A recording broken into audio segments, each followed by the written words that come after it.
Hey guys, welcome back to the channel. This is part 1 of our story. If you like this What If story and want to see part 2, let me know in the comments below. Before we start, don't forget to like, subscribe, and share this video with your friends. Also, check the description for more great content and my playlist. This story was posted by 𝐒𝐮𝐬911 on Wattpad. Now let's start. The tall, slender man with jet black hair began the session by moving his first piece on the chessboard and inquired about Midoriya's feelings over the past week. Midoriya let out a heavy sigh as he reached for his piece, expressing that he felt the same way he had since his mother passed away. Gloomy, the therapist suggested, and Midoriya confirmed with a nod. The therapist then asked if Midoriya had been taking his medicine, to which he internally hesitated but replied affirmatively. The therapist continued, asking if the medication had helped. Midoriya whispered a quiet yes as he moved his knight across the board. The therapist encouraged Midoriya to talk to his friends about his feelings, but Midoriya felt frustrated, wondering how he could express that he felt numb and that life seemed to be moving in slow motion. The therapist acknowledged the difficulty of Midoriya's situation and urged him to open up to others, suggesting it was time to let someone help break down the walls he had built around himself. As the game concluded, Midoriya's expression remained monotone, and they wrapped up the session. The therapist bid him farewell, holding the door open as Midoriya stepped into the bustling hallway of UA.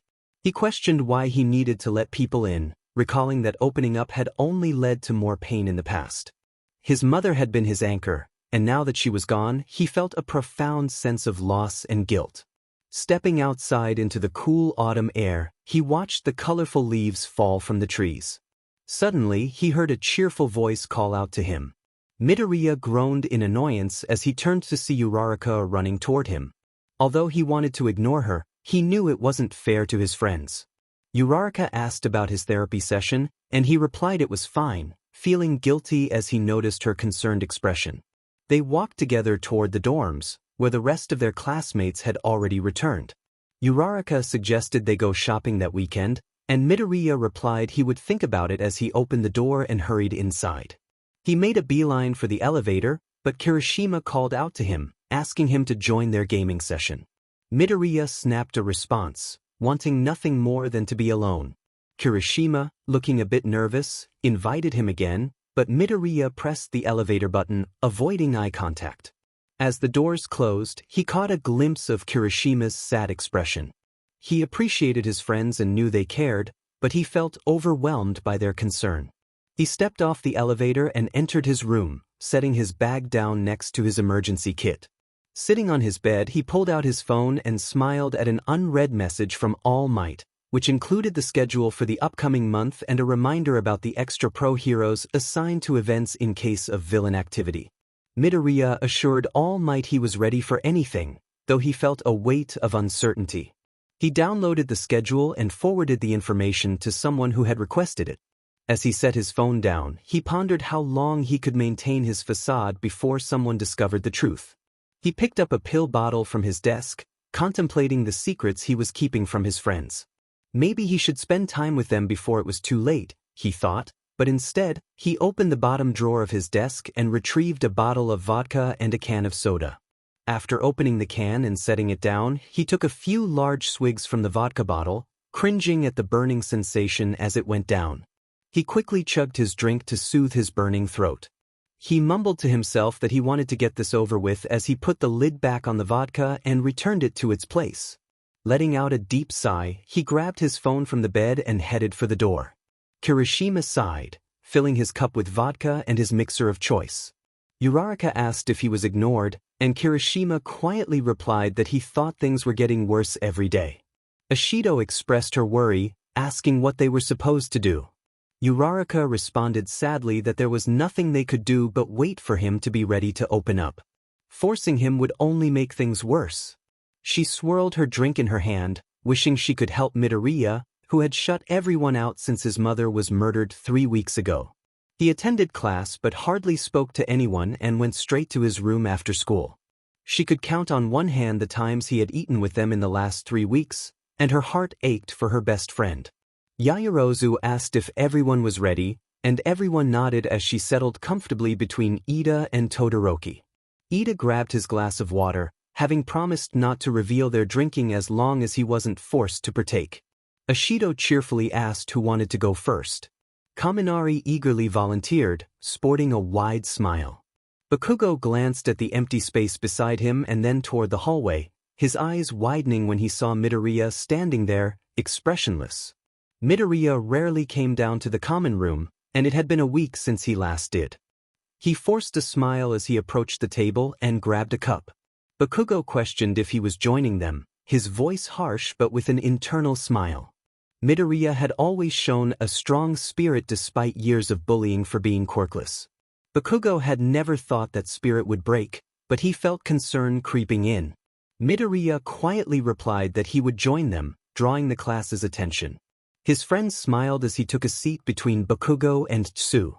He asked Yaoyorozu for vodka, and she kindly handed him the bottle, asking what he wanted with it. He replied that vodka was fine and quickly filled his cup to the brim. The class looked at him with concern.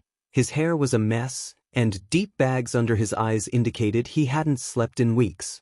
Bakugo frowned, catching the scent of alcohol on Midoriya's breath even before pouring himself a cup. He nervously glanced at Midoriya's long sleeves, wanting to see his arms but deciding against it, not wanting to add more stress to his friend. 𝐼𝐸 questioned if he was sure, noting that it burned without a mixer. Midoriya reassured him, holding his cup aloft and stating he had gotten used to it before quickly drinking half. The class stared at him in shock and sadness. Midoriya cringed at the burning sensation in his throat as he set the cup down to refill it. He wouldn't have been able to do that without some liquid courage before coming to the common room.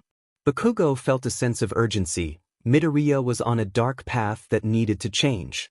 He observed every aspect of Midoriya's appearance. His tangled green curls, his lighter skin, and his increasingly thin frame. Midoriya looked devoid of emotion, not even appearing sad, just empty. Kaminari decided to start the game, looking down as he said he had never shoplifted from a store. 𝐼𝐸 and Midoriya both slowly took a drink.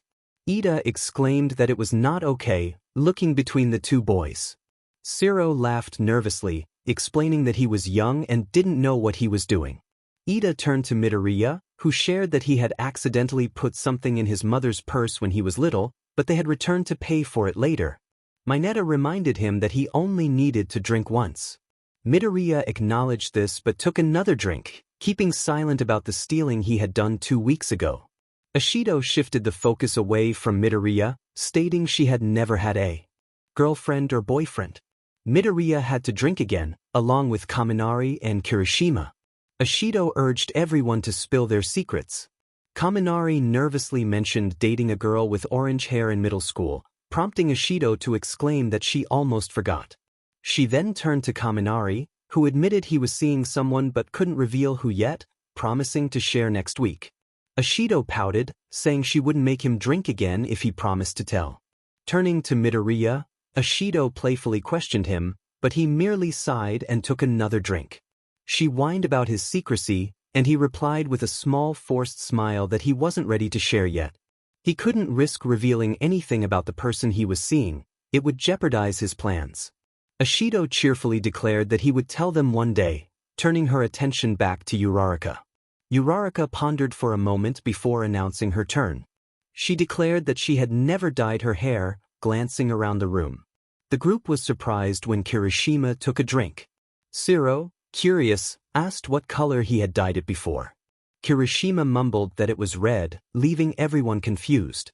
Kaminari questioned if his hair wasn't naturally red, to which Kirishima sighed and confirmed it was not. Bakugo chimed in, teasing his friend about his previous hair color, and Ishido added that it used to be black.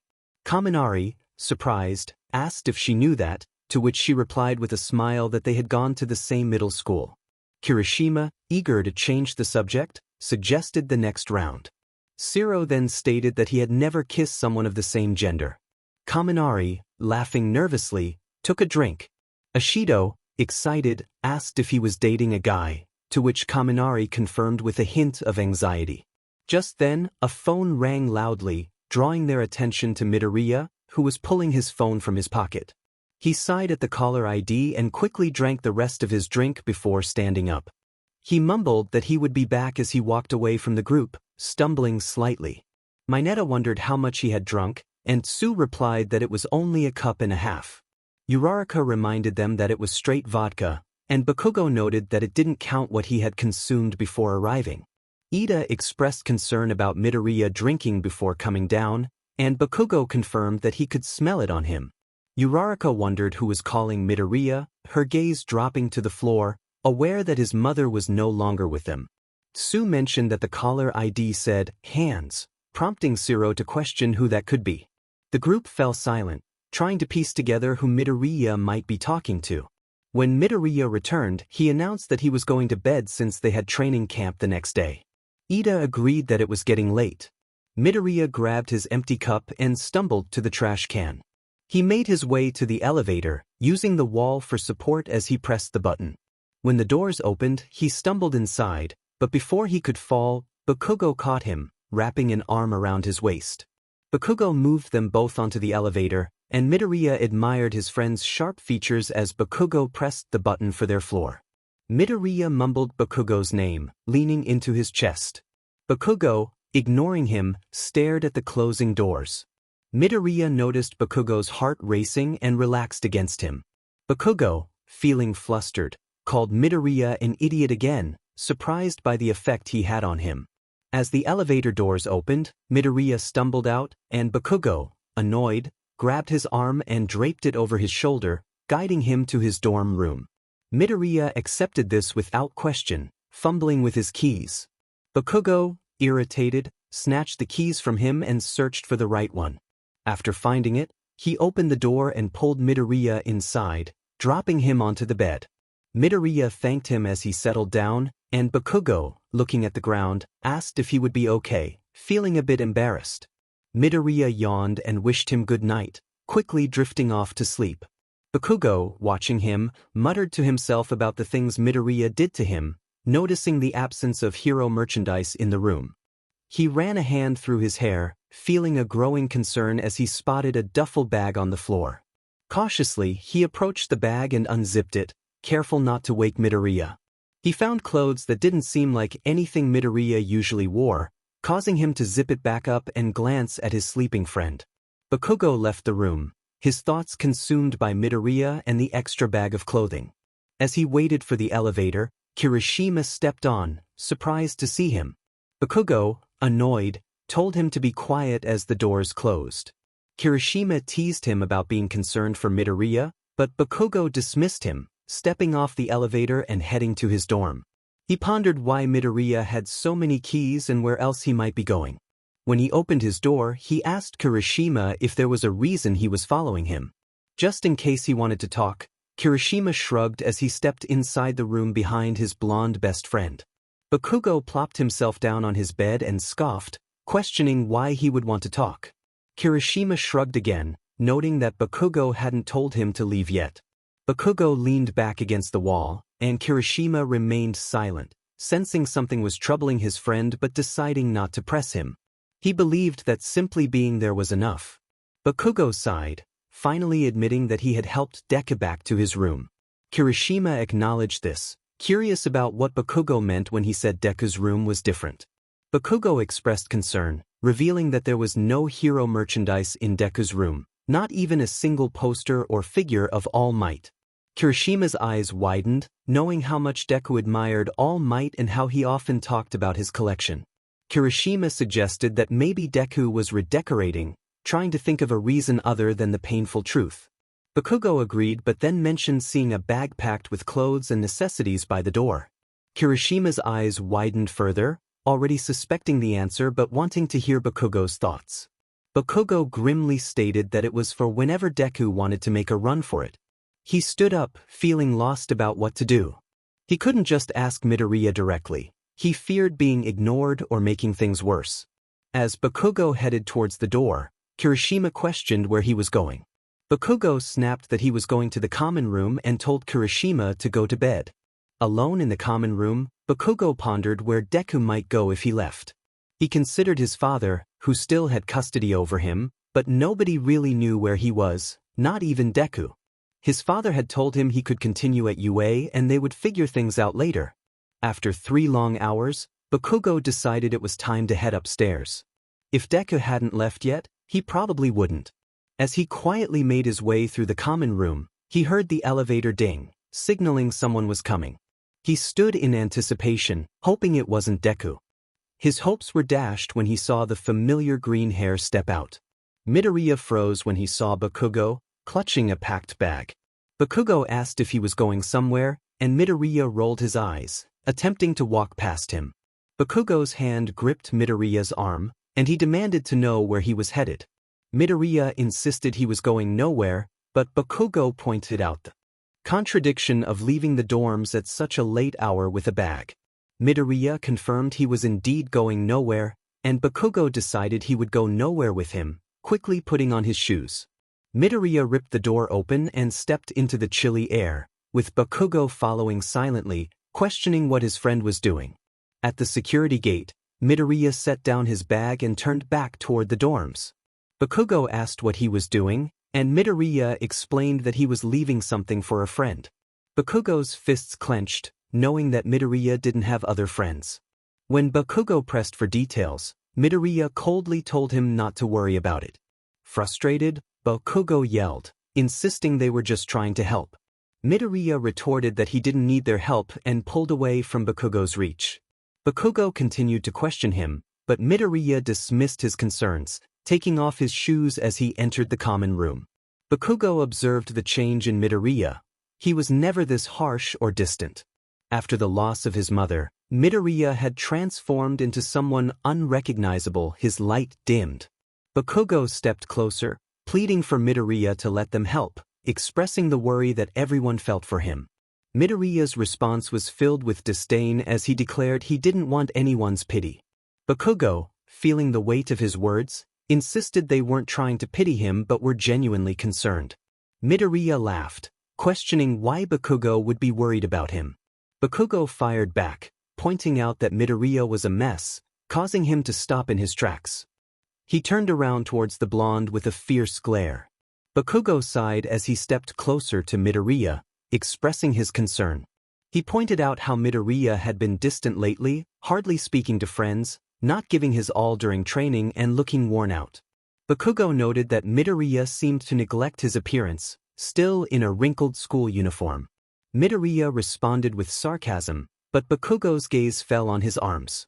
Knowing this might provoke a reaction, he quickly grabbed Midoriya's arm and pulled up his sleeve, his heart sinking at the sight of fresh marks on Midoriya's skin. Midoriya reacted angrily, pulling his arm away and shoving Bakugo. Bakugo, frustrated, questioned why he couldn't be concerned for Midoriya's well-being. Midoriya insisted he didn't want Bakugo's concern and turned to leave, but Bakugo pressed for answers about a mysterious caller. Midoriya dismissed Bakugo's inquiries coldly, refusing to acknowledge the importance of his friend's worries. Bakugo's voice rose as he insisted that their classmates cared deeply for him and that it wasn't fair to keep them in the dark about his struggles. He acknowledged Midoriya's pain over his mother's death, expressing a longing to help, but Midoriya rejected the offer vehemently. As the tension escalated, Midoriya felt overwhelmed and charged forward, but was suddenly restrained by Kirishima's grip. Despite his struggles, Midoriya eventually collapsed to the ground, and Kirishima released him, sitting beside him in support. Bakugo watched in shock, feeling the weight of the situation as tears threatened to spill from his eyes. Midoriya, still shaken, asked to be let go, and Kirishima complied. As they stood up, Midoriya noticed their classmates had gathered, drawn by the commotion. He felt annoyed but apologized for waking them, insisting they could return to bed. However, he warned Bakugo not to follow him as he headed for the door. 𝐼𝐼𝐼𝐿 nervously inquired about Midoriya's destination, to which he replied he was going for a walk. He felt a pang of guilt upon seeing Kirishima's bruised arms, offering an empty apology. With that he left, leaving the others behind. Once Bakugo regained his composure, he hurried to the elevator, trying to avoid eye contact with his classmates. Kirishima called out to him just as the doors closed. Bakugo snapped back, revealing they had indeed fought. Kirishima pressed for details, but Bakugo simply stated that Midoriya needed to express his feelings. As a single tear fell down his face, Kirishima looked at Bakugo with concern. Bakugo, usually stoic, was clearly struggling. Kirishima asked if he was okay, and Bakugo assured him he would be. The elevator doors opened, and Bakugo quickly exited, leaving Kirishima to ponder the situation. Aizawa stood at the entrance to the dorms, reminding everyone of their responsibilities as heroes in training, as he looked towards the Baku squad. Kirishima held his thumbs up with a giant grin, causing Aizawa to let out a heavy sigh.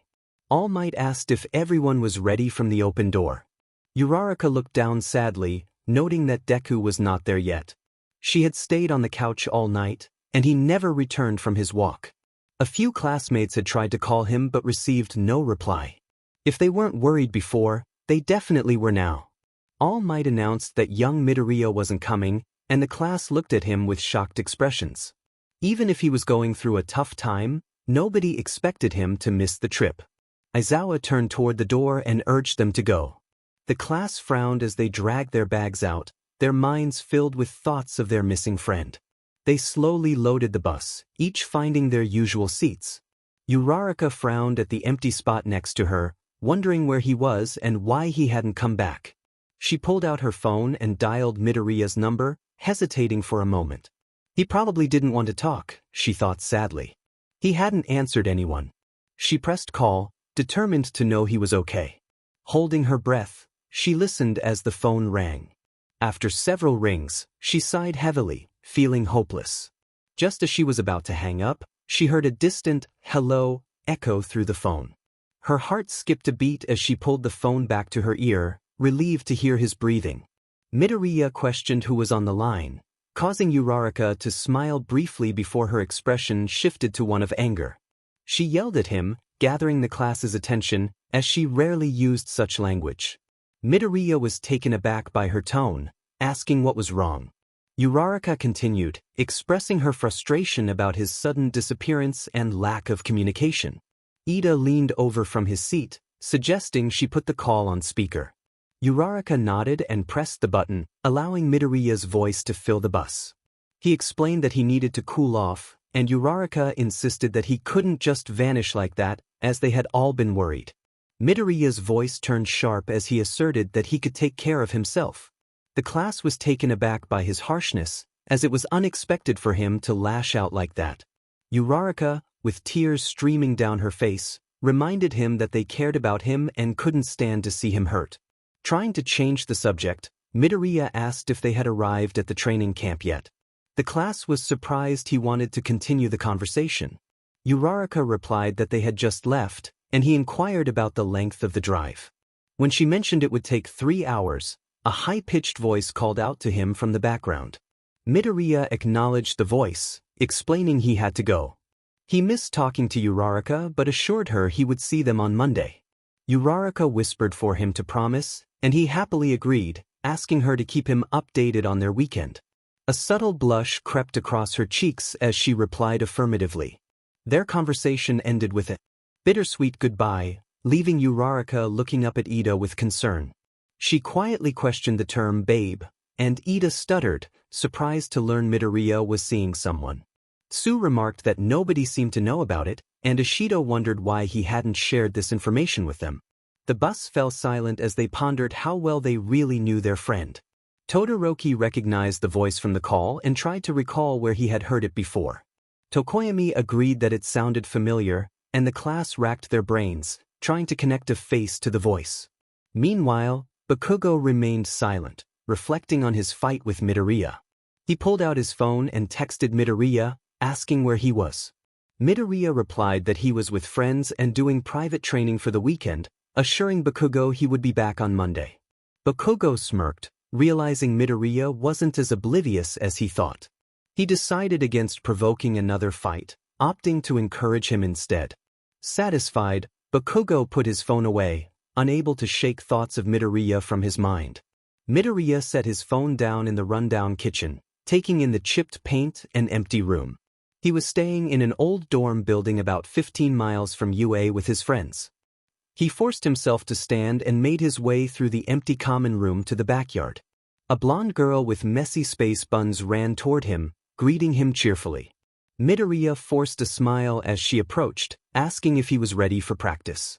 She leaned in close, playfully kissing his cheek, and he felt a mix of emotions as he prepared for the training ahead. 𝐼 walked slowly toward Midoriya, handing him his bow and a few arrows. Midoriya mumbled his thanks as he took the items from 𝐼's outstretched hands. Toga leaned in close, whispering something that sent shivers down Midoriya's spine. He took a deep breath, trying to shake off the sensation as Toga stepped back. 𝐼 asked with a hint of boredom whether they would be practicing on still or moving targets. Midoriya quietly replied that he preferred still targets first, glancing around the backyard filled with bottles, cans, and various targets. 𝐼 announced that he would count the targets hit out of 50, while Toga would time him. Midoriya wondered if he had enough arrows for that many targets, looking at the small stack beside him.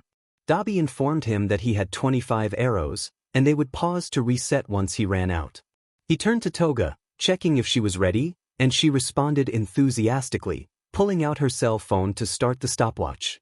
As Toga counted down, Midoriya took a deep breath, stretched the arrow in the bow, and released it the moment she said, "Go." He hit 𝐼𝐻 a few feet away, the satisfying crack echoing in the air as he grabbed another arrow. His thoughts drifted to his friends on the bus, knowing they would be attacked by the League soon, either today or tomorrow. He was supposed to stay behind at school, hidden away from the conflict. He wondered what his friends would think if they knew how he spent his spare time. Suddenly, he realized he had run out of arrows, having been lost in his thoughts. Toga noted that it took him 8 minutes, averaging about 20 seconds per arrow, as she moved to collect the arrows. 𝐼 commented on his performance, noting that he had hit 17 out of 25 targets. He acknowledged Midoriya's improvement but pointed out that he had missed several shots today, especially given his slow pace. 𝐼 remarked that Midoriya seemed distracted. Midoriya admitted he might be a little distracted as he joined them in collecting arrows. Toga asked what was on his mind, but he brushed it off, claiming it was nothing important. 𝐼 looked at him with concern before resetting for the next round. Midoriya reminded himself to focus on the targets and not on UA as Toga began the countdown again.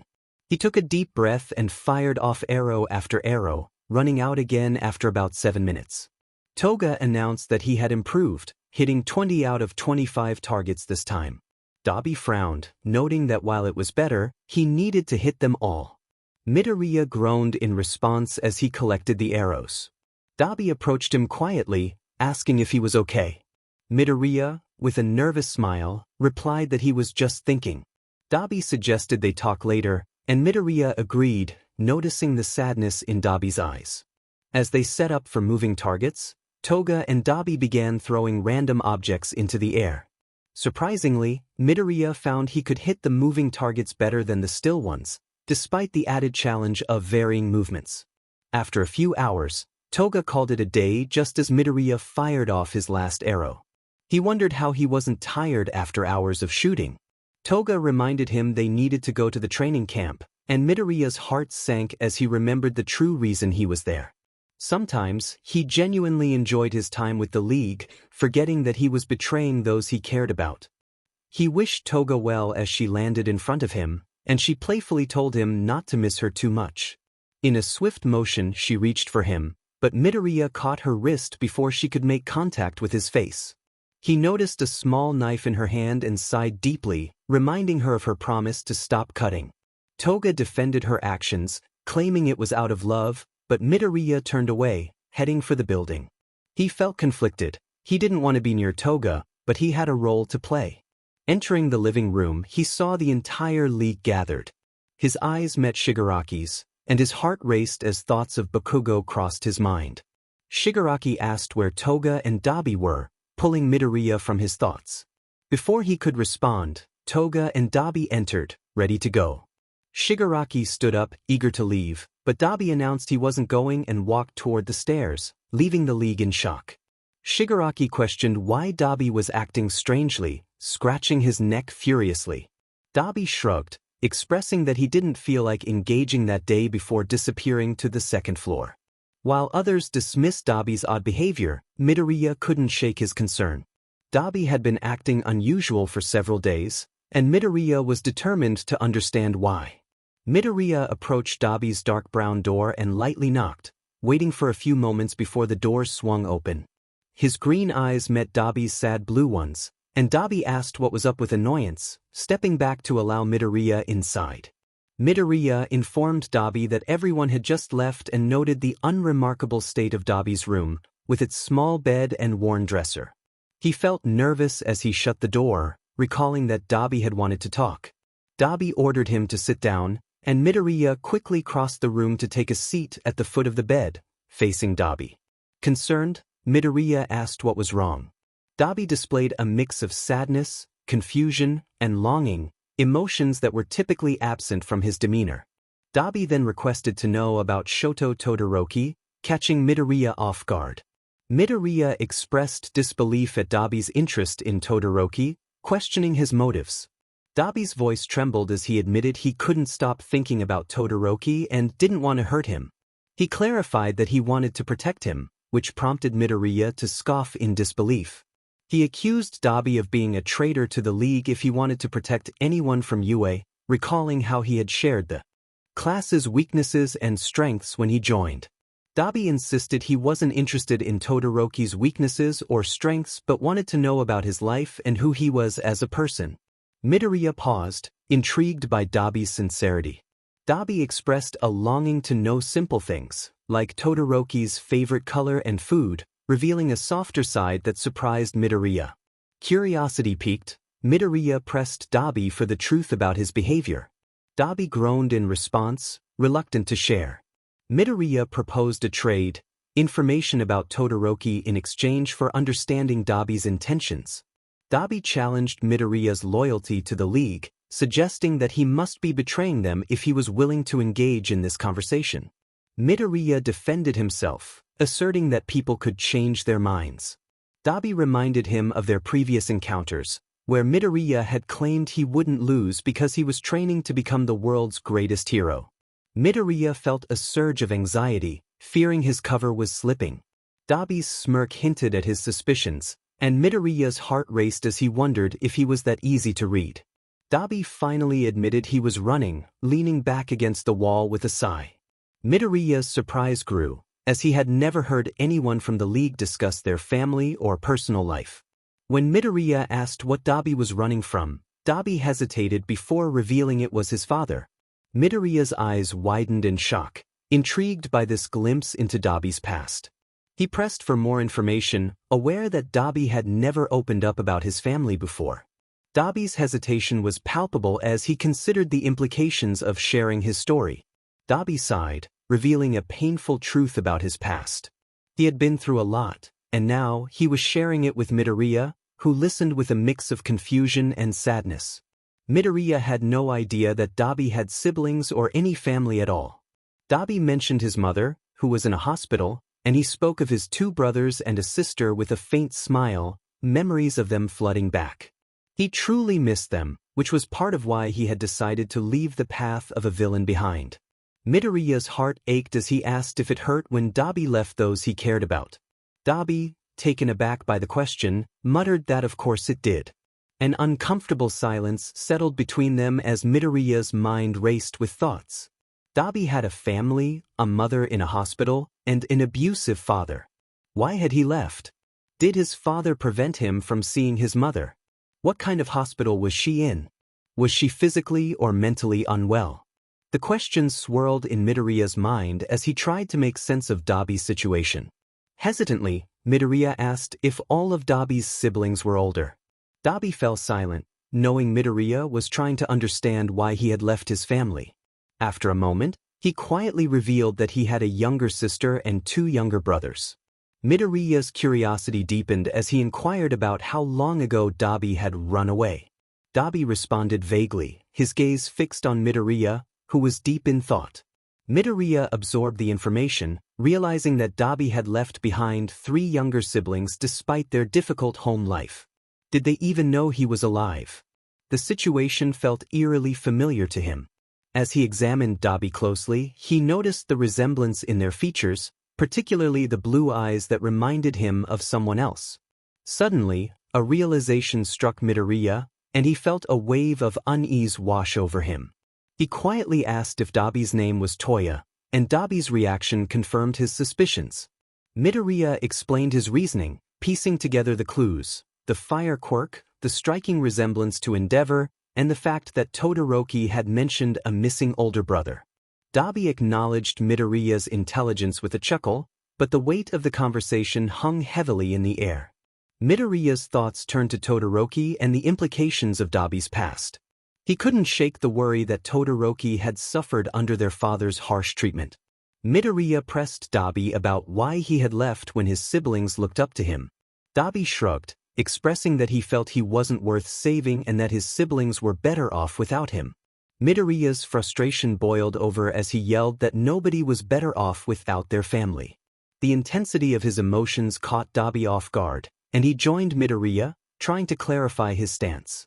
Midoriya, fighting back tears, reminded 𝐼𝐵H that his family missed him and grieved for him. 𝐼𝐵H finally let his emotions spill out, revealing the pain of his past and the reasons behind his departure.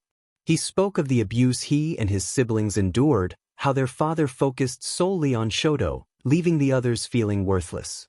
Midoriya listened, his heart breaking for both 𝐼𝐵H and Todoroki. He imagined the torment Todoroki must have faced, realizing that the young hero had never truly experienced a childhood. The weight of the truth settled heavily on Midoriya as he took his place on the bed, feeling defeated yet determined to understand the complexities of family and the scars they carried. 𝐼𝐵H acknowledged Midoriya's loss, recognizing the absence of family in his life. Midoriya's eyes glistened with unshed tears as he looked at 𝐼𝐵H, who expressed a wish to change the circumstances but felt powerless. 𝐼𝐵H's voice softened as he offered a suggestion, proposing to be a big brother figure, though he turned his head slightly, trying to hide his embarrassment. Midoriya was taken aback by the offer. He thought 𝐼𝐵H already had enough siblings and felt he could manage on his own. 𝐼𝐵H, however, insisted with a smirk that he would take on that role regardless of Midoriya's feelings, suggesting it would be easier if Midoriya accepted it. 𝐼𝐵H playfully ruffled Midoriya's hair, and Midoriya smiled in response, appreciating the sentiment despite his reservations about forming attachments. Curiosity sparked in 𝐼𝐵H as he inquired about Midoriya's little brother. Midoriya, with a smile, shared insights about his brother's personality, describing him as quiet and emotionally complex. He noted his brother's strength and academic prowess, mentioning his struggles with teamwork but acknowledging his progress over time. 𝐼𝐵H speculated that their father had trained him to be independent, which Midoriya confirmed, expressing hope for his brother's future as a hero. 𝐼𝐵H complimented Midoriya, suggesting he too had the potential to be a hero. Midoriya, however, felt conflicted about his association with the League of Villains. 𝐼𝐵H pointed out that Midoriya didn't seem to fit the villain role, questioning why he was there. Midoriya hesitated, contemplating trust, but ultimately expressed his longing to dismantle the League and confront All for One, albeit without revealing the full truth of his quirk's origins. As the conversation shifted, Midoriya stood up, promising to share more in the future. He felt a bond forming with 𝐼𝐵H, one that could strengthen if they both survived their current predicament. Meanwhile, Aizawa's voice echoed through the forest, urging everyone to return to the bus as chaos erupted around them. The once serene landscape was engulfed in flames, smoke billowing into the air as the League of Villains made their presence known. Shigaraki was engaged with Midnight and All Might, the latter no longer a formidable threat due to his retirement. Toga was intent on capturing Uraraka and Tsuyu, who were trying to evade her. Bakugo and Kirishima faced off against Spinner while the other students evacuated. Toga's relentless pursuit of Uraraka was unsettling, and as she lunged forward, Uraraka felt a surge of panic. Tsuyu intervened, using her quirk to pull Uraraka to safety. Despite their efforts, Toga remained undeterred, her fixation on BLD driving her actions. Uraraka, feeling trapped as Toga clung to her, activated her quirk, launching Tsuyu into the air while Tsuyu used her tongue to pull Uraraka along. Toga, undeterred, leaped onto Uraraka's leg, causing a struggle in midair. In a moment of desperation, Toga brandished a small knife, threatening Tsuyu. The pain caused Tsuyu to yelp, igniting a fierce determination in Uraraka. With all her strength, she kicked Toga, causing her grip to falter. Toga fell from their height, disappearing into the chaos below, leaving Uraraka and Tsuyu to navigate the unfolding turmoil. This is what it means to be a hero. One cannot dwell on the fact that people may perish, they are villains. Uraraka reminded herself as she gradually released her quirk, allowing Tsu to land them in a nearby tree. She quickly turned to her friend, concerned for her well-being. Tsu reassured her, stating it was just a small cut and that she would be fine. Uraraka sighed in relief, struggling to maintain her balance on the thick tree branch. Both girls turned their heads as a loud explosion echoed from further up the path. Tsu tilted her head, trying to get a better view, and questioned if that was Bakugo. Uraraka, filled with determination, exclaimed that they should go find out. She jumped down to the ground and took off at full speed toward the source of the explosion, her thoughts racing with concern for everyone's safety. She glanced back to ensure Tsu was following, smiling as she saw her friend running on all fours, before focusing ahead and running as fast as she could. After a minute, Uraraka arrived at the area where the explosion had originated. She slowed down, carefully scanning the smoke-filled surroundings. Visibility was poor, but it appeared that no one was there. As she walked cautiously, her eyes darted around, searching for any signs of her classmates. Tsu's voice broke through her concentration, asking who was on the ground.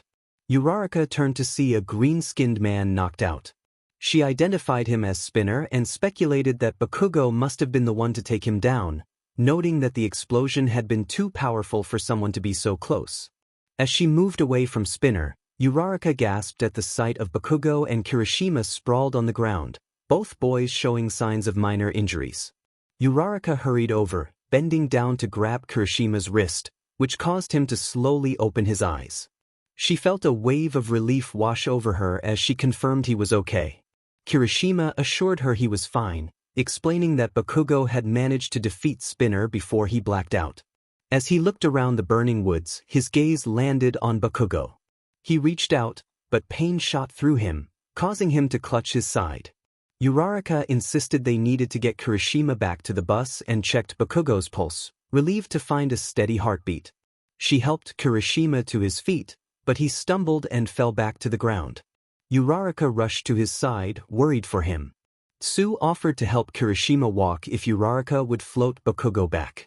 With Tsu's assistance, Kirishima was back on his feet, and Uraraka gently lifted Bakugo into the air, pulling him along as they made their way through the woods. As they navigated the burning landscape, Kirishima asked if they had seen anyone else. Uraraka sadly replied that she hoped everyone else was okay. The group walked in silence for several minutes until they reached the clearing for the bus, where the smoke began to thin, revealing the rest of their classmates and pro-heroes. Ida rushed over, calling out to his friends, followed closely by Kaminari, who checked on Kirishima. Uraraka gently set Bakugo down, still concerned for him. Aizawa approached, inspecting Bakugo and asking what had happened. Uraraka explained that Bakugo and Kirishima had defeated Spinner and directed the police to follow the trail to find him. Aizawa inquired about Toga, and Uraraka recounted the encounter, feeling a pang of guilt as she described how Toga had fallen into the fire during their confrontation. Aizawa reassured her that she had done well, and he called for everyone to board the bus. As the class began to shuffle toward the bus, Uraraka pulled out her phone, dialing Midoriya's number to inform him about the situation. Disappointment washed over her when the call went to voicemail after several rings. Meanwhile, Shigaraki entered their hideout, frustrated over the loss of Toga, Spinner, and 𝐿𝐴.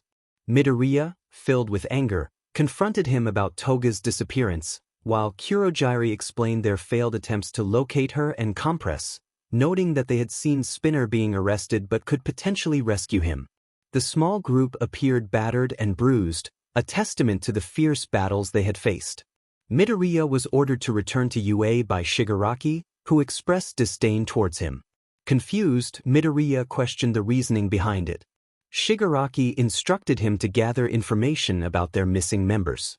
Internally, Midoriya felt relief at the prospect of returning to UA, but he maintained a facade, knowing he couldn't reveal his true feelings. He declared his readiness to Kurogiri, who nodded and activated his quirk. 𝐾𝐮𝐦𝐸 informed Midoriya that he would be dropped off 4 blocks away in an abandoned alley. Midoriya whispered his thanks, casting a brief glance at 𝐒𝐵H, who responded with a smirk. Taking a deep breath, Midoriya stepped through the gate and landed in the musty alleyway. As the warp gate closed behind him, he sighed deeply. Muttering to himself, he noted that his friends shouldn't be back from their trip yet. He contemplated the state of the league and hoped that everyone else was okay. He wondered who had taken down Spinner, Compress, and Toga, feeling a sense of relief at the thought of them remaining in jail. The biggest challenge ahead was dealing with 𝐾𝐮𝐦𝐸, the league's most valuable member, who needed to be removed to prevent future escapes. As he approached the dorms, Midoriya took a deep breath and climbed the stairs to the building. He realized that the class might not return for a while, possibly still on their way home. The league had likely fled upon realizing their defeat, leaving the students to regroup. Pushing the door open, he was greeted by the dimly lit room, illuminated only by moonlight streaming through the windows. Stepping inside quietly, he shut the door and made his way to the couch, using his phone as a light source.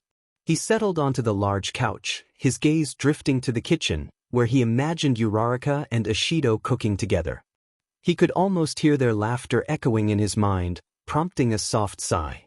Midoriya reassured himself that he wasn't betraying his friends, but rather the league. Yet, guilt gnawed at him, and he questioned whether he was making the right choice. Those thoughts haunted him as he closed his eyes, surrendering to sleep. A loud voice suddenly echoed through the dorms, jolting Midoriya awake. He quickly sprang from the couch and rushed to the front door, stopping short at the sight of his classmates struggling to remove their shoes in the crowded entryway. A small smile crept onto his face as he spotted 𝐼𝐼𝐸, who turned to meet his gaze. Their eyes locked in surprise before Midoriya dashed towards her, bumping into others along the way. When he reached 𝐼𝐼𝐸, he halted in front of her, taking in her disheveled appearance and the evidence of her recent struggles. Without letting her finish saying his name, he enveloped her in a tight hug, feeling her warmth against him. 𝐼𝐼𝐸's eyes widened in surprise, but she quickly reciprocated, wrapping her arms around him as tears began to flow from Midoriya's eyes. He expressed his relief that they were all okay, overwhelmed by the emotions of the moment. As the rest of the class noticed Midoriya's presence, they fell silent, witnessing the heartfelt reunion. Midoriya continued to express his fears of losing them, while Iida offered a comforting hand on his back. Todoroki reassured him that they weren't going anywhere, and Midoriya suggested they sit down to catch up. As they settled around the coffee table, Midoriya scanned the room, noting that most of his friends looked alright, though a few bore signs of wear. However, his heart raced when he realized one person was missing. He anxiously asked about Bakugo, his concern evident. Kirishima informed him that Bakugo was with Recovery Girl, assuring Midoriya that he would be fine despite pushing himself too hard. Midoriya's relief was palpable, but he still needed to know what had transpired. He stood at the front of the group, ready to gather information. 𝐼𝐼𝐸 began recounting the events, explaining that they had been having dinner after a rigorous training session. Todoroki added that they were enjoying soba when chaos erupted. Iida described how a fire had broken out in the woods, prompting them to investigate the area for a culprit.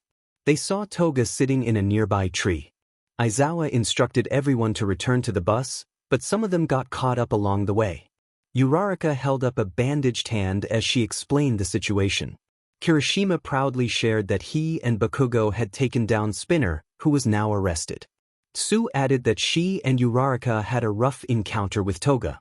Midoriya felt a surge of hope as he asked what had happened to her, wishing to hear that she had been captured. Unfortunately, 𝐼𝐼𝐸 mumbled that they didn't know. She recounted how they had tried to escape when Toga grabbed them, and she had kicked Toga away, causing her to fall into the fire. A hint of sadness lingered in her voice, but no one noticed. Mineta chimed in with a shiver, mentioning that he had heard Compress was dead, which shocked Midoriya. He asked if anyone had heard about others, already knowing the answer. 𝐼𝐼𝐸 shook her head, about to say more when Kirishima's phone rang. He quickly answered, trying to listen to the other person on the line. After a moment of confusion, he relayed that Bakugo wanted Midoriya to visit him in Recovery Girl's room. The class exchanged nervous glances, And Midoriya sighed as he stood up, wondering what Bakugo wanted. As he slipped on his shoes and opened the door, he came face to face with Izuku, who questioned when Midoriya had arrived. Midoriya cheerfully replied that he had come back as soon as he heard everyone was okay. Izuku, still suspicious, asked who had informed him. Midoriya mentioned 𝐼𝐼𝐬, prompting Izuku to let out a heavy sigh and ask where he was going so late. Midoriya nervously stated he was going to see Bakugo. They exchanged a moment of silence before Izuku coldly urged him to hurry. Izuku then entered the common room, where the students were gathered. He checked in on them, sounding annoyed but relieved to hear they were all fine. He commended them for keeping the fighting to a minimum that day before turning to leave. He paused, remembering Midoriya, and remarked on the importance of keeping him informed. Midoriya stepped into Recovery Girl's room, greeting Bakugo nervously. Bakugo looked at him from his bed, their eyes meeting briefly before Bakugo turned his gaze to the window with a sigh. Midoriya asked what he wanted, noticing the lack of anger in Bakugo's expression, replaced instead by sadness and confusion. Bakugo quietly inquired where Midoriya had been over the weekend. Midoriya shrugged and replied that he had been with friends. Bakugo pressed for details, but Midoriya insisted it didn't matter. As he approached Bakugo, he asked how he was feeling, taking in the sight of Bakugo's bandaged hands and arms, along with the bruises on his chest and face. Bakugo coldly responded that he would feel better if Midoriya's friends hadn't attacked him. Midoriya's heart sank as he realized Bakugo had figured it out. Bakugo accused him of being connected to Shigaraki and Toga, and Midoriya felt the weight of the truth pressing down on him. In a moment of desperation, Midoriya pulled out his phone and quickly sent a message to Shigaraki, requesting a warp gate behind UA in 5 minutes. He smashed his phone in his grip, the pieces falling to the ground as he tried to maintain his composure. With a sadistic smirk, he asked Bakugo when he had figured it out. Bakugo revealed that he had connected the dots after the attack, recognizing Toga's voice from a previous encounter. Midoriya scoffed at the idea that Bakugo had reached such a conclusion from just a voice, but Bakugo explained how he had become suspicious and started piecing everything together, including the connection to Shigaraki. As Bakugo recalled the night of their fight, he clenched his fists, feeling the weight of the situation. Despite speaking to a villain, it felt eerily similar to talking to a friend. Bakugo confronted Midoriya, his voice filled with urgency as he demanded to know the truth about his friends. The tension in the room was palpable as he insisted that it had to be the League of Villains, and he challenged Midoriya to prove him wrong. Midoriya's cold green eyes reflected a mix of emotions, sadness quickly morphing into anger as he replied that he couldn't divulge anything. Bakugo, frustrated, pressed for answers, unable to comprehend why Midoriya would turn to the very people who opposed heroes. He couldn't understand how someone who had always aspired to be a hero could abandon that dream.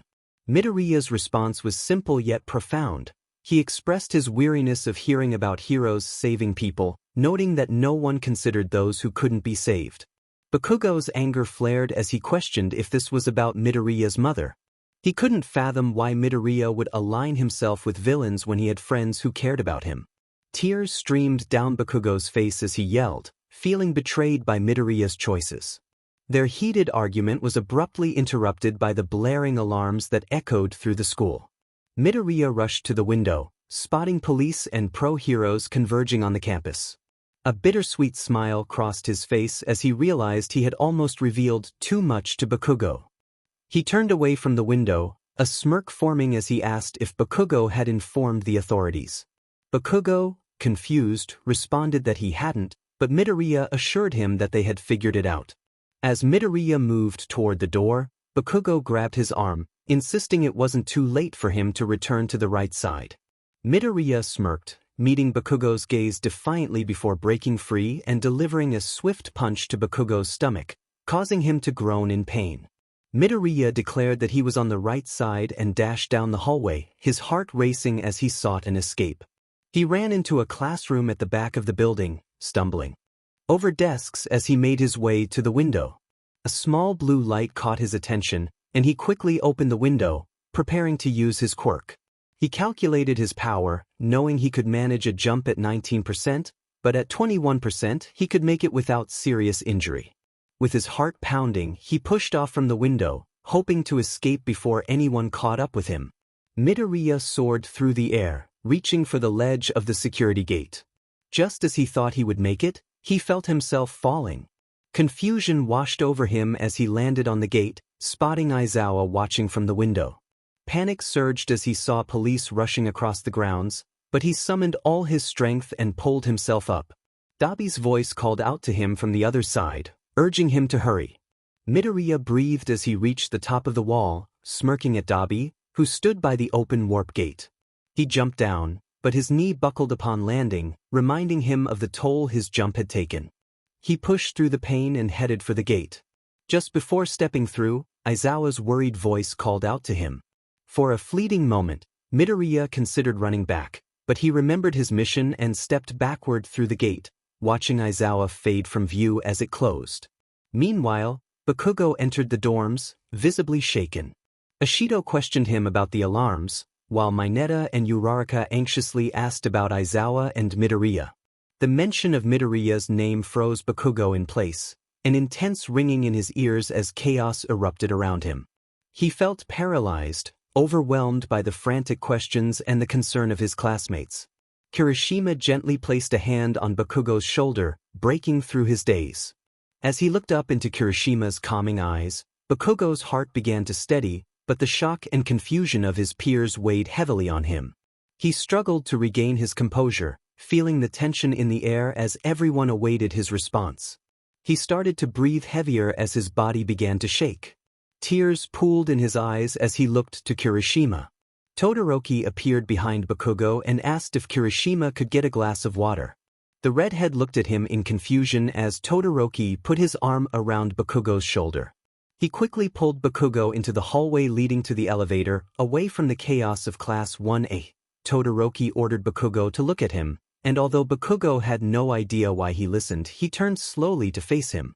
Todoroki softly instructed him to take a deep breath.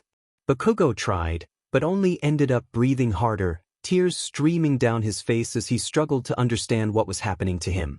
Todoroki suggested they try something different and took a few small steps away from Bakugo.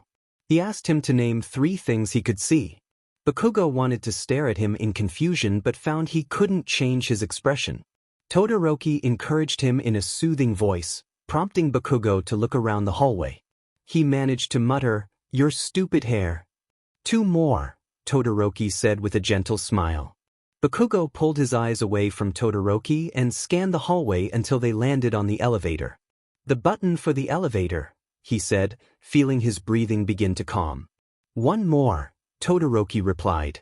Bakugo looked down to see a shadow on the ground. "Shitty hair's shadow," he said as the ringing in his ears subsided. Todoroki then asked him to name 3 colors he could see. "Red, white, and gray," Bakugo replied, clearly choosing his colors based on Todoroki. "What color is the floor?" Todoroki questioned. "Tan," Bakugo answered without hesitation.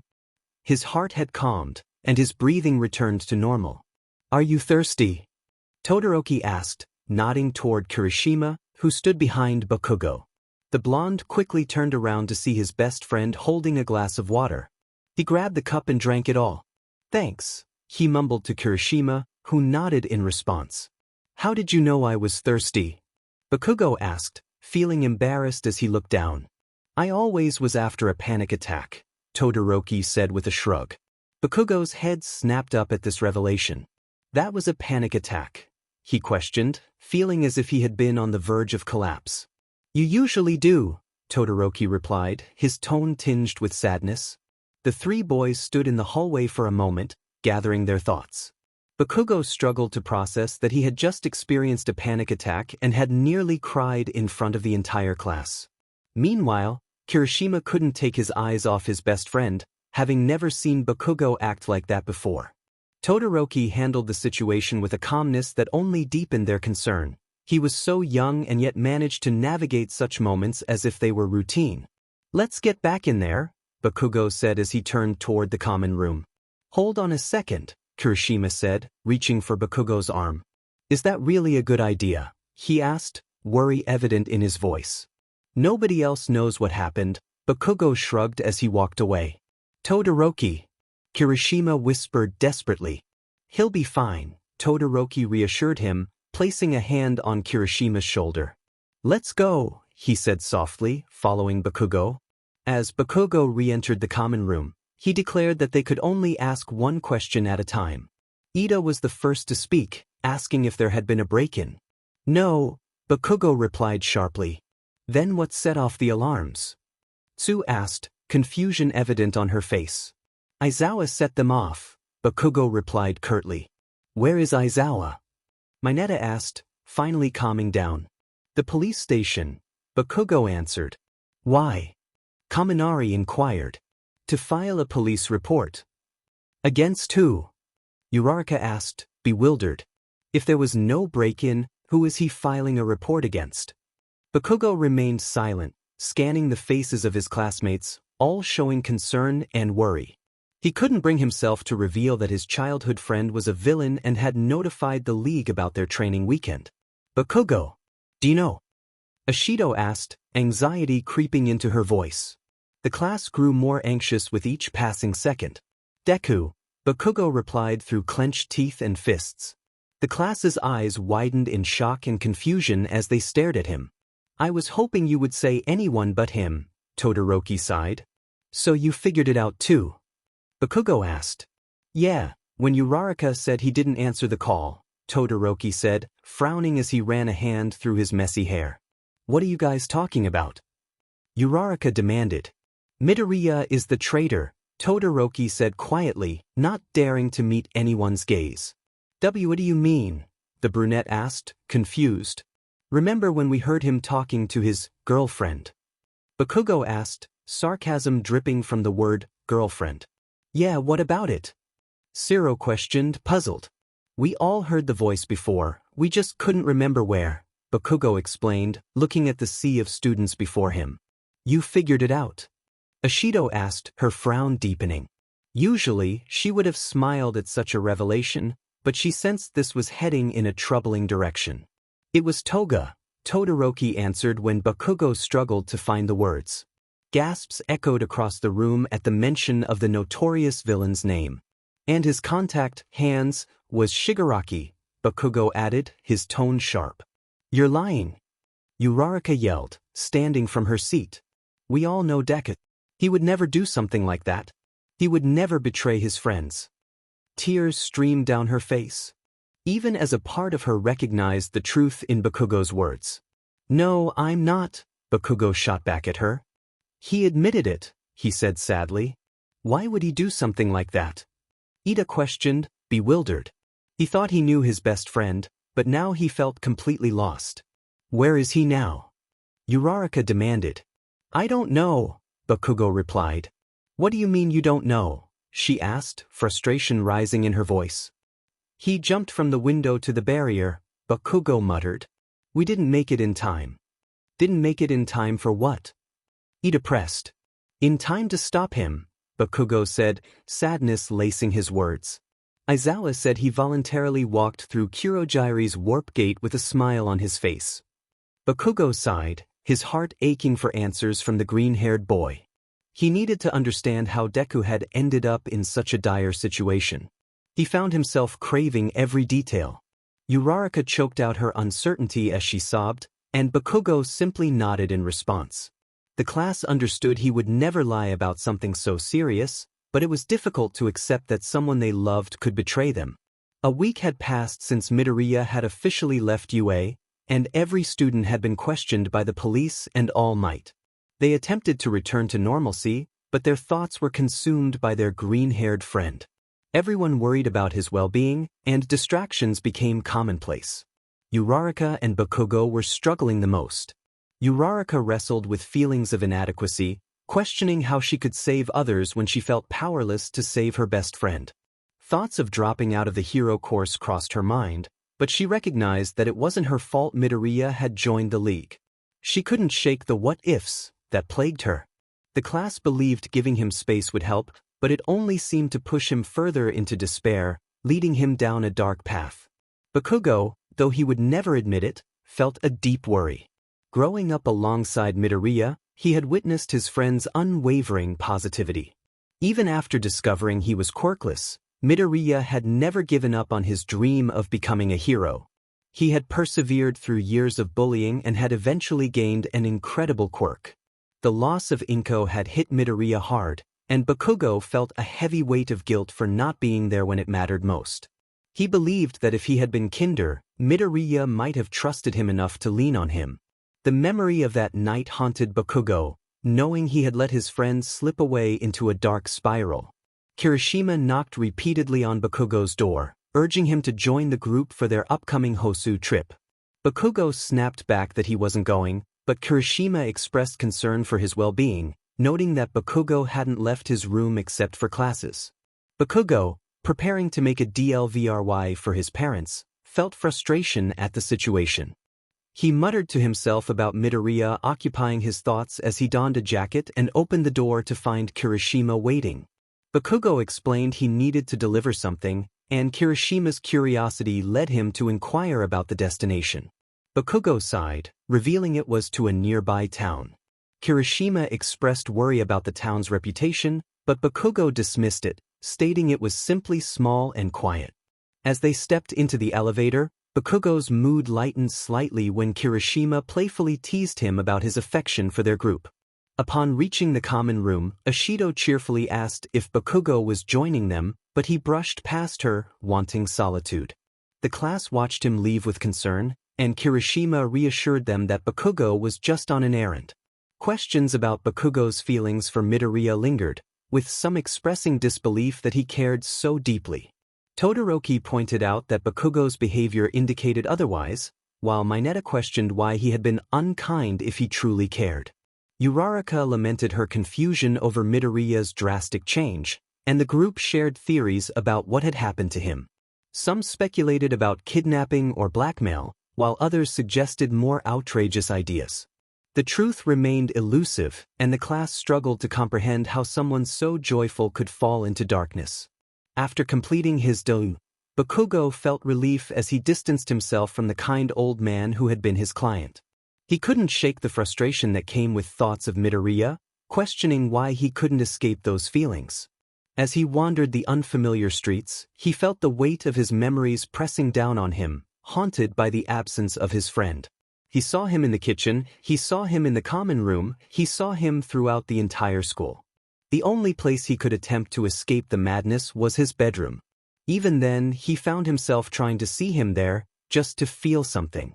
The blonde had never been more frustrated by his own feelings, mostly because he didn't understand them.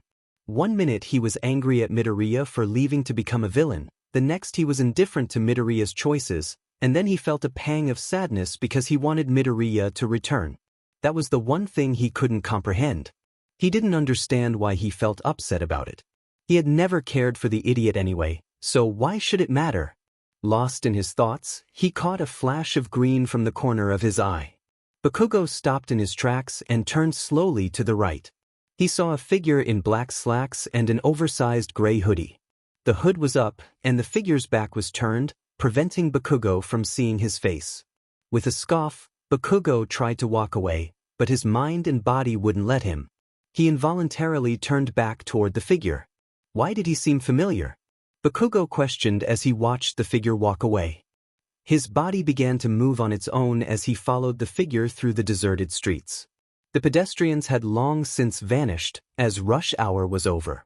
The town didn't have a high population anyway. Bakugo trailed behind, careful to keep a distance of at least 15 feet. He didn't know who this person was or what he was capable of. The figure turned right, passing a cookie shop, and then they walked past the fire station before taking another right. Bakugo remained cautious, staying far enough back to avoid detection. As the figure took another right at the next intersection, Bakugo's heart raced. He recognized those worn-out red sneakers. It couldn't be Deku. There was no way he had been hiding out just a 20-minute train ride away. He couldn't have been so close all this time. Bakugo felt a sudden urge to catch up to the figure. He needed to see his face, to confirm his suspicions. Bakugo quickened his pace, taking 2 steps for every one the figure took. He didn't want to run, fearing he might scare him away. Just as he was almost caught up, The figure unexpectedly turned into an alleyway instead of heading toward the beginning of the block. Bakugo halted and watched as the figure walked to the middle of the alley. The figure paused halfway through. Bakugo's body compelled him to approach the figure again. He carefully navigated around the piles of trash littering the cobblestone alley. He whispered to himself, questioning why he was following this person. There was no way it was Deku. It couldn't be. Clenching his fist, he took a deep breath. He was only 5 feet behind the figure and felt exposed. The figure spoke, suggesting a dark possibility. Bakugo's eyes widened as he recognized the voice. The figure continued, expressing anger at being followed. Bakugo felt a mix of anxiety and determination as he stepped forward, acknowledging their shared history. He was met with Midoriya's bored expression as he slid his hood off, revealing his striking green hair. Bakugo struggled to find the right words as he took in Midoriya's appearance. His medium-length green hair was pulled back into a messy bun, with a single curl falling down the side of his face. His freckles seemed more pronounced, scattered across his nose. Bakugo noted the black tie peeking out from the gray hoodie, unsure if it was the oversized sweatshirt making him appear thinner. Midoriya repeated his question, and Bakugo snapped back to reality. Before he knew it, his fist connected with Midoriya's face, causing him to stumble back slightly. Midoriya chuckled, wiping the BLD from his nose, acknowledging that he deserved the hit. Bakugo's anger flared as he demanded to know what Midoriya was doing there. Midoriya countered with his own question, and they locked eyes, both waiting for the other's response. Bakugo finally admitted he was delivering something for his parents, while Midoriya mentioned he was heading to the bus station. Bakugo's frustration grew as he pressed Midoriya about his destination. Midoriya smirked, suggesting that perhaps the League's hideout was in town. Bakugo shot back, demanding to know where he was going. Midoriya challenged him to come along and find out, leaning closer with a confident grin. Bakugo hesitated, grappling with the implications of following a villain. Yet, the longing to understand Midoriya's choices pulled him closer, leaving him torn between anger and curiosity. The blonde's heart raced as he gazed into Midoriya's soft green eyes. On the surface, he saw anger and frustration, but beneath that lay sadness and pain. Bakugo began to question what was truly happening with Midoriya. It couldn't be as simple as waking up and joining the League, could it? What steps had he taken to make that choice? When did he decide to join? How did he get involved? Why did he join? It had to be more than just the loss of his mother. Midoriya had never been one to shy away from anything, especially not his own emotions. As Bakugo's heart pounded in his chest, he felt an urgency for answers. He wasn't afraid of the green-haired man, so why was his heart racing? He quietly wondered why Midoriya would choose to reveal the truth now. Midoriya, with a sad expression, explained that he couldn't lie to Bakugo and that he deserved to know the truth. However, he felt it was not the right time or place to share it. A single tear fell down Midoriya's cheek, revealing the struggle he faced. He was overwhelmed by his assignment from All Might and missed his life at UA more than anything. The presence of Bakugo made him falter. He needed at least one friend to understand what was happening and why he had joined the League. Bakugo looked at the tearful man before him, filled with confusion and sadness. He questioned why Midoriya was crying and if he realized the mistake he had made. Annoyance mixed with sadness as Bakugo tried to comprehend why he felt this way. He had never cared before. With a frustrated tone, Bakugo urged Midoriya to lead the way. Midoriya smirked and walked past him, grabbing his hand as he did. Despite Midoriya's current status as a villain, Bakugo could only see the kid who had once followed him everywhere, the only true friend he had known before UA. He saw the person he admired and aspired to be. As they approached the apartment Midoriya shared with his mother, Bakugo asked why they were there. Midoriya replied that it was safe. Bakugo questioned what they were safe from as they entered the apartment, noticing the dust particles floating in the air. When Midoriya turned on the light, the particles vanished from sight. Midoriya explained that they were safe from the League of Villains while he removed his gray hoodie. Bakugo's eyes scanned Midoriya's outfit, taking in the details of his classy white button-up shirt and emerald green silk vest, which accentuated his physique. The only oddity was his old red shoes. Bakugo scoffed at the sight of Midoriya's neatly tied tie, wondering who had taught him. Midoriya playfully revealed it was 𝐼𝐸𝐵 as he pulled out a red contact case. He invited Bakugo to sit at the small kitchen table. Bakugo reluctantly approached the table, his eyes fixed on Midoriya. Midoriya began to remove a contact lens, closing one eye as he did so. Bakugo asked what he was doing, but Midoriya remained silent, carefully placing the contact into the case. Bakugo noted that Midoriya had perfect vision and questioned why there was only one contact. Midoriya explained that it was a colored contact to conceal his red eye. Bakugo was taken aback, shocked by the revelation. Midoriya then stated that Bakugo had 10 minutes to ask any questions he wanted, wanting to maintain some composure despite his inner turmoil. He didn't want Bakugo to see how broken he truly felt, fearing that it might jeopardize their operation. Bakugo, still confused, asked why they only had 10 minutes. Midoriya teased him, inviting him to start asking questions. Bakugo inquired about Midoriya's changed appearance, noting the length of his hair, the red eye, and the spread of his freckles. Midoriya playfully responded, teasing Bakugo about noticing his freckles. Bakugo's cheeks flushed as he tried to hide his embarrassment. When Midoriya explained that a friend of Shigaraki's could alter appearances with her quirk, Bakugo questioned the usefulness of such a power. Midoriya's mischievous demeanor intrigued Bakugo, who couldn't help but wonder when Midoriya had become so confident and why it made him feel uneasy. Midoriya felt a sense of boredom as he prompted Bakugo for the next question. Bakugo stared at him, his mind racing with countless questions since the day he left, yet none came to him in that moment. With a hint of urgency, Midoriya reminded him that time was running out.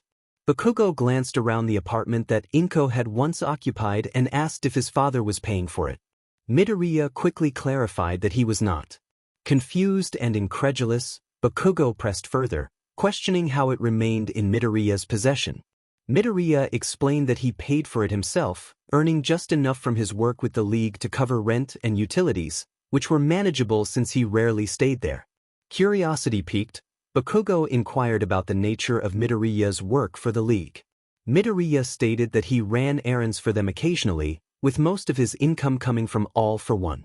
Bakugo's expression shifted to one of anger as he asked what Midoriya did for that figure, to which Midoriya hesitated before admitting he helped with the nomus.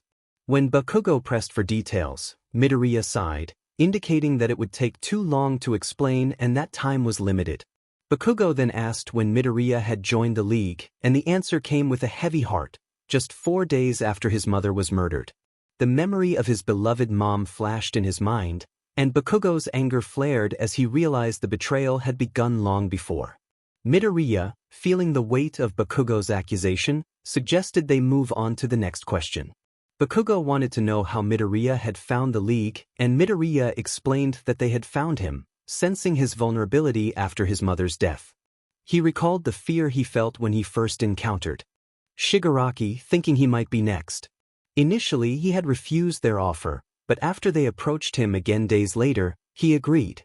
Bakugo, lowering his head, asked why Midoriya had chosen to go with them.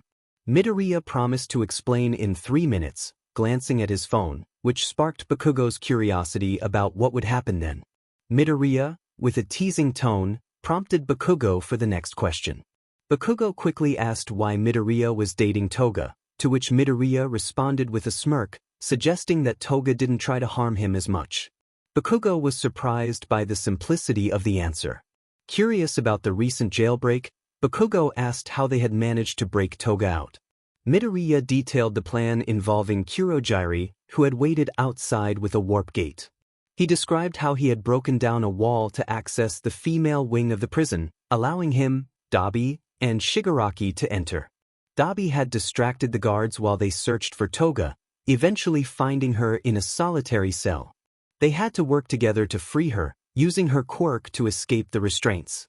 Bakugo listened, impressed by the thoughtfulness of the plan, and then asked why they hadn't broken Spinner out. Midoriya admitted that Spinner had annoyed him, and when Bakugo sarcastically questioned if Midoriya had final say in such matters, Midoriya replied that he was currently favored by 𝐼𝐸𝐴, which allowed him some influence.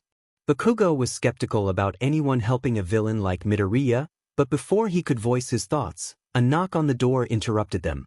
Midoriya announced that time was up and stood to answer the door. Bakugo felt a surge of anxiety as he wondered who would be on the other side. To his surprise, it was All Might, along with 𝐒𝐮𝐬𝐸 and Tsukachi. All Might expressed his astonishment at finding Bakugo there, and Bakugo, still in shock, questioned All Might's presence. 𝐒𝐮𝐬𝐸 noticed Bakugo's agitation and asked Midoriya what had happened. Midoriya, with a small smile, explained that Bakugo had found him, bringing him a sense of relief he desperately needed.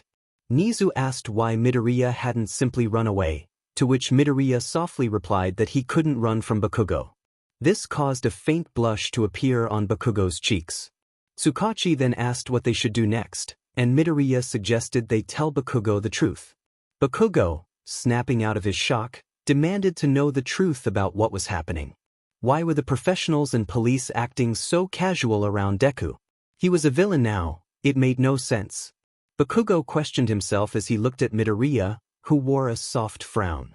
Tsukachi snapped back, aware of Bakugo's short temper, and asked if they could trust him not to tell anyone else. The pros and Midoriya quickly turned their heads toward the detective. 𝐒𝐮𝐬𝐸, slightly irritated, asked if that meant they couldn't trust their students. Midoriya forcefully declared that he would trust Bakugo with his life as he slammed his hands on the table. Although Midoriya wasn't truly a villain, he had changed since a few months ago. His vibrant personality had dimmed when his mother passed away. All Might, looking sadly at his close friend, expressed his trust in Bakugo. Midoriya shrugged and mentioned that Bakugo hadn't said a word about one for all, even when questioned by the police. 𝐒𝐮𝐬𝐸 and Tsukachi exchanged wide-eyed glances. 𝐒𝐮𝐬𝐸 stuttered, admitting he wasn't aware Bakugo knew about that. Midoriya reiterated through clenched teeth that he trusted Bakugo with his life. The room fell silent as Tsukachi realized he had made a mistake. Everyone nervously glanced around, unsure of how to proceed.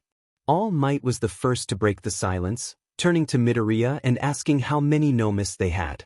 Midoriya leaned back in his chair and replied that there were around 100, but only about 15 were ready. 𝐒𝐮𝐬𝐸 inquired how long it would take for the others to be prepared. Midoriya responded that it would take 6 months, assuring them they should have plenty of time. Tsukachi asked about their plan for the Hosu attack. Midoriya replied nonchalantly that there wasn't one. They weren't ones for making plans, they just wanted to cause chaos. He added that the only reason they had a plan for Toga was because they had helped him out. Bakugo soon tuned them out, lost in his thoughts, glancing back and forth between everyone, utterly confused. Did this mean that Deku wasn't a villain? Or did it mean everyone else was? Why did this make no sense? Bakugo wondered as he looked at Midoriya. Even with Midoriya's new look, he was still the same caring person who wanted to be the world's greatest hero. How could he ever think that Crybaby would be a villain? Bakugo scolded himself as Midoriya sent him a quick wink. Did he just wink at him?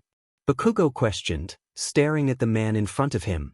𝐒𝐮𝐬𝐸, noticing Bakugo's silence, commented that he had been awfully quiet. When Bakugo heard his name, he snapped his head toward his teacher. He replied that he was just thinking as he slid further down in his chair. 𝐒𝐮𝐸𝐸 kindly acknowledged that they hadn't given him time to ask questions and knew he must have many. Of course, he did, Bakugo yelled as he sat up straight in his chair, noticing everyone's eyes on him. He directed his frustration at Midoriya, questioning how he could join the biggest villains to go undercover. Midoriya simply replied yes. Bakugo hung his head low, feeling sadness wash over him. Surely, the freckled man had to realize how reckless that plan was. That was a suicide mission, Bakugo exclaimed, clenching his fists in anger. He was furious, yet he felt the urge to cry. Midoriya whispered sadly that he knew. He understood the risks. There was a chance he might not come out of this alive, but he had to do it. No one else had a quirk strong enough to defeat All for One. Then why was he doing it? Bakugo yelled, shocked at the rage he felt. He looked at Midoriya, wondering why he even cared. He thought Bakugo would be happy that he was doing something that could possibly get him killed, but he was wrong. Midoriya whispered that he was the only one who could do it. Bakugo insisted he could have at least waited until he was a real pro with proper training. They had barely begun their training. They would have been too strong by then, Midoriya said, attempting to hide his own frustration. Everyone could have helped. They could have brought them all down together. Bakugo yelled in anger, images of his classmates flashing through his mind. He turned to Nizu and All Might, filled with rage. How could they ask him to do this? He was just a first year at UA. He needed a permission slip to attend a training camp, yet they let Midoriya join the League of Villains. Bakugo's voice grew louder as he felt like fire. How could the principal of the best school and the #1 hero allow him to do something so reckless? Bakugo screamed, tears forming in his eyes. They were supposed to protect and train them for this kind of thing. They were sacrificing someone with the potential to be the next #1 hero. What kind of hero did such things? Katsuki Bakugo, Midoriya yelled, slamming his hands on the table and pushing himself up. Everyone's eyes widened as they turned to Midoriya, shocked to hear him yell at Bakugo and call him by his actual name. Even Bakugo stood in disbelief. Midoriya ordered him to go to his room and calm down, pointing to the hallway. Bakugo stared at him, frozen in place. Now Midoriya insisted. They stood in silence for a moment before Bakugo let out a heavy sigh, lazily picking himself up from the chair and walking away from the group. Midoriya nervously apologized as he glanced around the room. Honestly, everyone was going to react like that, Nizu said with a small sigh. UA, the police, and even All Might would face a lot of backlash when this was all over. Midoriya stared at his principal, realizing he was right. Parents everywhere would go crazy when they found out what they were doing. Tsukachi quietly stated that they would figure it out when the time came, looking around the room at the concerned faces. Midoriya then shifted the conversation back to their original topic, mentioning that he would be working on the Nomu with All for One the next day. All Might, filled with worry, asked how often Midoriya worked with him, fearing that his greatest enemy might discover what was happening right under his nose. Midoriya replied with a smirk, saying he was All for One's new favorite, jokingly bragging about it. All Might sighed, expressing that sometimes Midoriya was so good at playing the villain that it scared him. Midoriya's smirk faded at his idol's words, and he felt an uneasy sensation in his stomach as he sensed everyone's eyes on him.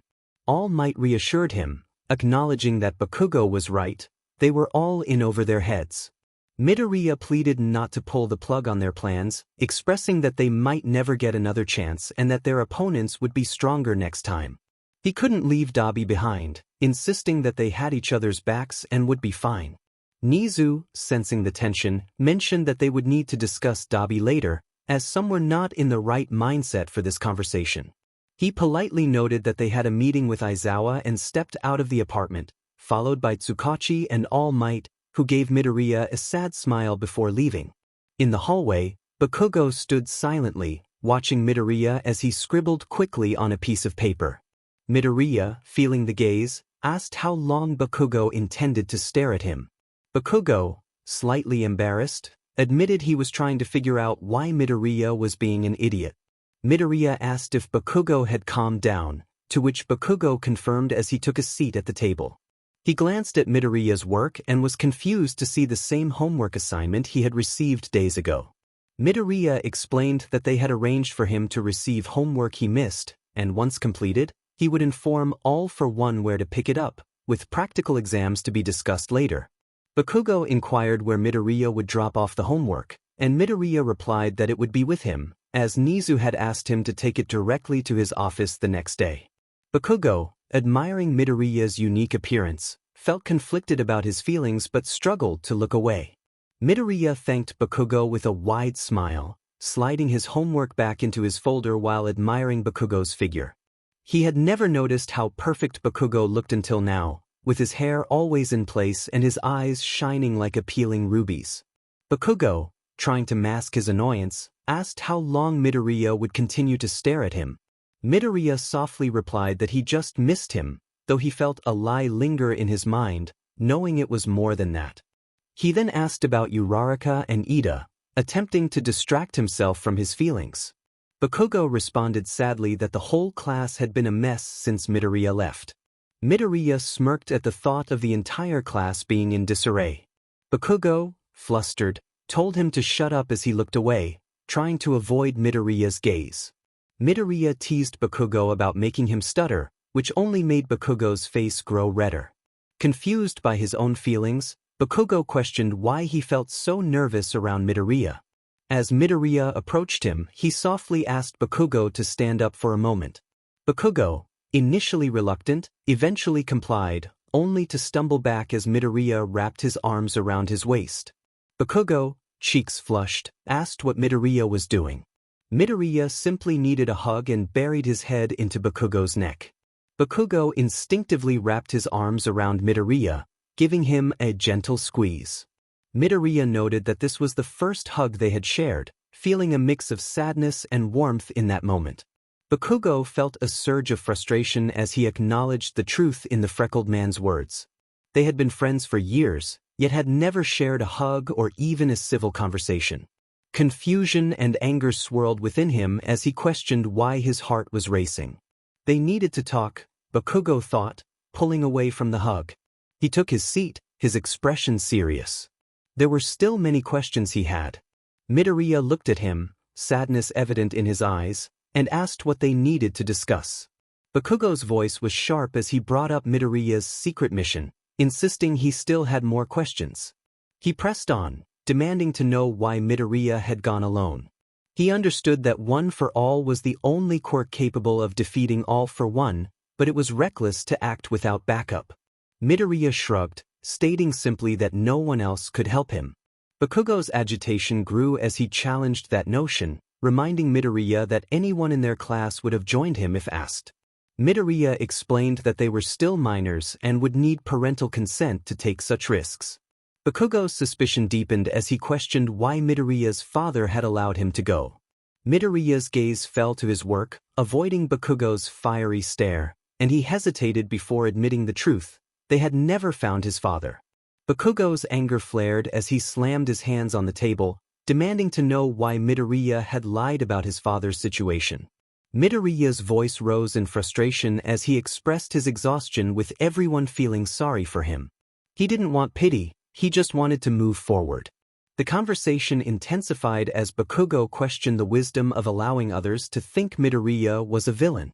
Midoriya, feeling cornered, explained that revealing his situation would put his friends in danger.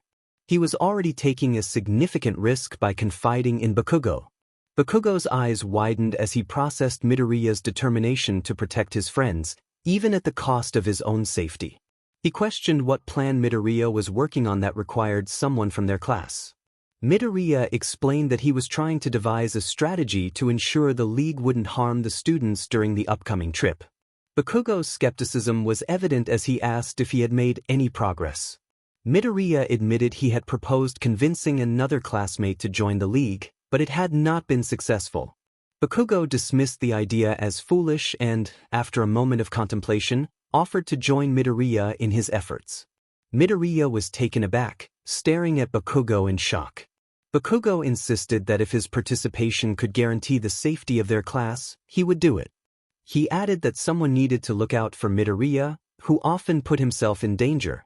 Midoriya quickly rejected the idea, expressing concern that if the league discovered Bakugo's involvement, he would be in grave danger. He couldn't bear the thought of losing Bakugo. Bakugo pointed out that anyone else would be putting themselves at risk too. Midoriya frowned, acknowledging the foolishness of the plan, when his phone rang. He pulled it from his pocket, and Bakugo, recalling the night Midoriya had smashed his old phone, asked when he had gotten a new one. Midoriya ignored the question and answered the call, greeting 𝐼𝐸 with a small smile. He assured 𝐼𝐸 he was with a friend and requested a warp gate to his apartment. After ending the call, Bakugo inquired about the conversation. Midoriya shrugged, explaining that 𝐼𝐸 was checking on him. Bakugo was surprised to learn that Midoriya was allowed to see friends, but Midoriya reassured him that he had earned their trust. Bakugo couldn't believe it. He recalled his own encounter with the league. Midoriya smiled, revealing that 𝐼𝐸 had been a significant support for him during his time with the league.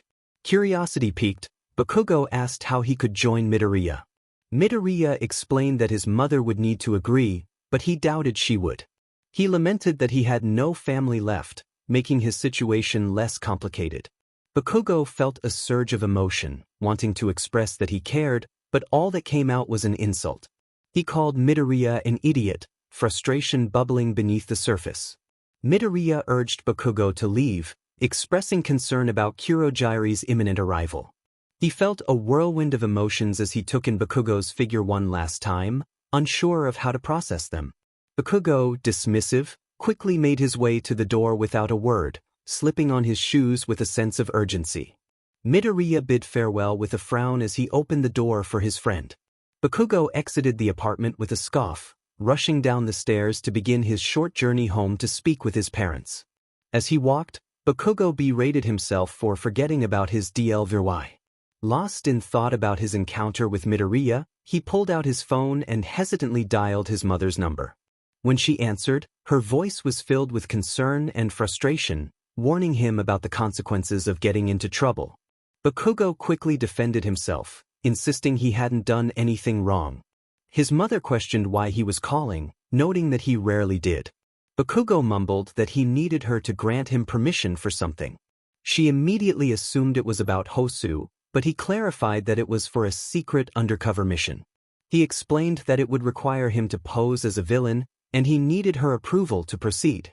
His mother was skeptical, questioning why she should support such a risky endeavor, especially since he was just a first-year student.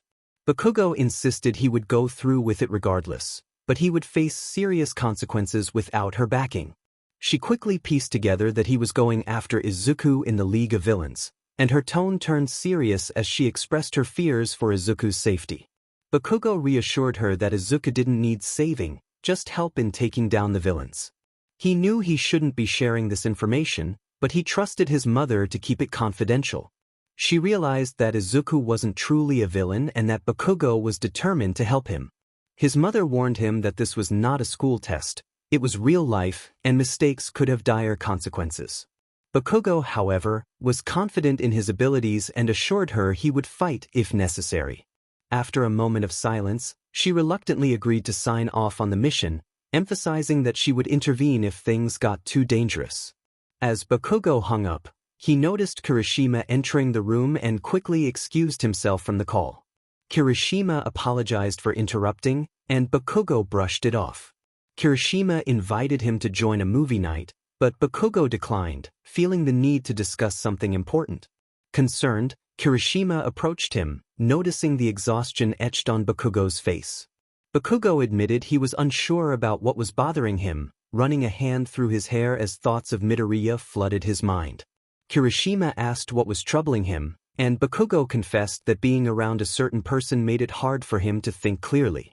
He described how his heart raced and his face felt warm, even admitting to stuttering.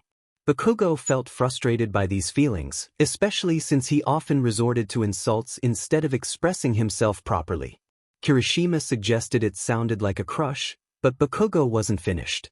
He continued to explain how difficult it was to communicate with this person, his mind wanting to say something nice while his mouth betrayed him. As he spoke, a small smile crept onto his face at the thought of Midoriya's unruly hair and bright, mismatched eyes. Kirishima observed his best friend with a small sigh, noting the smile that Bakugo wore as he seemed lost in thought. He suggested that Bakugo might have a crush on someone, though Bakugo dismissed it, claiming he just needed to talk to someone else about his feelings. As Bakugo stood up, Kirishima's concern grew, sensing there was more on his friend's mind. Bakugo retorted sharply as he exited through the front door, kicking off his shoes and making his way through the common room. Mineta, ever the jokester, couldn't resist asking about the girl Bakugo had mentioned to Kirishima. Bakugo's reaction was immediate and fierce, demanding to know what Mineta meant. The rest of the class exchanged looks of shock and confusion. Mineta pressed on, wanting to know more about the girl, while Bakugo's anger flared. He turned to Jiro, who had inadvertently overheard their conversation, and demanded to know when she had started listening. Jiro nervously replied that it was shortly after Kirishima had gone outside. Bakugo's frustration mounted as he directed his gaze back to Kirishima, who confirmed that they hadn't been listening before. Mineta, undeterred, continued to pry, but Bakugo quickly corrected him, revealing that the person he liked was not a girl. The class was stunned into silence as Mineta exclaimed in surprise, prompting Bakugo to take a threatening step forward. Mineta quickly backed down, hands raised in surrender, while Bakugo warned Jiro about eavesdropping, his voice low and menacing. With that, he stormed out of the room, leaving his classmates speechless. Kirishima, frustrated with the situation, yelled at the class, expressing his anger over how they had ruined Bakugo's moment of vulnerability. He reminded them of the importance of supporting their friends, especially after losing Midoriya, and emphasized that they couldn't afford to lose Bakugo too. Later, Bakugo found himself in his dorm room on a dull Tuesday evening, having finished his homework. Lying on his bed, he stared at the ceiling, his thoughts consumed by Midoriya since their last encounter. He had received permission from his mother to go undercover and had convinced Nizu and All Might to allow him to proceed. Now, he was anxiously waiting for a chance to contact Midoriya, who was still out there with villains. Frustrated, Bakugo sprang from his bed, grabbing his phone before heading to the door. He made his way to the elevator and pressed the button for the second floor. When the doors opened, he stepped out and walked down the hall, checking the time as he approached Midoriya's door. It was 6:47, dinner preparations were likely underway. As he stood before the door marked with Midoriya's name, a wave of sadness washed over him. He pushed the door open and stepped inside. Uraraka's quiet voice broke the silence, and Bakugo turned to see her sitting on the bed, wiping her face as if she had been crying. He acknowledged her presence, surprised that she was there. She asked him what he was doing there, and he returned the question, joining her on the. Uraraka admitted she wasn't in the mood for dinner, burying her head in her knees. The room felt empty, with only Midoriya's school uniforms remaining in the closet, a stark reminder of his absence. As tears streamed down Uraraka's cheeks, she expressed how much she missed Midoriya, struggling to comprehend how he could choose a life of crime over heroism. Bakugo quietly echoed her sentiment, twirling his thumbs as he reflected on the loss. Uraraka, sensing the weight of the moment, asked Bakugo why he had been so harsh with Midoriya if he cared about him. Bakugo sighed, acknowledging that it was a long story. Uraraka gently encouraged him to share, her eyes focused on his face, ready to listen. The blonde didn't answer at first. He continued to look anywhere but at her, debating whether he should share his thoughts. When his eyes eventually returned to her face, he relented. Bakugo began with a sigh, expressing that for most of their lives, he believed the other person looked down on him. Uraraka, recalling a past conversation with her best friend, smiled as she reminded him that the other person actually admired him. He used to defend Bakugo whenever someone picked on him, claiming that Bakugo was the strongest person he knew and that he would be proud to be half the hero Bakugo was destined to become. Bakugo scoffed gently, a small smile forming on his lips, acknowledging that he hadn't been right about that. He then asked Uraraka if she knew when the other person had received his quirk. She shook her head, assuming it was around the age of 4, like everyone else. Bakugo revealed that he had gotten it just days before the entrance exam, which surprised Uraraka. She couldn't believe he had gone so long without a quirk. Bakugo explained that they had thought he was quirkless for most of their lives before UA. He had always been a kid who supported Bakugo, even without a quirk, and Bakugo had mistakenly believed he was looking down on him due to his own ego and temper. He felt shame as he looked down at the green bedspread. Uraraka remarked that the other person had expressed a longing to be as strong as Bakugo and that he looked up to him. Bakugo acknowledged this realization, recalling the day his animosity toward the green-haired boy had faded. When Uraraka asked if that feeling had changed, Bakugo confirmed it had. He reflected on how the other person had always tried to help him fight his battles, which had made Bakugo feel weak at the time. Now, he recognized that the other person was likely his only true friend during their younger years. A soft smile crossed his face as he pictured Midoriya standing in a creek, extending his hand toward him. Bakugo whispered that he missed having Midoriya always behind him, feeling a warmth in his cheeks as he admitted it was nice to know he could always protect him. Uraraka gazed at Bakugo in amazement, realizing how little anyone truly understood his thoughts and feelings. She felt special to know how he felt about her best friend and was impressed by how much Bakugo had matured since starting at UA. While he still had his fiery temper, she never expected to see this level of compassion from him in less than a year. Bakugo sighed, expressing his frustration about not knowing where Midoriya was or what he was doing. He had always known his whereabouts, making this situation feel entirely different. As he pushed himself off the bed, 𝐼𝐼𝐬𝐽 asked why Midoriya had chosen to leave them to become a villain.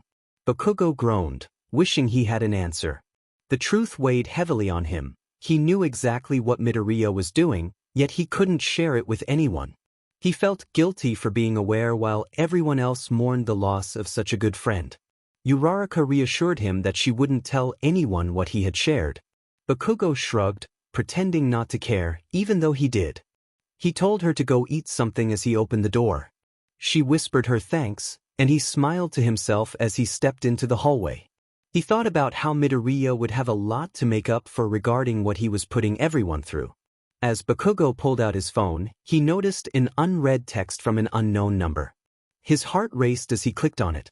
The message read, "Did you turn in the homework?" A small smile tugged at his lips as he typed back, wondering if it was Midoriya. Bakugo sent, "Deku." The reply was a simple wink emoticon. He let his hand drop to his side while heading toward the elevator, his mind racing with uncertainty about how to respond.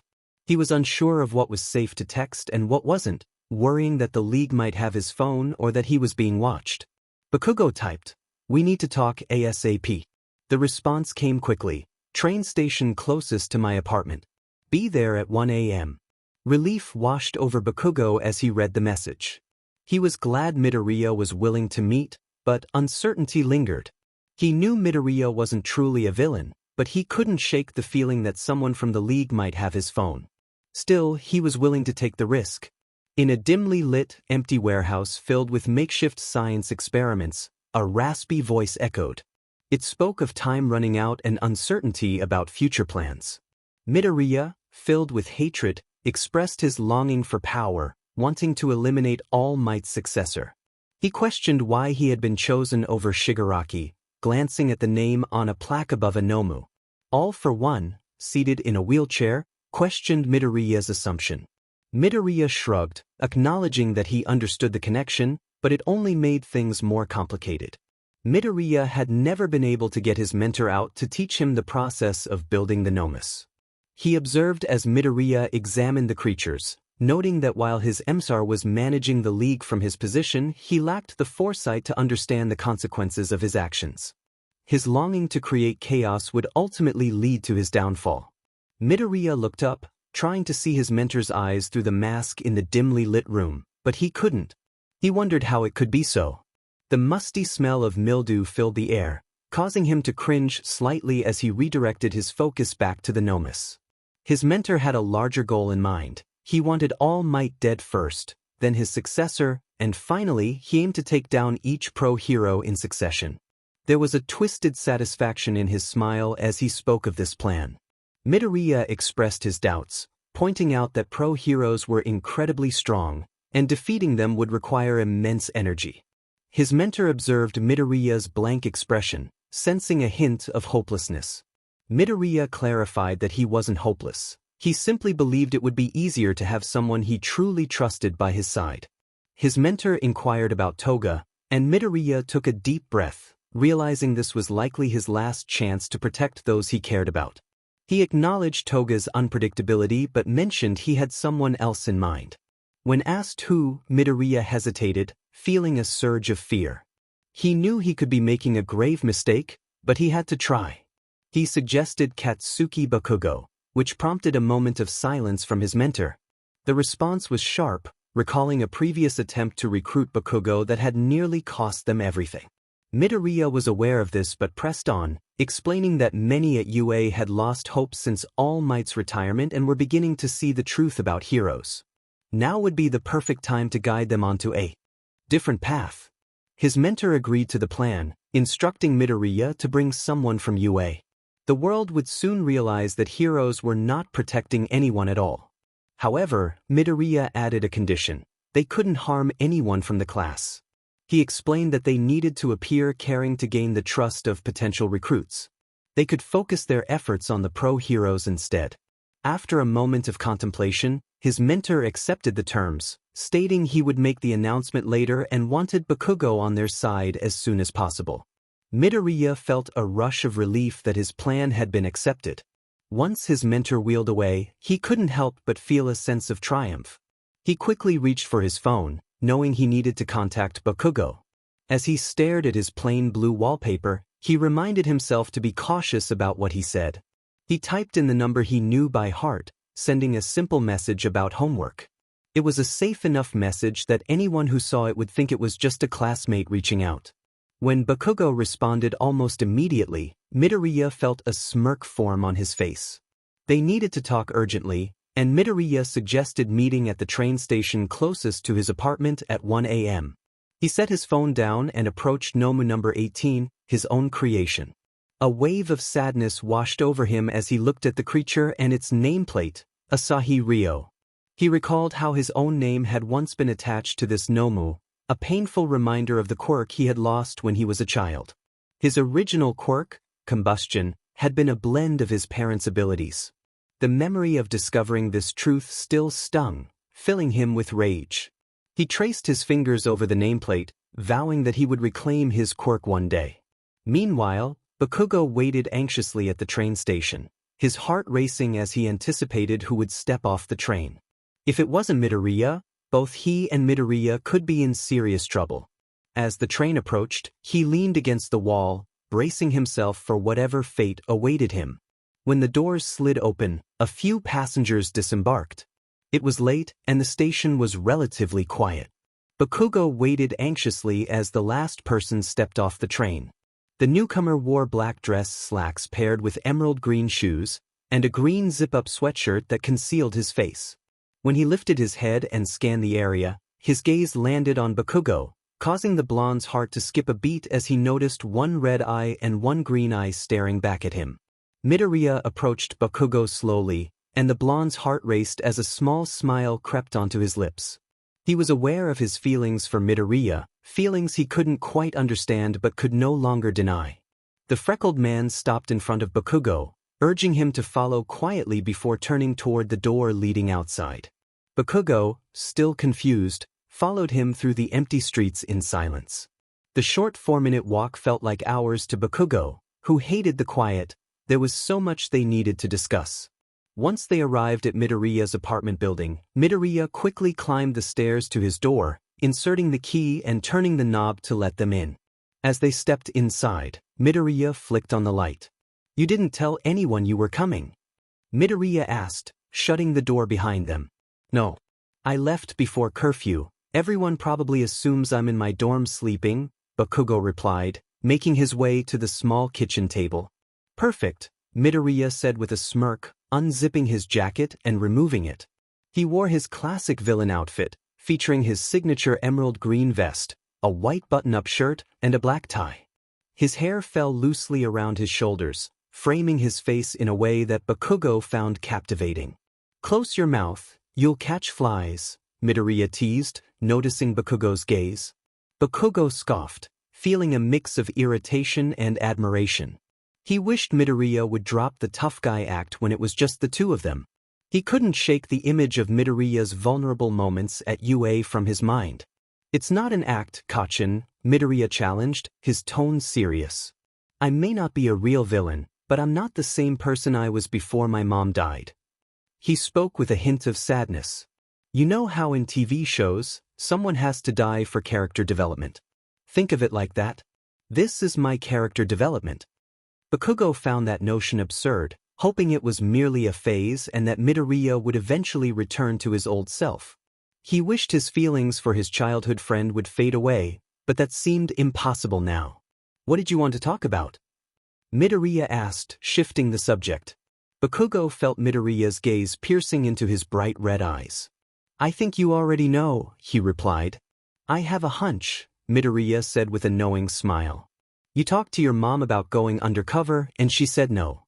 Bakugo smirked, enjoying the moment. "Actually, she said yes."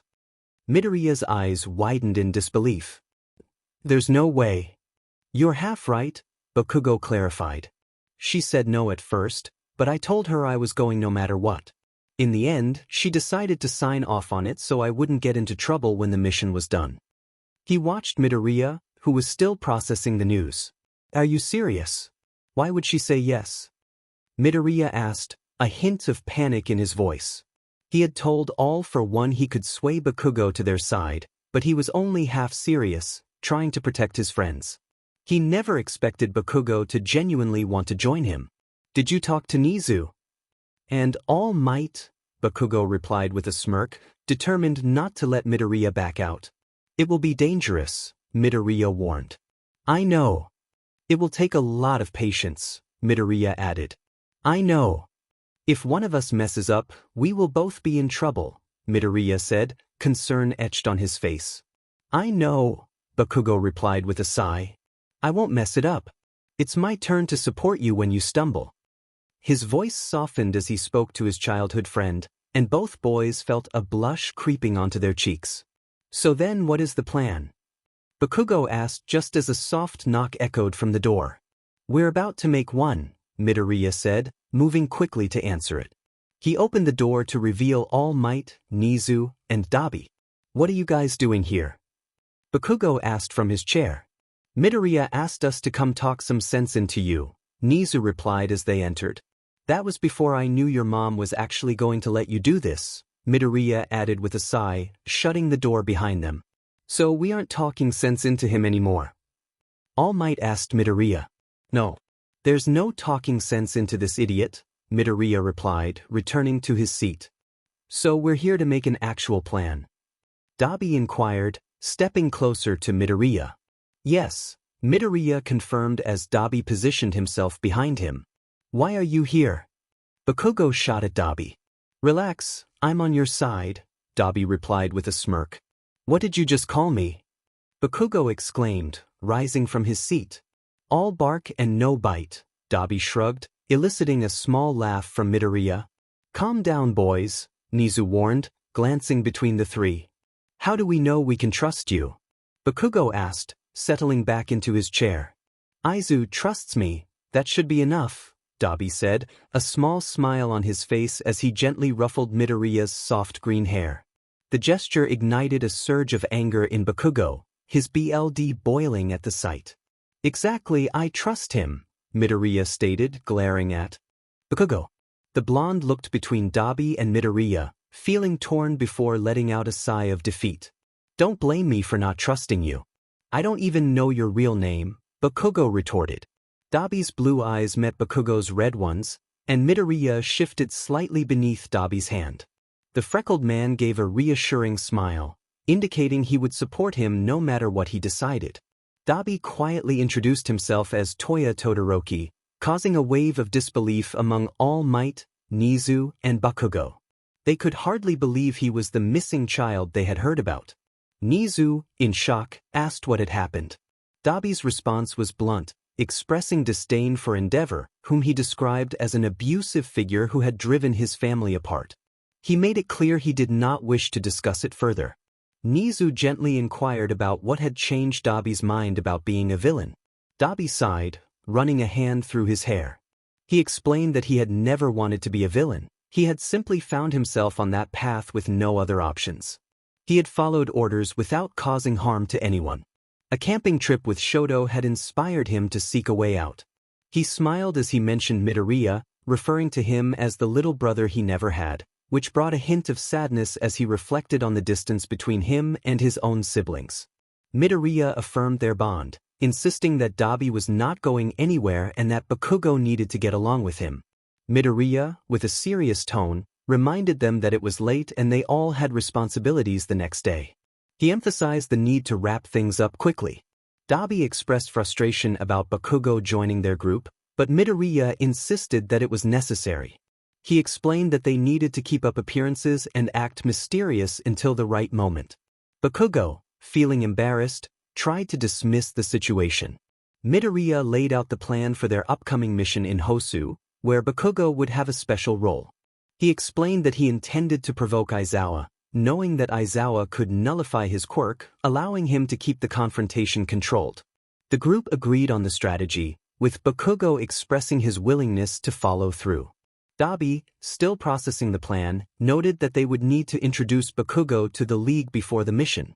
Midoriya confirmed they would do so the next day. He explained that Bakugo's absence from class would raise suspicion, so they needed to ensure he was seen in the dorms that night.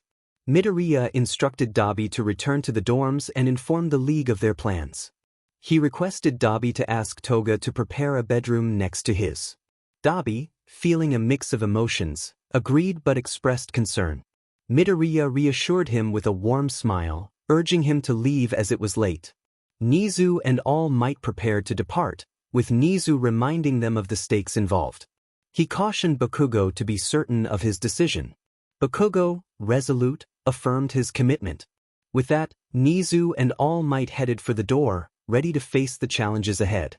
Midoriya expressed a need to speak with 𝐼𝐸 privately before the others left.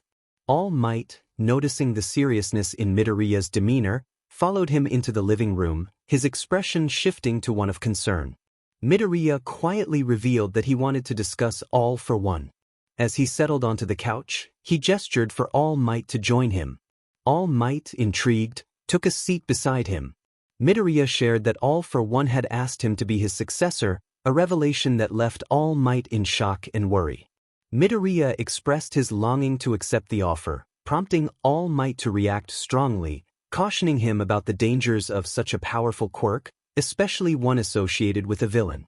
Midoriya countered that the quirk's nature depended on the user, not the quirk itself. 𝐼𝐸 felt a mix of pride and concern for his student, acknowledging Midoriya's thoughtful perspective. Midoriya explained his plan to take 𝐼𝐸's quirk while retaining one for all, believing that by the time they faced off, 𝐼𝐸 would be weakened.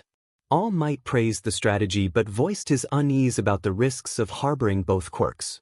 He urged Midoriya to reconsider, offering support if he decided to back out. Midoriya, feeling a mix of fear and determination, acknowledged 𝐼𝐸's words. He was anxious about the potential consequences of his choices and the looming threat of 𝐼𝐸. 𝐼𝐸 wished him luck as he left the room, leaving Midoriya alone with his thoughts, grappling with the weight of his decisions and the longing to reclaim his life and loved ones. Bakugo entered the room, noticing Midoriya's distress. Concerned, he approached and asked what was wrong, catching Midoriya off guard. Midoriya insisted he was fine, offering his bed to Bakugo while he took the couch. However, Bakugo, sensing something deeper, turned Midoriya to face him, observing the signs of his emotional struggle.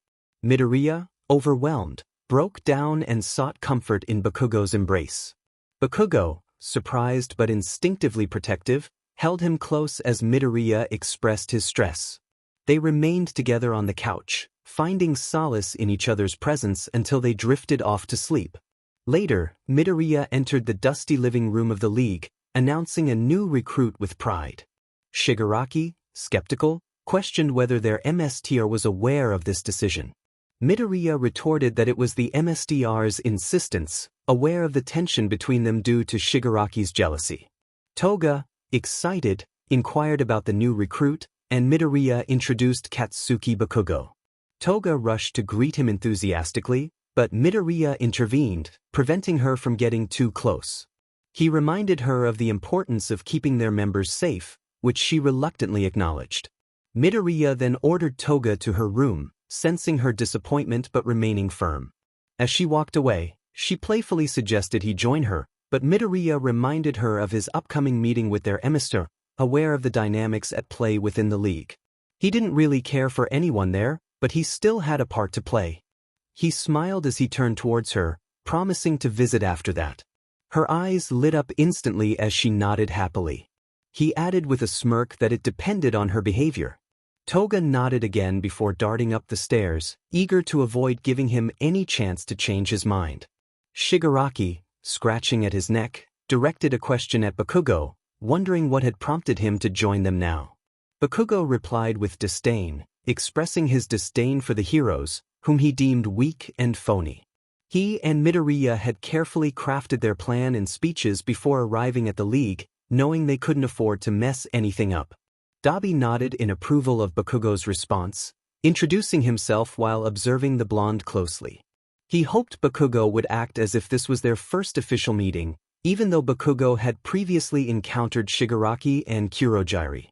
Bakugo introduced himself curtly, his gaze wandering around the dusty room, questioning if this was truly all the people they had.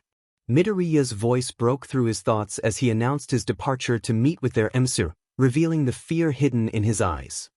He reassured Bakugo that 𝐼𝐵 would show him to his room and warned him not to appear scared, as it would be noticeable. Midoriya promised to return as soon as he could before leaving.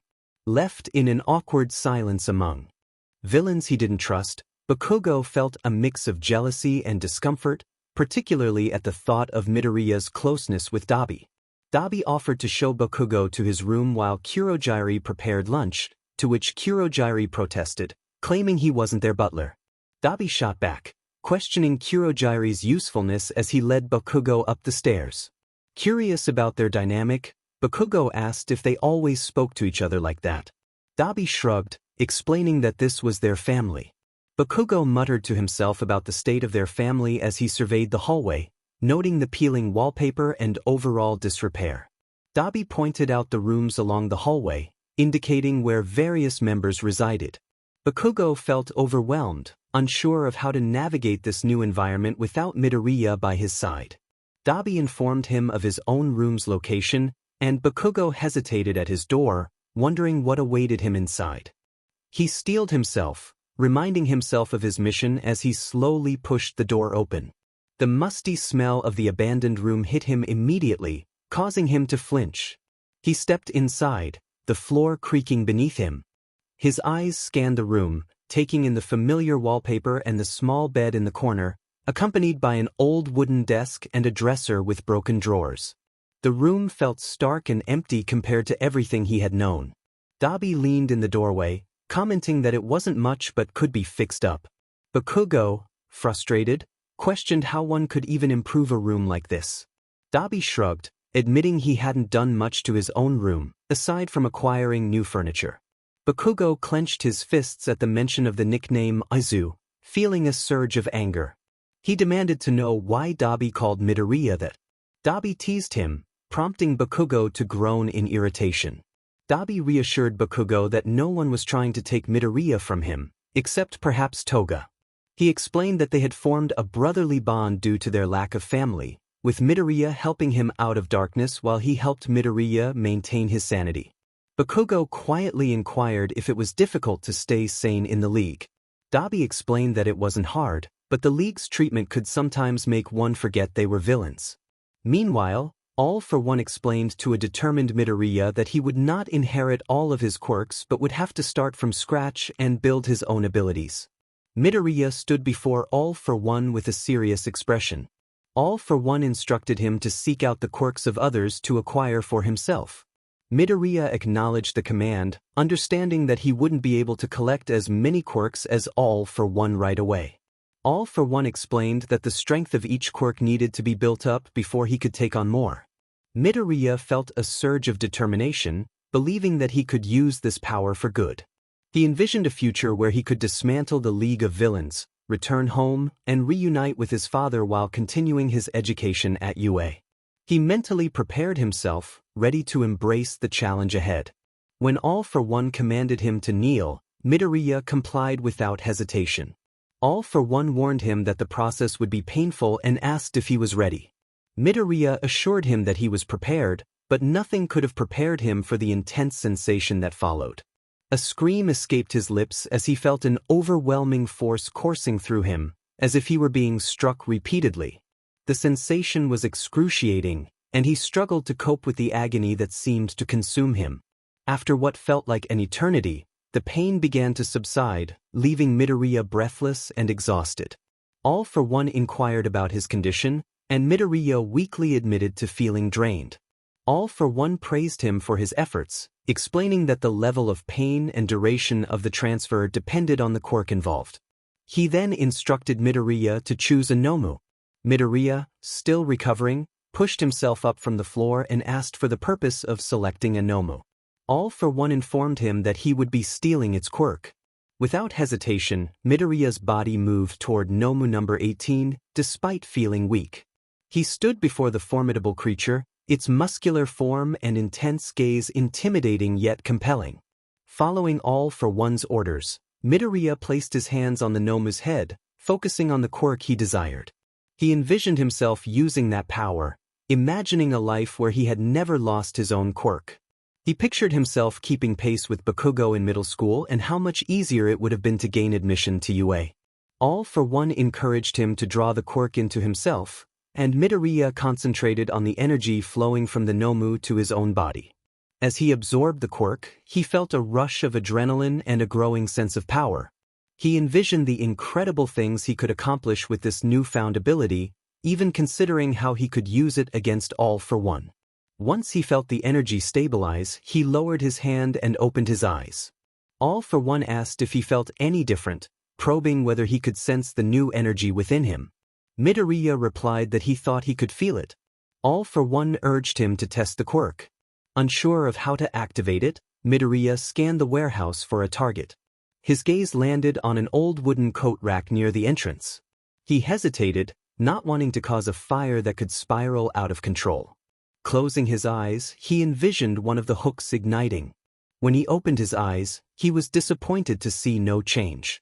𝐼 insisted he try again.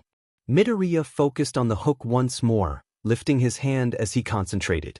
This time, as he imagined the hook catching fire, it ignited before his eyes. 𝐼 scoffed, questioning if the quirk was only capable of producing a small flame. Midoriya, with a confident smirk, clarified that he had simply chosen not to set the entire building ablaze, considering the valuable assets within.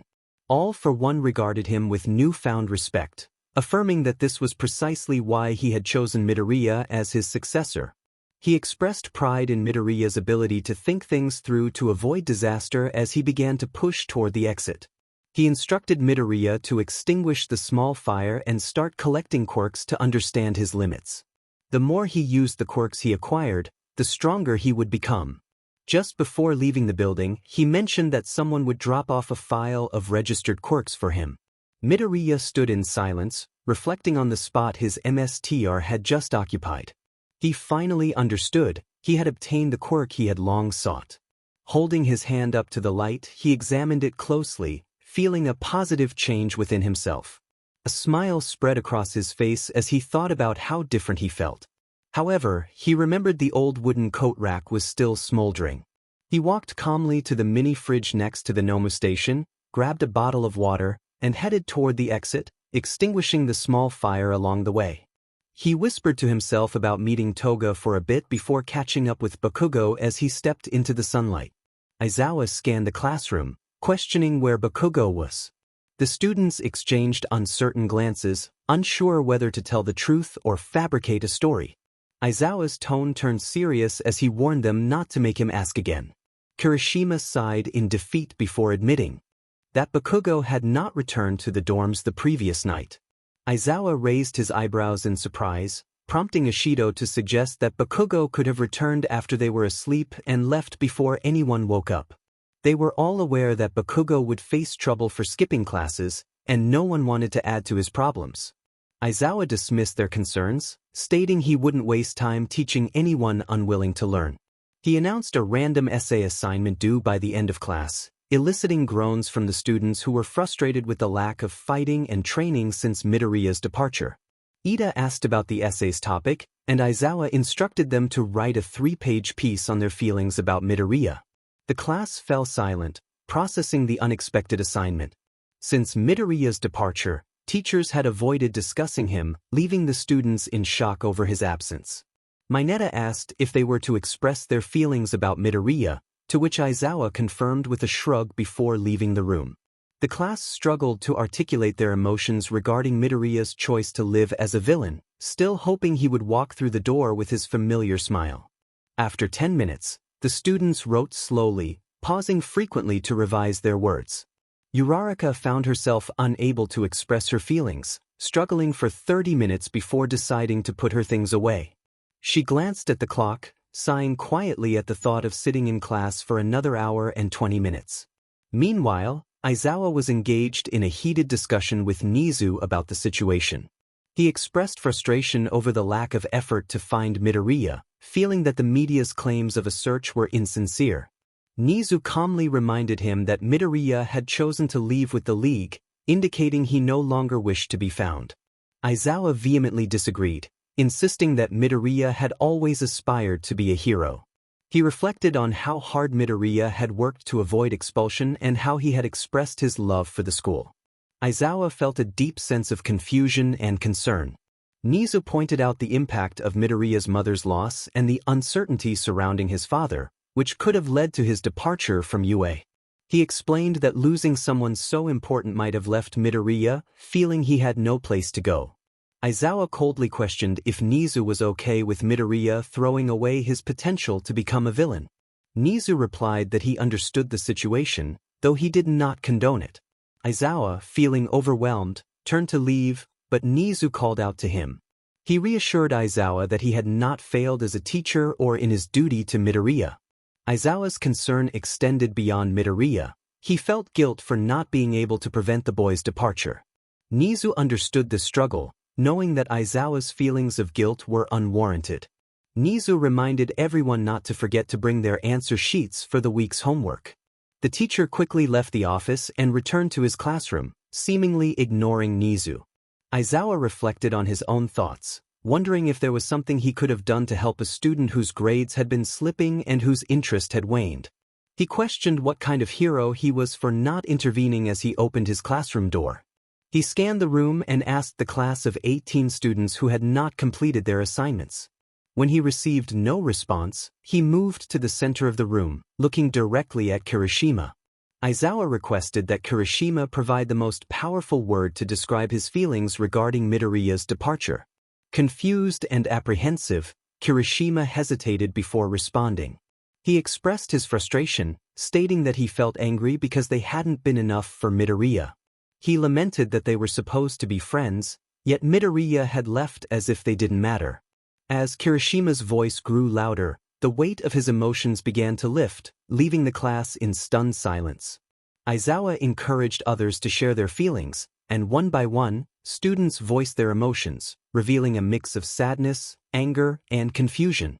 No one mentioned feelings of betrayal, which was what Aizawa had hoped to uncover. However, the atmosphere lightened as they shared their thoughts, fostering a deeper understanding among them. Meanwhile, Toga expressed her impatience as she waited for Midoriya, who was playfully teasing her. She gasped as he kissed her neck, and he responded that he would continue until she was satisfied. Their playful banter continued, but Midoriya eventually felt the need to leave, citing responsibilities regarding the upcoming Hosu trip. He promised Toga they could spend more time together the next day, though he felt conflicted about their interactions. After leaving Toga, Midoriya found himself in front of 𝐼𝐵's door, knocking softly.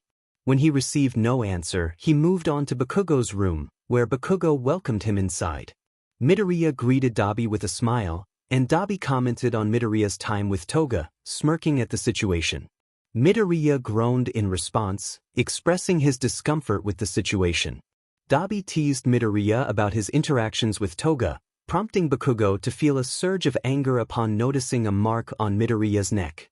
Midoriya dismissed the situation, explaining that he relied on willpower to navigate his feelings. Bakugo, surprised by this revelation, scrutinized Midoriya's appearance, noting his villain attire and the gifts he had received. As they discussed the need for a proper villain outfit for Bakugo, Midoriya suggested that it should differ from his usual style to avoid confusion about their identities. 𝐼𝐵 chimed in with a practical suggestion, prompting the group to continue their conversation about their villain personas. Midoriya considered the idea thoughtfully as he glanced at Bakugo, trying to coordinate colors with his skin tone. Bakugo, surprised, asked if they were really going to match. Midoriya responded with a playful smirk, teasing Bakugo about not wanting to match with him. Bakugo felt his heart race under Midoriya's gaze, feeling flustered yet strangely pleased. Determined, Midoriya cheerfully announced they should get going, mentioning he needed to stop by his room first. He walked out of Bakugo's room and into his own, revealing a cozy, freshly painted space. Bakugo followed, admiring the soft green walls and the neatly arranged furniture, including a queen-size bed and a small desk. Bakugo remarked on how cozy the room felt, noticing the lack of personal items aside from a few files on the desk. Midoriya laughed lightly, mentioning he had redecorated. As he tied his hair back in a messy bun, Bakugo felt a blush creep onto his cheeks, surprised by his own compliment about the room. He chastised himself internally for feeling this way about Midoriya, recalling their long history together and the complicated feelings that had developed. Bakugo muttered under his breath, prompting Midoriya to ask if he had said something. Bakugo denied it, turning away as he shoved his hands into his pockets. Midoriya watched him closely, sensing something was off. He wondered if Bakugo was having second thoughts about their mission. As they prepared to leave, Midoriya complimented Bakugo's new outfit, which mirrored his own but in different colors. Bakugo felt a mix of embarrassment and attraction as he caught a glimpse of Midoriya's reflection. He couldn't deny his feelings any longer, but he tried to convince himself they were just temporary. Midoriya, sensing the moment, suggested Bakugo change back into his regular clothes and have Kurogiri take him home. He also reminded Bakugo to pack a bag and gather some money for their upcoming trip after Hosu. With that, he left the room, leaving Bakugo to contemplate his thoughts. Once alone, Midoriya felt a pang of sadness as he entered his own room. He had been so busy with their recent challenges that he hadn't had a chance to discuss his new quirk or formulate a plan. He needed to practice his combustion quirk, but time was slipping away. He pulled out the file labeled quirk registration, contemplating the possibility of taking someone else's quirk. He knew he had to act quickly to avoid raising suspicion. As he scanned through the quirk names, he sought something that could help him in his fight against 𝐿. After hours of searching, he finally found an intriguing quirk, restoration, which could heal damage done to any living or non-living thing within a limited time frame. He marked the page, excited by the potential. After 3 hours of diligent searching, he identified 4 more quirks that could be useful in their battle against the League. Just as he was about to continue his research, a knock at the door interrupted him. He called out for the visitor to enter as he began to tidy up the scattered files on his desk. 𝐿𝐵 entered, closing the door behind him, and questioned why Midoriya was still awake. Midoriya was filled with excitement as he spotted 𝐿𝐵 and exclaimed that he had something to show him. 𝐿𝐵, slightly confused, followed Midoriya as he dashed out of his door and down the stairs, struggling to keep up. Midoriya urged him on, pushing through the living room and narrowly avoiding the couch. Once outside, 𝐿𝐵 caught his breath and asked what they were doing there. Midoriya pointed toward the target practice field, his eyes gleaming with enthusiasm. He focused on a distant target, raising his hand as he envisioned it catching fire. After a moment, the target ignited, sending dark smoke spiraling into the air. 𝐿𝐵's eyes widened in disbelief as he looked back and forth between the target and Midoriya, who wore a triumphant smirk. 𝐿𝐵, still in shock, asked how Midoriya had done that. Midoriya revealed that he had acquired a quirk that allowed him to steal other quirks. 𝐿𝐵, intrigued yet cautious, inquired about the possibility of a trip, sensing the seriousness in Midoriya's tone. When Midoriya mentioned going to UA, 𝐿𝐵 groaned, questioning the reason for their visit. Midoriya explained that he wanted to check if Bakugo had his bag packed. 𝐿𝐵 then reminded him about the still-burning target, prompting Midoriya to consider extinguishing the flames.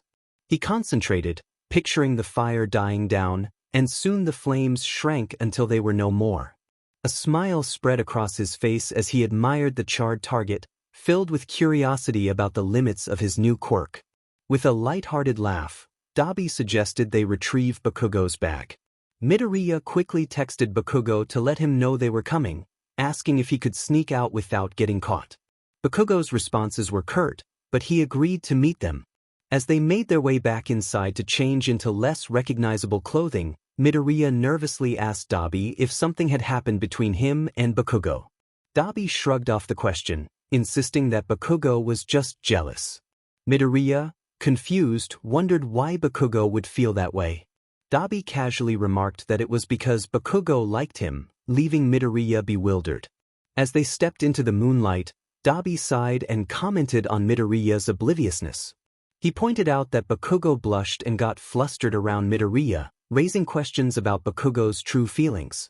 Midoriya's face turned red at the thought, and he shook his head, insisting that Bakugo hated him. 𝐿𝐵 challenged him, listing reasons why Bakugo seemed to care, including his reaction to a mark on Midoriya's neck. Arriving at the train station, they found Bakugo sitting at the kitchen table, still in his pajamas and clearly irritated by the late-night interruption. He confirmed he had his bag, but his mood was sour after a long day. Midoriya awkwardly broached the topic of all for one and one for all, sensing the weight of the conversation ahead. Bakugo's eyes widened in shock as he looked at the green-haired man. He expressed his frustration, feeling the tension rise in the room. He glanced between Midoriya and 𝐷𝐵 multiple times, clearly agitated by the situation. Midoriya, feeling nervous, explained that something significant had occurred and that he needed their help. Bakugo's skepticism was evident as he questioned 𝐷𝐵's loyalty, worried about sharing sensitive information with someone he barely knew. Midoriya, determined to defend his choice, insisted that he trusted 𝐷𝐵. The two engaged in a silent staring contest while 𝐷𝐵 sat awkwardly, feeling out of place. Clearing his throat, 𝐷𝐵 offered to leave, but Midoriya firmly stated that he needed both of them for what was to come. Bakugo, resigned, urged Midoriya to get to the point. Midoriya began to explain the nature of all for one, a quirk that allowed its user to steal and utilize others' quirks. He revealed that the former MSTR of this quirk was indeed the leader of the league. 𝐷𝐵 expressed his familiarity with such a quirk, though he wasn't well informed about it. Bakugo, confused, questioned the implication of the word, was, wondering if the 𝐒𝐮𝐻 no longer possessed it. Midoriya's silence spoke volumes, and he quietly admitted that it was true. 𝐷𝐵's eyes widened as he connected the dots, realizing that Midoriya had received a new combustion quirk from the former MSTR who intended for him to take over the league. Bakugo's concern grew, and he felt a wave of anxiety wash over him as Midoriya confirmed that all for one had indeed been passed down to him.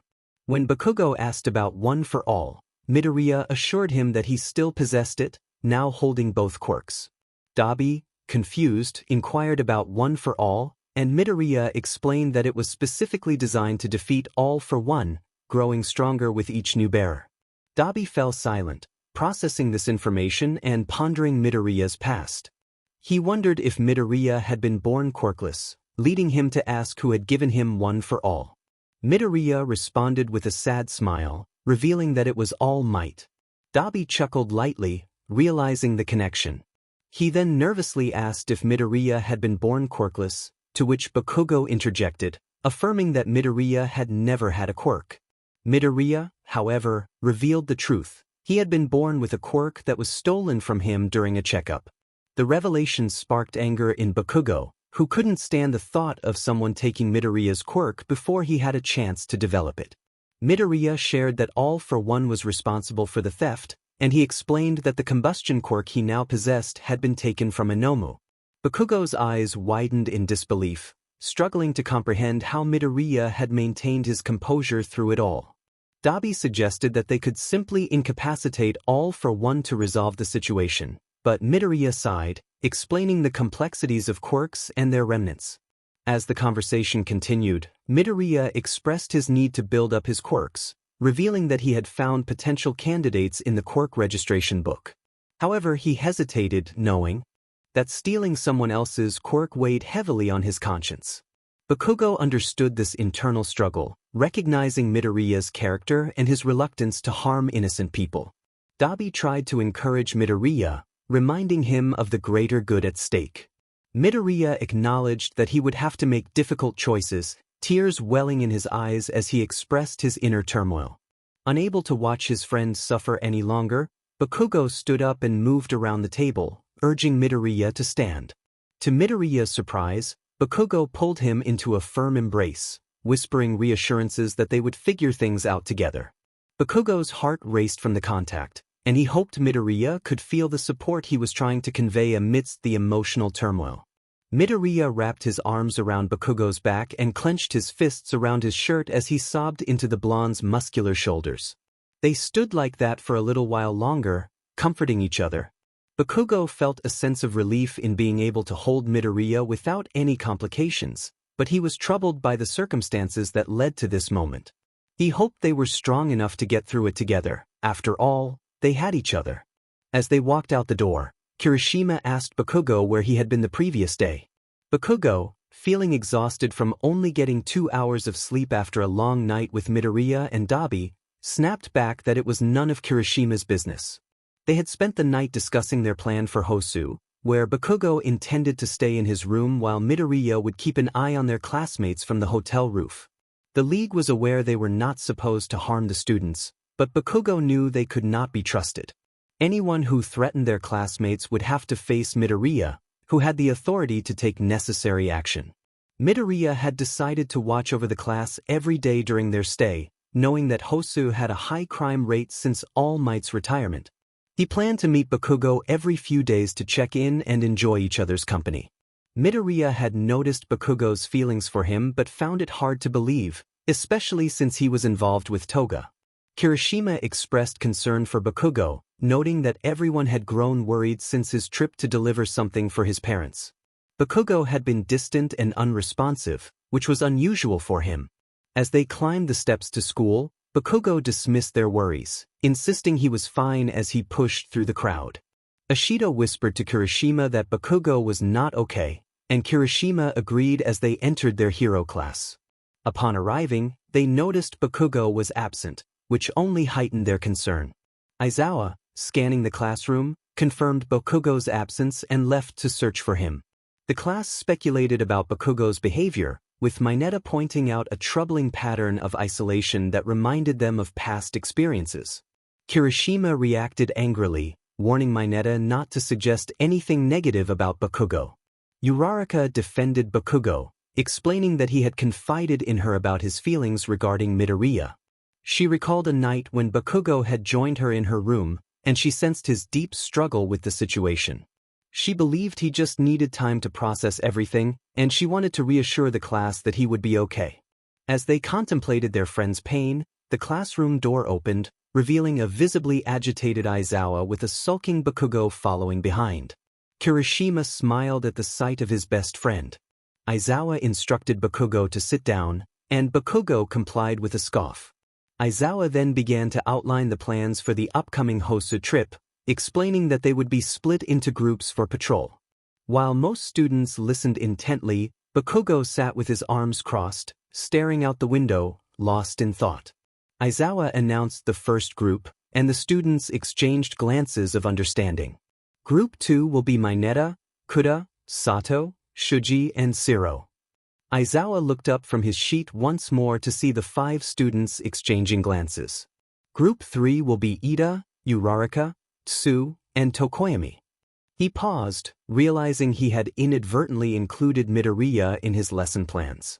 He glanced at the class, noting their somber expressions. They understood who was missing. "You guys are the only group of 4, so keep up," he added, returning his focus to the paper. Group 4 will be Kirishima, Kaminari, Ishido, Jiro, and Bakugo. He lowered his paper again and surveyed the classroom. "Any questions on your groups?" he asked the silent class. When no one responded, he flipped to the next page. Room assignments. We will be staying at the Hosu Hotel in the city center. There will be 2 people per room. Aizawa began reading off the list. Yayorozu and Hagakure. Uraraka and Tsu. Jiro and Ishido. Kirishima and Kaminari. Mineta and Aoyama. Sato and Siro. Kuda and Shuji. Todoroki and Tokoyami. Ida and Ojiro. Bakugo, you have your own room. Aizawa explained, directing his gaze toward the blonde. Why does he get his own room? Mineta complained from the back of the class. Because he is paying for it, Aizawa replied with a sigh. You can have your own too if you want to pay for it. He flipped to the next page in the packet. Everyone is to leave here when we are done and go pack for tomorrow. I want it all done before 6 p.m. tonight. Aizawa looked at Kirishima and Kaminari, who were often unprepared. Bakugo, you may go. I expect you to be at the dorms by 6 a.m. with your bag already packed. Bakugo pushed himself away from his desk, slinging his bag over his shoulder. Kirishima called out from across the room, asking where he was going. Bakugo replied that he needed to grab something from home and pushed his way out the door. The class watched him leave, feeling a familiar sadness. Bakugo had just arrived at the hotel. Everyone was downstairs hanging out in the lobby. He texted Midoriya that he was in his room, to which Midoriya teased that the roof was probably better. A small smile crept onto Bakugo's face as he pocketed his phone and headed toward the elevator. He was eager to see Midoriya, who occupied his thoughts constantly. It pained him to know that Midoriya was involved with Toga, even if it was just an act. Accepting his feelings for Midoriya had been swift and overwhelming. With a sigh, Bakugo pushed open the heavy metal door leading to the roof. The chilly breeze tousled his hair as he stepped outside. He noticed several small tables scattered across the rooftop and a 5-foot barrier surrounding the edge. It would be difficult for an average person to jump over, but for heroes like Bakugo and Midoriya, it was a different story. 𝐾𝐿. Bakugo turned at the sound of a cheerful voice calling his name. His gaze landed on Midoriya, who wore a broad smile. Bakugo was momentarily taken aback, captivated by the sight of him. Midoriya's single curl danced in the wind, and his mismatched eyes sparkled with joy. Bakugo smirked and asked if Midoriya missed him. Midoriya responded with a bright smile, saying he would always miss him.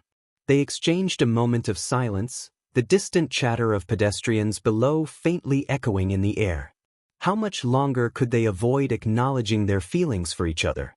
Midoriya asked who would be going on rounds first, moving toward the edge of the rooftop. Since the barrier was tall, he had to stand on a chair to see over it. Bakugo joined him, casually listing the names of their classmates. Midoriya was surprised when Bakugo referred to 𝐼𝐼𝐬 by her actual name, and Bakugo, slightly embarrassed, mumbled that she was all right. Midoriya opened his mouth to respond but was interrupted by Bakugo, who urged him to climb over the barrier instead of standing on the chair. Midoriya hesitated, expressing his concern about falling. Bakugo scoffed, reminding him of his abilities.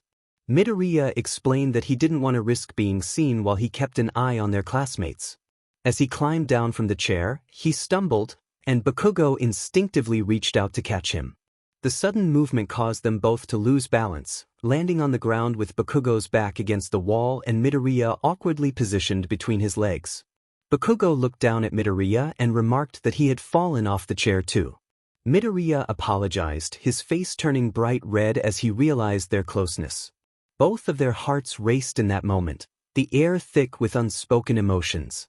If anyone were to walk in on them in that position, they would look like a couple who couldn't take their hands off each other. Bakugo gazed down at the green-haired boy in awe. Even though Midoriya was still looking at the ground, it was hard to miss his bright red face. Bakugo wondered to himself if Midoriya felt as nervous as he did. He slowly moved his hand to Midoriya's face, resting it gently on his cheek. Midoriya felt his heart race as Bakugo's large hand made contact. Overwhelmed by embarrassment, he instinctively leaned into Bakugo's chest. The blonde smirked, sliding his hand down Midoriya's face until it rested just under his chin. Gently, he lifted Midoriya's head, making their eyes meet. Bakugo's smile was genuine, a small, heartfelt expression as he leaned closer, closing the distance between them. Time seemed to freeze as they lay on the cold ground, wrapped in each other's presence. Inch by inch, they moved closer, their lips almost touching, feeling each other's breath. Just as the moment felt perfect, Midoriya hesitated. He asked about the time, breaking the spell as reality returned. Bakugo's eyes widened in surprise as Midoriya pushed himself off the ground, brushing dirt off himself as if nothing significant had just happened. Midoriya called out to Bakugo, pulling him back to the moment. Bakugo, still in shock, pushed himself up, clearly frustrated by the events that had just unfolded. Midoriya walked toward the large metal box at the center of the roof, which contained the entrance. Bakugo checked his watch and replied that it was 5 minutes till 2. Midoriya yelled across the rooftop, asking if they were leaving at 2, as he picked up his bow and arrows. Bakugo questioned what Midoriya was doing as he slid the quiver onto his back. With a smirk, Midoriya declared it was his new weapon of choice and propped himself up on the barrier. He invited Bakugo to join him, extending his hand with a wide smile. Midoriya and Bakugo had been jumping from building to building for 2 hours, keeping an eye on their classmates from UA. Most buildings were only a few feet apart, making it easy for them to leap across. However, some gaps were wider, and Bakugo couldn't use his quirk to propel himself without drawing attention. He couldn't risk being caught with Midoriya right now, It wasn't the right time. Suddenly, Bakugo pulled Midoriya back from the ledge, warning him not to jump yet. He noticed something happening in the alley below. If he had seen it, others likely would too. They leaned over the edge, trying to catch snippets of conversation. Midoriya asked if Bakugo could hear anything, but Bakugo grumbled that it was too noisy with everyone else in the city. They were only 6 stories up, so they needed to be cautious. Midoriya spotted their classmates heading down the alley, noticing a group surrounding a small child. He felt a strong urge to jump in and help, but he knew he couldn't act without permission. Bakugo nodded toward the group of heroes in training as they sprinted down the alley. Ida shouted something, but it was lost to them from their rooftop vantage point. The group of men took fighting stances as Tsu sprang into action, using her quirk to push 2 of them back. Dark Shadow followed closely, engaging the 3 muscular men at the front. Bakugo questioned if they could handle it, noting the odds were 4 against 10. Midoriya confidently stated that he believed in them but emphasized his goal was to ensure they remained unharmed. He prepared an arrow, ready to fire. Bakugo questioned Midoriya's intentions, but when Midoriya was in his firing stance, nothing could distract him. He took a deep breath and released the arrow, watching it soar toward the ground. It struck a tree just inches from a man charging at 𝐼𝐼𝐼𝐿, causing him to halt in surprise. Bakugo teased that Midoriya had missed, observing the chaos below as everyone looked around, trying to find the source of the shot. Midoriya replied that it was just a warning shot, a smirk on his face. Bakugo thought to himself that Midoriya could be quite intimidating when he was focused. He watched closely as Midoriya grabbed another arrow and prepared to fire again. A few seconds after the arrow sliced through the air, a loud scream echoed from below. Bakugo looked over the edge, confusion etched on his face as he spotted a man jumping around with an arrow protruding from his forearm. It was a shocking sight, and Bakugo expressed both surprise and disgust at the scene. Midoriya, standing nearby, explained that he had acted to protect 𝐼𝐼𝐼𝐿, who was vulnerable to an attack from behind. He had aimed carefully, ensuring that the arrow only struck the man's arm, not intending to cause any serious harm. As he stepped back from the roof's edge, Bakugo noted how unsettling it was to see Midoriya so focused and intense, a stark contrast to his usual demeanor. Midoriya playfully asked if Bakugo was scared of him, to which Bakugo scoffed internally, feeling a soft smile creep onto his face. He had known Midoriya his whole life and could never truly be afraid of him.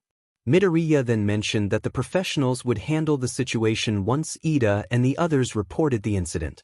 He pulled out his phone, quickly typing a message before putting it away. Bakugo glanced over the edge again, noticing Ida, 𝐼𝐼𝐼𝐿, Tsuyu, and Tokoyami comforting the child who had been attacked moments earlier. When Midoriya announced he had to leave, Bakugo inquired about his destination. Midoriya shrugged, explaining he was going to acquire a few quirks. Bakugo felt irritation rise within him. Midoriya was supposed to focus on protecting the students, not on quirk hunting. Midoriya revealed that 𝐒𝐮𝐽 would take him through a warp gate, assuring Bakugo he would return by 6 for the next rotation. As Midoriya stepped into the gate, he called out a farewell, leaving Bakugo alone with his thoughts. Bakugo sighed, feeling the wind tousle his hair. He reflected on the near kiss they had shared, grappling with his emotions. He had wanted that moment, yet he understood why it hadn't happened. Midoriya had a mission to uphold, and Bakugo couldn't disrupt that by complicating things with his feelings. With a heavy heart, he watched the warp gate close before deciding to step through it himself. 8 slow days passed since the first incident, during which Midoriya had earned the nickname Hosu Guardian Angel 𝐼𝐼𝐼𝐿. He had saved their class multiple times, though no one seemed to suspect his true identity. Bakugo and Midoriya had spent those days side by side, working on their plan. On the rooftop, Midoriya stood confidently in his villain attire, while Bakugo, dressed sharply in a black button-up shirt, orange vest, white tie, and black slacks, sat on the ground. They were preparing for Toga and Dabi to stage an attack on the students, knowing they wouldn't actually harm anyone. Shigaraki and 𝐒𝐮𝐽 were positioned a few buildings away, ready to assist in the escape. Bakugo asked how many quirks Midoriya had acquired. Midoriya listed them off, revealing he had gained several powerful abilities. Bakugo's eyes widened in disbelief at the extent of Midoriya's efforts. Midoriya, joining Bakugo on the ground, expressed concern about leaving his hotel room behind, knowing Bakugo would not return. Bakugo reassured him that nothing mattered more than being there with Midoriya. As Midoriya ran his fingers through his messy hair, Bakugo couldn't help but admire him, whispering a compliment that he quickly denied when asked about it. Desperate to change the subject, Bakugo urged Midoriya to explain his quirks. Midoriya laughed softly, sharing details about his super senses ability, which enhanced his hearing and vision significantly. Bakugo listened intently, his curiosity piqued as he absorbed the information. He had been mumbling about Midoriya all week. His face grew redder as he recalled all the times he had called him cute or muttered that he was impressive under his breath. Bakugo felt a wave of embarrassment wash over him as he asked about quirk transfer. Midoriya explained that he could transfer a certain percentage of any of his quirks to someone else and could also take a portion for himself. Bakugo questioned if it was just another way to steal quirks, to which Midoriya responded that it was essentially true, but he wouldn't have to take everything. He would only take a certain amount, making the quirk less powerful, but easing his guilt. He promised that once everything was over, he would return everyone's quirks. Bakugo turned his head towards Midoriya, seeking clarification. Midoriya smiled and admitted that he wanted it not for guilt, but because he needed Bakugo's help to take down their common enemy. The blonde stared at him in confusion, trying to piece together what he meant. Midoriya expressed his longing to share half of the quirks he collected, his voice tinged with sadness as he rested his head gently on Bakugo's shoulder. Bakugo's eyes widened at this revelation, his heart racing and stomach flipping from the closeness. He asked if Midoriya wanted him to help in the final battle, feeling tears prick at his eyes. Midoriya replied happily, affirming that he did. Bakugo, trying to maintain his composure, laid his head on Midoriya's soft green hair. They sat in silence, contemplating the events to come. Their plan for the day was to create as much chaos as possible while making it seem like they had lost another student to the dark side. However, Midoriya had a different goal in mind. He was preparing to do something that weighed heavily on his conscience, but he felt it was necessary to bring down all for one. He closed his eyes, savoring Bakugo's presence for a few more moments before a loud explosion echoed below them. Both boys sprang to their feet, hearts racing, knowing the moment they had anticipated was finally here. Bakugo asked if it was time already as Midoriya approached the edge. Midoriya confirmed it was time, noting the blue flames surrounding the hotel. He reminded Bakugo that he was a villain now and needed to embrace that role with coldness and hatred. Bakugo affirmed he could do that and began walking toward the hotel door, whispering for Midoriya to be careful. He knew Midoriya could hear him with his new quirk, but it felt more special to say it quietly.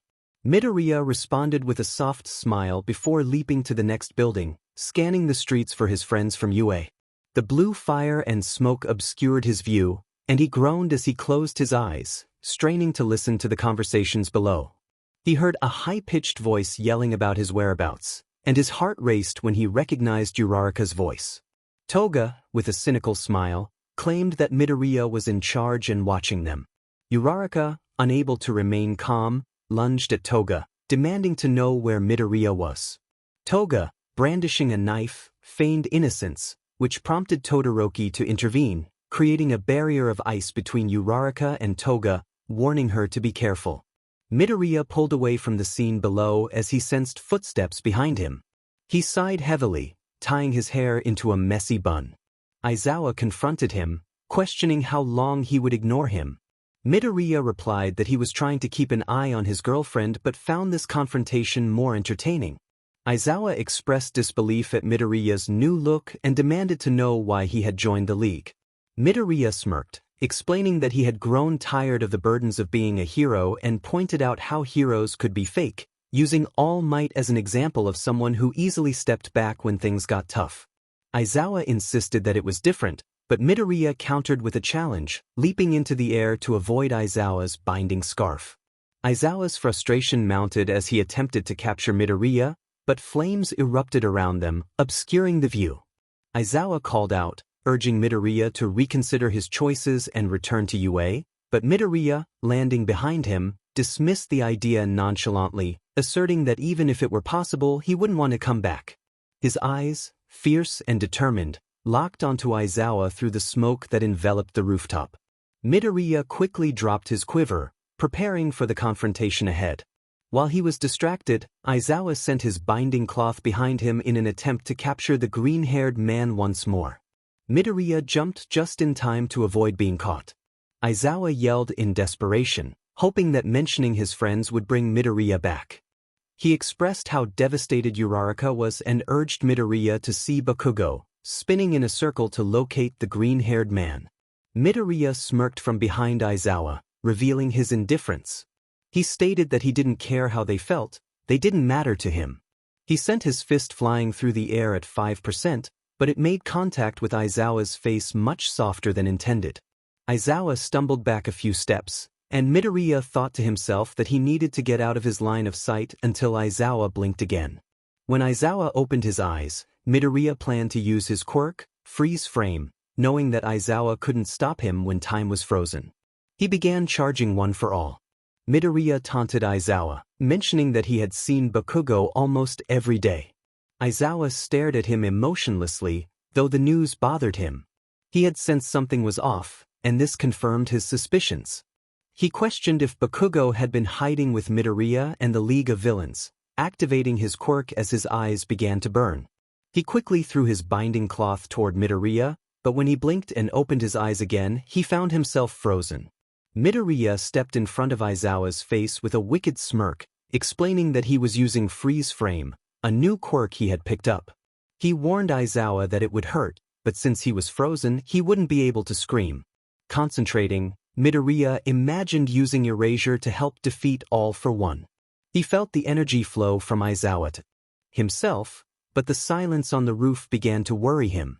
He couldn't hear anyone below, not even Toga or 𝑢RARAKA, and he hoped everyone in the class was okay.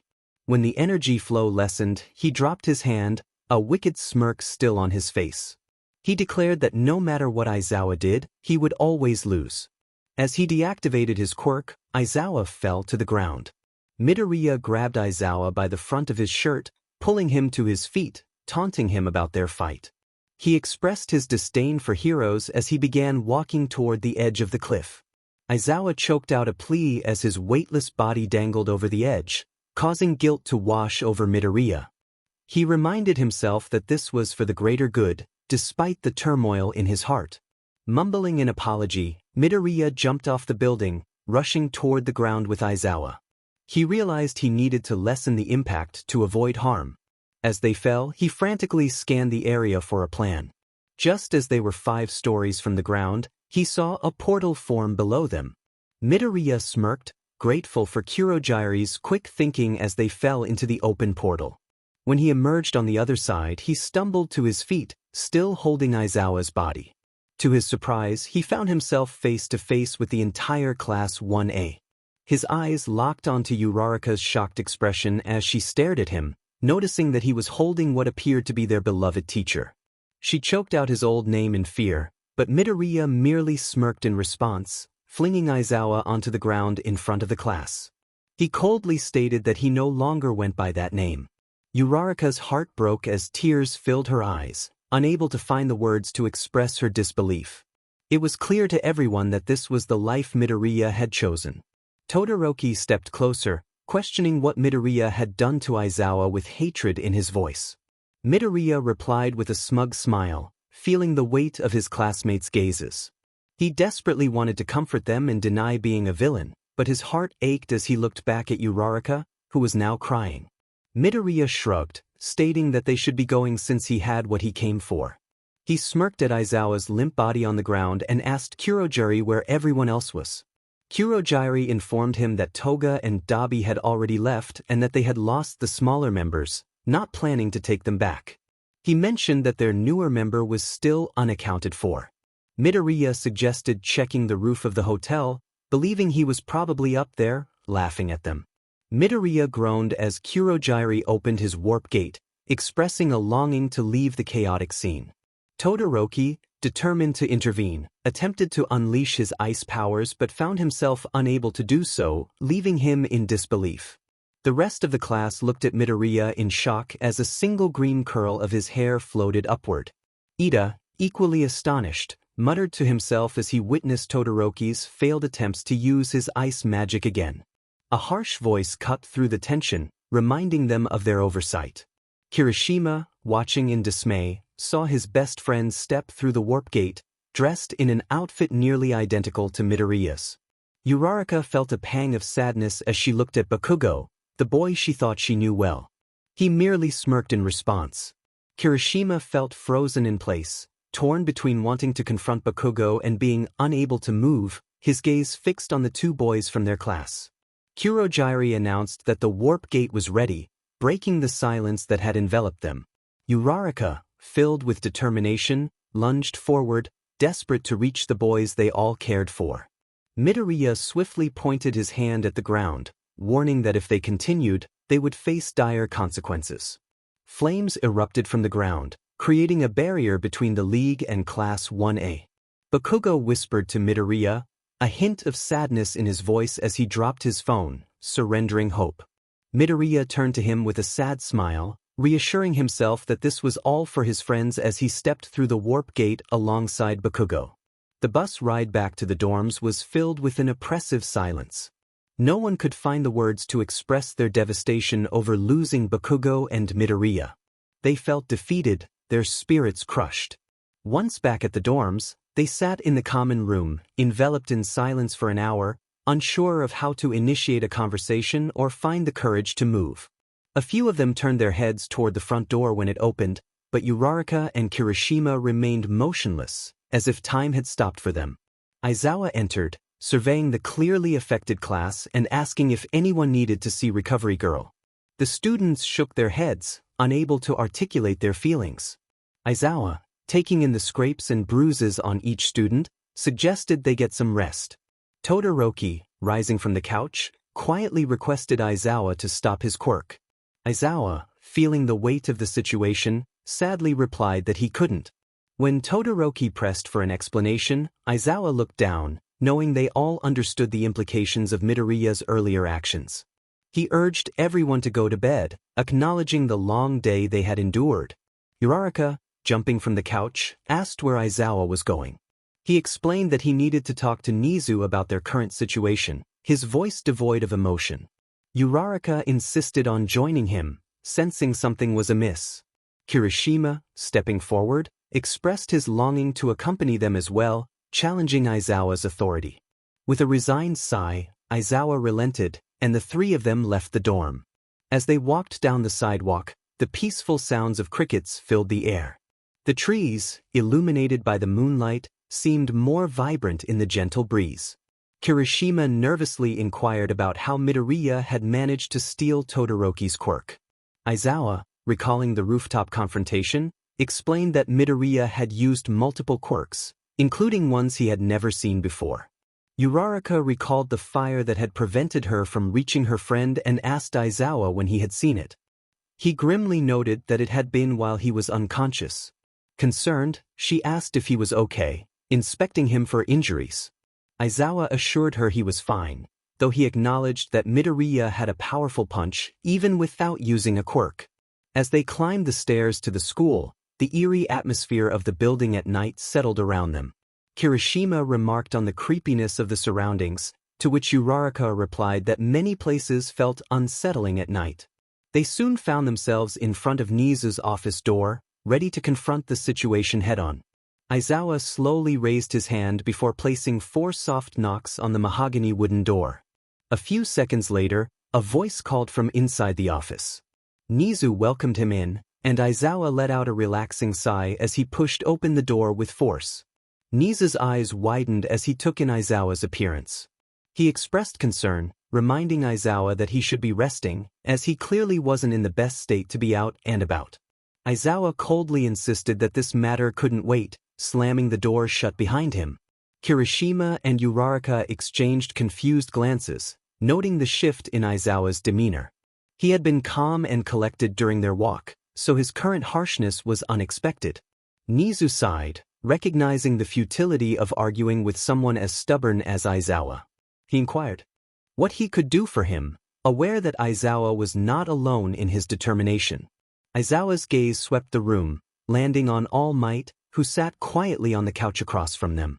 Izuku demanded answers and 𝐒𝐮𝐻𝐬, puzzled, asked what he needed to know.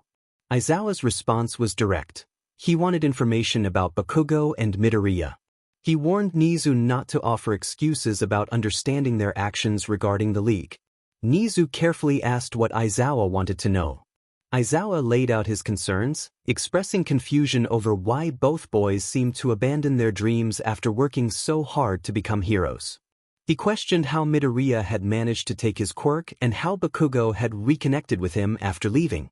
Izuku also noted Midoriya's signs of guilt during their confrontation and his unusual behavior, including his protective actions during their recent trip. The atmosphere grew tense as Izuku slammed his hands on the desk, demanding the truth before they took matters into their own hands. Everyone in the room was left speechless. Izuku's outburst was out of character for him. 𝐒𝐮𝐻𝐬, feeling defeated, realized he could not hide the truth from Izuku, especially with Kirishima and Uraraka present, who looked at him with determination. 𝐒𝐮𝐻𝐬 glanced at All Might, who nodded in agreement. He instructed Izuku to follow him to a place where they could discuss everything in private. Izuku, still cold, questioned where they were going. 𝐒𝐮𝐻𝐬 explained they needed to sort things out, and All Might joined them as they headed to an apartment. As they arrived, Uraraka asked where they were, and All Might revealed it was Midoriya's apartment. Izuku's curiosity piqued, and he pressed for answers. 𝐒𝐮𝐻𝐬 assured him they would explain everything, but first, he cautioned Izuku not to yell at Midoriya for taking his quirk, as he would get it back once the situation was resolved. Izuku's frustration grew as he sought clarity, but 𝐒𝐮𝐻𝐬 promised they would share everything once the boys arrived. He emphasized the importance of Midoriya's mental health, urging Izuku to remain calm for the sake of the mission. Kirishima and Uraraka returned to the kitchen, asking why they were at Midoriya's apartment. All Might simply stated that they were about to learn the truth. 𝐒𝐮𝐻𝐬 suggested they take a seat on the couch while they waited. As time passed, the group sat in silence, growing increasingly anxious. All Might and 𝐒𝐮𝐻𝐬 exchanged worried glances, noting that the boys were unusually late. Each sound from the stairs heightened their anticipation, but disappointment followed as they realized it was not Midoriya and Bakugo. All Might voiced his concern about what might have happened, while 𝐒𝐮𝐻𝐬 replied that there was no way to know for sure. However, he reassured All Might that if anything had gone wrong, the League would have already informed them. All Might opened his mouth to say something but quickly shut it when he heard footsteps echoing on the cement stairs outside. The group of five looked to the door with anticipation as the footsteps grew louder. When the sound stopped, the door handle began to jiggle as someone was inserting a key. All Might expressed relief upon seeing three men walk into the small apartment, questioning where they had been. Midoriya sighed and explained that he had a confrontation with Shigaraki, slowly sliding his hood down. When he looked up, he met Izuku's gaze, his heart stopping as his eyes widened. Bakugo, standing in the doorway, reacted with surprise at the sight of Midoriya. Kirishima, equally astonished, called out to Bakugo, who was still in his villain attire from earlier that day. Uraraka whispered in relief upon seeing Midoriya, while Bakugo, through gritted teeth, demanded to know what was happening. 𝐼𝐵 groaned, looking around at the new additions to their secret mission group, while 𝐒𝐮𝐻𝐬 explained that the three had been demanding answers and that Izuku had been persistent for some time. All Might nervously invited the boys to come in, assuring Midoriya that Izuku wouldn't harm him. Izuku, however, added a cautionary remark, squinting at Midoriya. 𝐒𝐮𝐻𝐬 attempted to ease the tension, instructing Bakugo and Midoriya to take a seat while he rummaged through his bag. He pulled out 2 notebooks, sliding one to each boy, suggesting they could work while the adults talked. Kirishima, along with Uraraka, joined the group, questioning what was going on. Midoriya offered Uraraka a small smile as he walked toward his chair in the kitchen, but their eyes met briefly, revealing the sadness and hurt she felt. Midoriya could see the worry etched on her face, and tears began to form in his eyes as he stepped closer to her. Izuku sat up, ready to intervene, unsure of what might happen next. However, he relaxed as Midoriya pulled Uraraka into a tight embrace. Midoriya sobbed into her shoulder, expressing his sorrow. 𝐼𝐼𝐷 stood frozen in shock, confused yet overjoyed to have her best friend back. Slowly, she wrapped her arms around him, burying her head into his shoulder, crying out in frustration and relief. Kirishima, breaking the moment, directed his frustration toward 𝐼𝐷, questioning his presence. Midoriya quickly moved in front of 𝐼𝐷, protective and fierce. 𝐒𝐮𝐬 reassured them that everything would be explained once Midoriya started his homework, which puzzled 𝐼𝐼𝐷 as she followed him to the table, still concerned about 𝐼𝐷. 𝐒𝐮𝐬 cheerfully explained that they couldn't let Midoriya and Bakugo fall behind in their studies. Kirishima, still confused, pressed for an explanation. All Might took the opportunity to clarify the situation, revealing that after Midoriya's mother passed away, he was approached by the League of Villains, who invited him to join. 𝐼𝐷 confirmed that Midoriya had declined their offer but later expressed a longing to work from the inside to bring down 𝐿. 𝐒𝐮𝐬 interjected, stating that they had allowed Midoriya to pursue this path. Aizawa, filled with anger, slammed his hands on the table, questioning the wisdom of letting a student join the League of Villains. He expressed his frustration over Midoriya's lack of experience and the potential consequences. All Might and 𝐒𝐮𝐬 exchanged glances, hoping Midoriya would share more about his family situation. With a heavy sigh, Midoriya revealed that he didn't know where his father was and that he was on the verge of entering the foster care system. 𝐼𝐼𝐷, concerned, reminded him that he had said his father approved of him continuing at UA. Midoriya admitted he had lied, unable to share the possibility of leaving UA with his friends. Aizawa pointed out that Midoriya's grades would be irrelevant if he faced arrest. All Might interjected, assuring them that the police wouldn't arrest either of them. Aizawa expressed disbelief that the police were involved. All Might explained that since Midoriya was about to be placed in foster care without guardians, he could join the League. They had established a plan for him to meet with them weekly to provide updates and strategize. 𝐼𝐼𝐷, saddened, questioned if Midoriya had known he would leave them to join the League. Kirishima, in awe, exclaimed how impressive that was. Aizawa, leaning against the counter, asked how Midoriya had convinced the League to let him protect his classmates. 𝐼𝐼𝐷, confused, sought clarification, while Aizawa accused Midoriya of being the 𝐟𝐻 savior, leaving 𝐼𝐼𝐷 and Kirishima in shock and disbelief. How could that be possible? How did the person they wanted to see most manage to move around the city unnoticed all week? Bakugo finally spoke up, breaking his silence. He mentioned that he had told 𝐒𝐮𝐬 he might be able to convince someone else to join the League.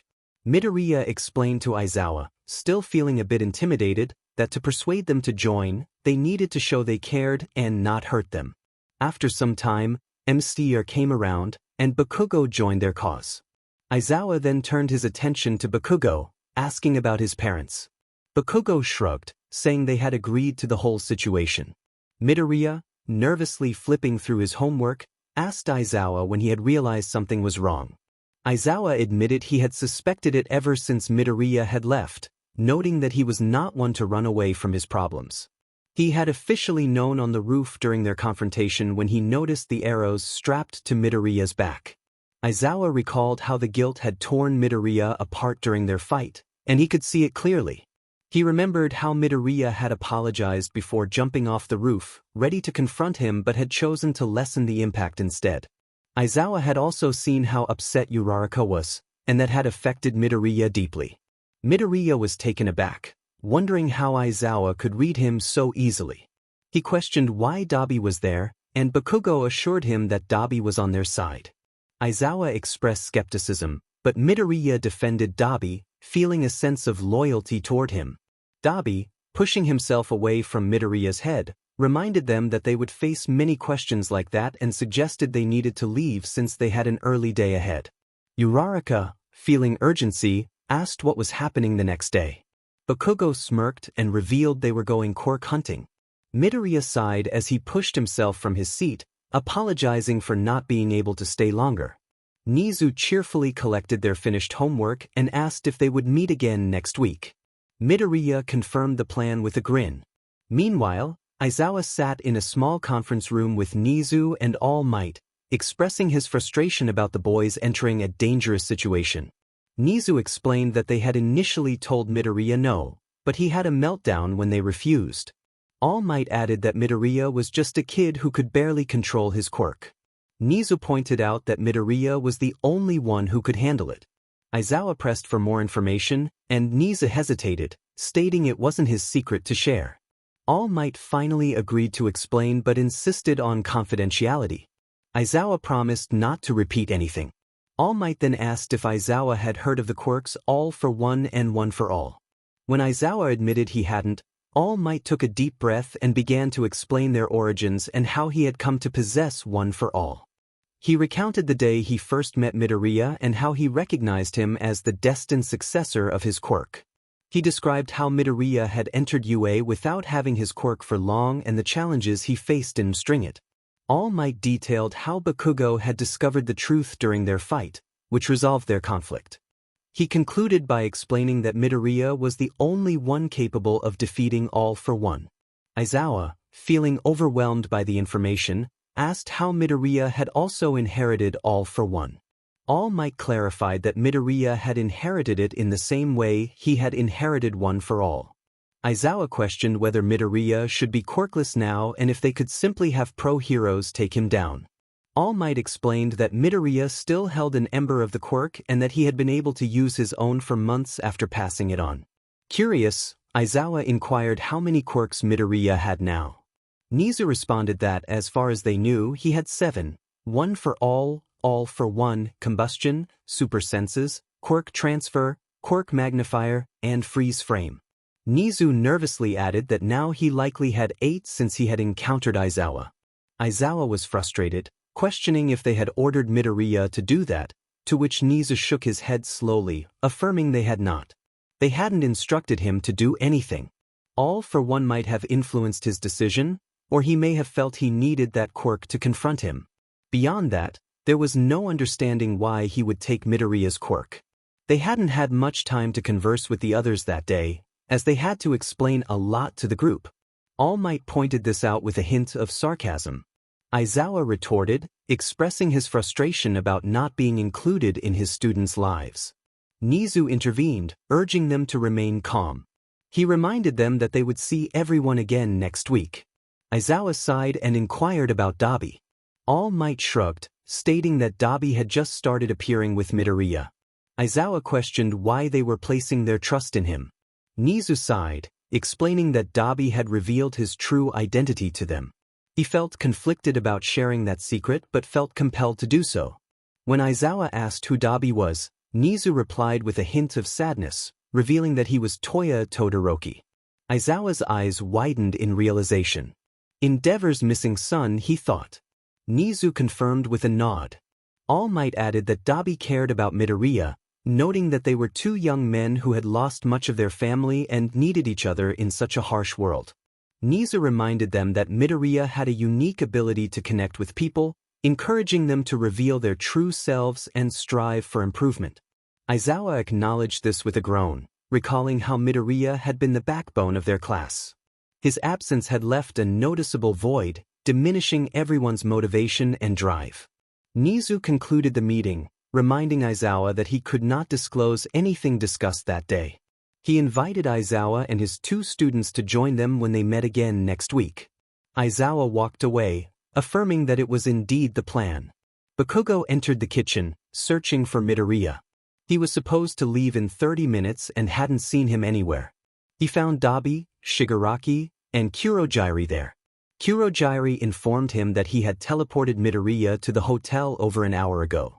Bakugo's frustration grew as he demanded to know why Midoriya had left without him. 𝐿𝐵𝐵 explained that Midoriya had broken up with Toga. Bakugo's heart sank at the news. Confused, he asked what had happened. It seemed out of character for Midoriya to end things so abruptly. 𝐿𝐵𝐵 revealed that Toga and Shigaraki had kept a significant secret from Midoriya, leading to his distrust. Shigaraki defended their actions, claiming they had done what they thought was best. 𝐿𝐵𝐵 clarified that Midoriya was upset not about their decision but about not being informed. Bakugo's anger flared as he demanded to know what had transpired. 𝐿𝐵𝐵 instructed 𝐒𝐮𝐻𝐸 to take Bakugo to Midoriya's hotel room, emphasizing that it was serious. He whispered that Midoriya needed him. Bakugo insisted on being taken to Midoriya, his voice laced with urgency. 𝐾𝐮𝐲𝐿 sighed and opened a warp gate for him. Upon arriving in the small hotel room, Bakugo took in the disarray. The room was poorly maintained, with a single bed and stained sheets. He spotted Midoriya's green backpack on the floor and called out for him. Approaching the closed bathroom door, he knocked softly, hoping for a response. Hearing quiet sobs from within, he felt a pang of concern. Bakugo called out again, announcing his intention to enter, but found the door locked. Midoriya's voice trembled as he asked Bakugo to go away. Bakugo gently urged him to open the door, his heart aching at the sound of Midoriya's distress. Midoriya insisted that nothing was wrong, but Bakugo knew better. He encouraged Midoriya to let him help, expressing his willingness to try and make things better. Midoriya hesitated, sitting in his own sorrow on the bathroom floor. He understood that opening the door might alleviate his pain, but he feared disappointing Bakugo. He called out, asking Bakugo not to be mad at him. Confused, Bakugo assured him he wouldn't be angry as he heard the lock click. As the door opened, Bakugo immediately understood why Midoriya was so upset. Before he could get the chance to look at the green-haired man, a strong smell of whiskey hit the blonde like a ton of bricks. Bakugo asked how much Midoriya had drunk, trying not to GG at the smell as his eyes found a pair of red and green ones. He noticed the damage on Midoriya's body. His once white sleeves were now stained red. Bakugo's eyes widened in shock and fear as he stared at the fresh markings on Midoriya's skin.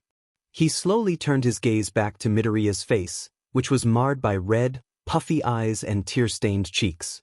Bakugo felt a wave of sadness wash over him as he looked at the broken man in front of him. Midoriya cried out in pain as he stumbled toward Bakugo, throwing himself into the blonde's chest and wrapping his arms around his waist. Bakugo stood in shock as he felt a single tear roll down his face. He whispered softly, asking what had happened, while wrapping his arms around Midoriya's shoulders. Midoriya yelled in anguish, revealing that Toga and Shigaraki had ordered the attack on his mother. He lamented that she wasn't in the wrong place at the wrong time. They had wanted it to look that way. As he continued to cry, Bakugo was at a loss for words, squeezing the freckled man tighter, holding him until there were no more tears to shed. Midoriya silently hugged Bakugo, listening to the calming heartbeat in his ears. Bakugo quietly suggested they get Midoriya cleaned up, pulling away to see him nod in response. The blonde headed for the bathroom while Midoriya quietly made his way to the bed, still feeling the effects of the alcohol. Bakugo yelled in frustration as he searched for the first aid kit, slamming a cabinet shut. He sighed, stating he would find a first aid kit and would be back as soon as possible. He grabbed his hoodie from his bag to help hide his face better, ordering Midoriya to stay put before rushing out the door, leaving the green-haired man alone with his thoughts. Midoriya reflected on the loss of his mother, realizing he should have expected such cruelty from the League. He questioned whether their plan had always been to kill her and convince him that heroes were worthless. As he picked up the half-empty bottle of whiskey from the floor, he felt a wave of despair wash over him. He took a big swig from the bottle, looking at his reflection in the mirror with anger. He was a complete mess. His hair was disheveled, his shirt stained, and his face swollen from tears. He spat at his reflection, feeling pathetic, before heading toward the bed and taking another drink. By the time Bakugo returned from the corner store, Midoriya was lost in his own world, consumed by alcohol. He had been tipsy before Bakugo had even left, and now he was far beyond that point. Bakugo entered the dimly lit room, announcing his return with a bored tone. He was interrupted when Midoriya happily called out to him, running as best he could and throwing his arms around Bakugo, leaning into his chest. Midoriya softly expressed how much he missed Bakugo, inhaling the sweet smell of caramel. Bakugo looked down in confusion before noticing the empty bottle of whiskey on the table. Concerned, Bakugo whispered to Midoriya, recognizing the difference between casual drinking and drinking alone out of despair. He suggested they get Midoriya cleaned up and into bed, attempting to pry the green-haired man off him. Midoriya stubbornly refused, playfully sticking his tongue out at Bakugo. Bakugo firmly insisted they needed to clean Midoriya's wounds to prevent infection, guiding him toward the bed. Before Bakugo could sit Midoriya down, the green-haired man jumped on him, pinning him to the bed. Bakugo's surprise was evident as Midoriya pressed his lips against his. His heart raced for a moment before he closed his eyes and kissed him back slowly. Midoriya smirked into the kiss, running his hand under Bakugo's shirt, feeling his toned abs. Bakugo felt elated as he brought his hands to Midoriya's head, gently tugging at his hair. However, when Bakugo heard Midoriya's soft guilt washed over him, and he pushed Midoriya away slightly, urging him to stop. Midoriya whined, trying to reconnect their lips, but Bakugo sat up, taking Midoriya with him. He stated seriously that Midoriya was not in the right state of mind to make such decisions. Midoriya insisted he was fine, but Bakugo pointed out that he was drunk. He promised that if Midoriya woke up sober and still wanted to kiss him, he would have no objections. However, he would not take advantage of him while he was intoxicated. Midoriya mumbled an agreement, laying down in bed and quickly falling asleep. Bakugo watched Midoriya's chest rise and fall with the steady rhythm of his breathing, a small smile forming on his face as he wondered what he would do with him. The next morning, Midoriya slowly sat up, his head pounding from the previous night. He groaned, looking around the messy hotel room, which seemed much brighter due to his hangover. He questioned what had happened the night before as he glanced down at the bed. Midoriya couldn't recall going to bed at all. In fact, he struggled to remember anything after Bakugo left to grab a first aid kit. He noticed the bandages wrapped around his arms and thought to himself that Bakugo must have found one. He wondered where Bakugo was. As he attempted to stand from the bed, a sharp pain throbbed in his head, causing him to stumble. He realized he had overdone it the night before. Slowly, he rose from the bed and made his way to the bathroom. Looking at his reflection, he let out a silent groan.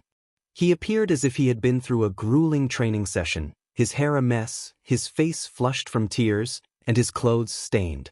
With a sigh, he threw off his clothes and bandages before stepping into the shower. Midoriya mumbled to himself about feeling like he was forgetting something as the warm water cascaded over him.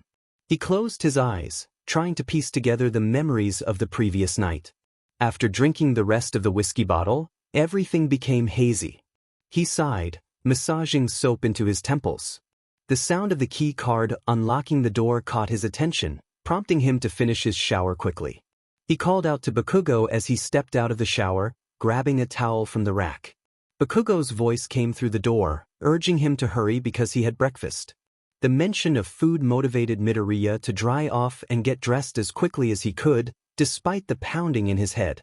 He opted for a simple pair of shorts. When he opened the bathroom door, he noticed Bakugo staring at him. Midoriya's hair was still damp and curly, and as he moved, it revealed his toned physique. Bakugo's gaze lingered on his chest, which bore more scars than the last time he had seen it. Midoriya smirked playfully, asking if everything was okay, which caused Bakugo's cheeks to flush. Noticing Bakugo's reaction, Midoriya felt a tingle on his lips and mentally scolded himself for not recalling the events of the previous night. He approached Bakugo, inquiring about breakfast. Bakugo awkwardly replied that he had brought an egg sandwich and something for Midoriya's headache. He handed over a neatly wrapped sandwich, a small pill bottle, and a bottle of water. Midoriya thanked him quietly, acknowledging that it had been a rough night as he sat on the edge of the bed. Bakugo scoffed, asking how much Midoriya remembered. Inside, he hoped Midoriya would recall what had happened. Midoriya admitted that the last thing he remembered was Bakugo leaving to get a first aid kit. Bakugo's heart sank at the response. Midoriya shrugged, asking if there was something else he should remember. Bakugo coldly replied that there was nothing and urged Midoriya to eat. Midoriya, with a mouthful of food, questioned the urgency since they weren't doing anything until later. Bakugo explained that they were moving to a different hotel because the current one was unsatisfactory. Midoriya expressed his disappointment, stating that it was all he could afford. Bakugo reassured him that he was covering the costs. As Midoriya packed his belongings, he sensed something was off with Bakugo, who seemed upset but was masking it with anger. Bakugo urged him to hurry, prompting Midoriya to zip his bag quickly and join him by the door. Curious about their destination, Midoriya asked where they were going. Bakugo smirked, saying they were heading across the street. He had already checked into a new room and wanted to keep Midoriya out of the public eye, as his face had been on the news after he left. Midoriya wondered if Bakugo's face had been shown too, but Bakugo replied that his was being kept under wraps, granting him more freedom. Midoriya self-consciously pulled his hood tighter around his face as they walked outside. As they made their way through the parking lot and into the lobby of the new hotel, Bakugo hurried Midoriya into the elevator, joking that the new room should be much better than the last. Midoriya expressed surprise at the apparent expense of the place, but Bakugo reassured him that he had it covered. Curious, Midoriya asked how much money Bakugo had taken out before leaving home. Bakugo casually replied that it was enough to cover 4 years at UA. Midoriya was astonished as they walked down the hallway, their footsteps echoing in the quiet space. The blonde turned to the right and carefully slid his key card into the slot. When the light turned green, Bakugo smirked to himself as he opened the door. Midoriya was in awe as Bakugo flipped on the light SW. A single queen-sized bed sat in the middle of the room, adorned with fresh sheets and an ivory green comforter, surrounded by clean pillows. The hardwood floor gleamed beautifully, and the desk and dresser were in excellent condition. Overall, the room was stunning. Bakugo muttered that he had asked for a room with 2 beds as he turned towards the door, stating he would go get a different room. Midoriya, however, reached out to grab Bakugo's arm, insisting that it wasn't a big deal and that he liked the room. Bakugo felt a mix of frustration and longing, upset that Midoriya didn't remember anything from the previous night. Now that he had tasted Midoriya's lips, he wanted more. Midoriya, sensing something was off, questioned Bakugo's well-being. Bakugo reassured him, though he sighed lightly. Midoriya frowned, wondering if he had upset Bakugo the night before. Bakugo, with a soft smile, gently pulled Midoriya into his chest, where Midoriya relaxed in the embrace. Yet, he felt a nagging sensation that there was something he was supposed to remember. As the scent of caramel filled the air, memories from the previous night began to flash through Midoriya's mind. His face grew warm as he recalled how he had practically thrown himself onto Bakugo, pinning him with a kiss and feeling his abs, only for Bakugo to push him away because he was drunk. A smile crept onto Midoriya's face as he remembered Bakugo's words. Pulling away slightly from the hug, Midoriya kept his hands on Bakugo's chest, gazing into his red eyes and sensing the sadness within. He thought about how he had wanted this for so long. Without warning, he leaned in, connecting their lips. Time seemed to freeze for Bakugo, who was momentarily confused and unable to respond. When Midoriya noticed Bakugo's stillness, he pulled away, feeling embarrassed. Doubts crept into his mind about whether their previous encounter had been a fleeting moment. He recalled the rooftop in Hosu, where Bakugo had almost kissed him too. Bakugo, still processing the moment, asked what Midoriya was doing, his heart beginning to race. Midoriya explained that Bakugo had said if he woke up sober and still wanted to kiss him, he would have no objections. He buried his head in Bakugo's neck, feeling a mix of emotions. Bakugo questioned if Midoriya still wanted to kiss him, unsure of the reality of the situation. Midoriya playfully reminded him that he had just done so. Bakugo smirked, feeling a sense of weightlessness as he pulled Midoriya closer, leaning down to place a gentle kiss on his cheek. Bakugo asked if their previous encounter had been influenced by whiskey, to which Midoriya replied that it had given him the courage to act on his genuine feelings. They moved closer, and Bakugo placed a soft kiss on Midoriya's lips. Both boys smiled into the kiss they had longed for, and as their kiss deepened, they felt a rush of new emotions. As they stepped off the train, Bakugo asked if Midoriya was ready to meet All Might and the others. Midoriya sighed, expressing his reluctance to return to the League but his eagerness to see All Might. Their week of quirk hunting had flown by, and their bond had grown stronger each day. They weren't officially dating, but they had finally acknowledged their feelings for each other, even if it wasn't the right time to declare it. Bakugo wondered if their friends would be there, and Midoriya hoped to see Aizawa, Kirishima, and Uraraka, missing the simplicity of life at UA.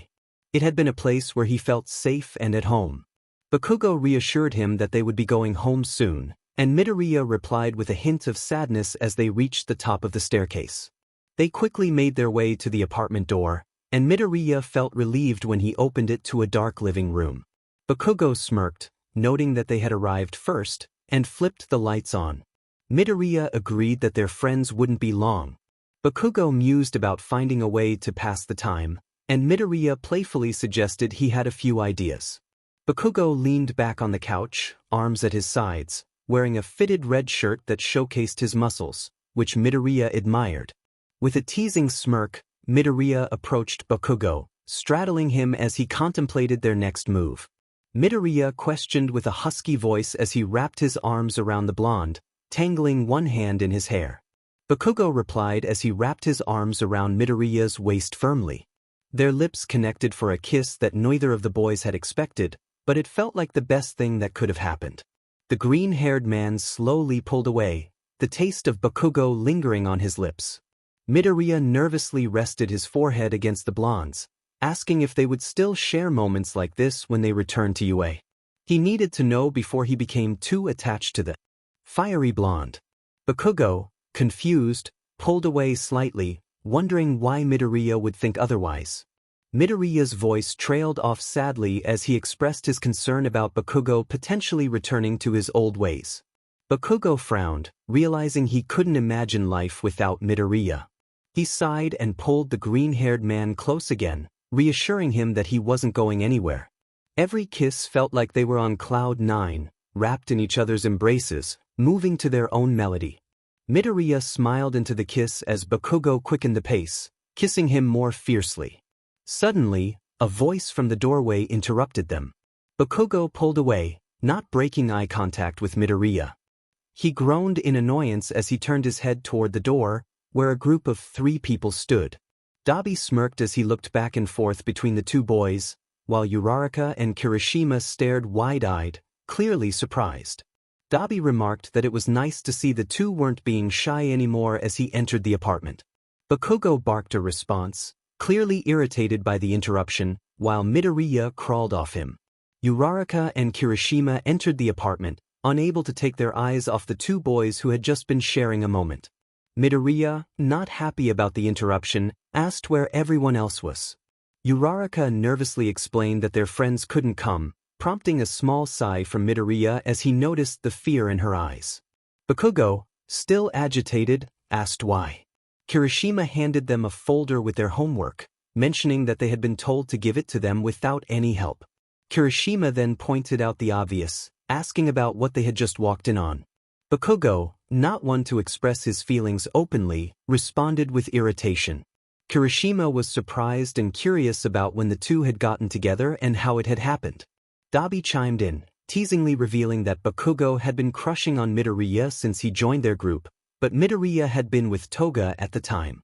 Midoriya, eager to change the subject, asked why All Might and the others weren't there.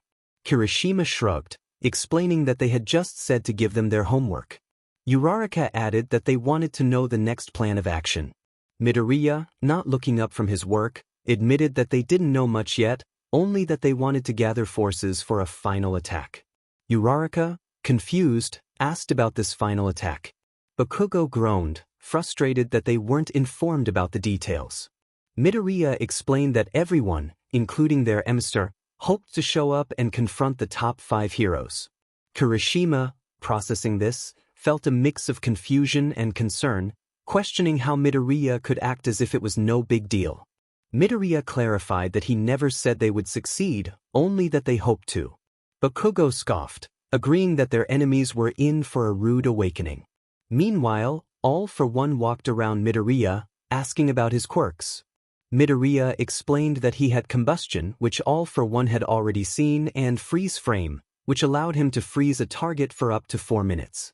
𝐿 acknowledged the potential usefulness of this quirk as he examined Midoriya closely. Midoriya thought to himself smugly before going on to explain the rest of his quirks. He mentioned that he had erasure, which everyone already knew about. Despite feeling guilty for taking Aizawa's quirk, he believed it was necessary to help take down 𝐿.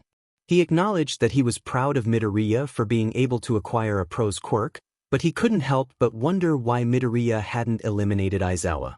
Midoriya shrugged and expressed that he wanted everyone to recognize his capabilities and feel a sense of fear.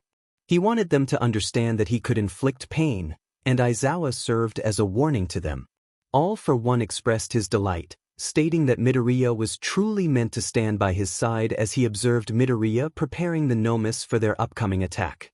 Midoriya continued to explain that he possessed 2 quirk enhancers, along with super senses that heightened his awareness, which would be useful if anyone attempted to sneak up on them.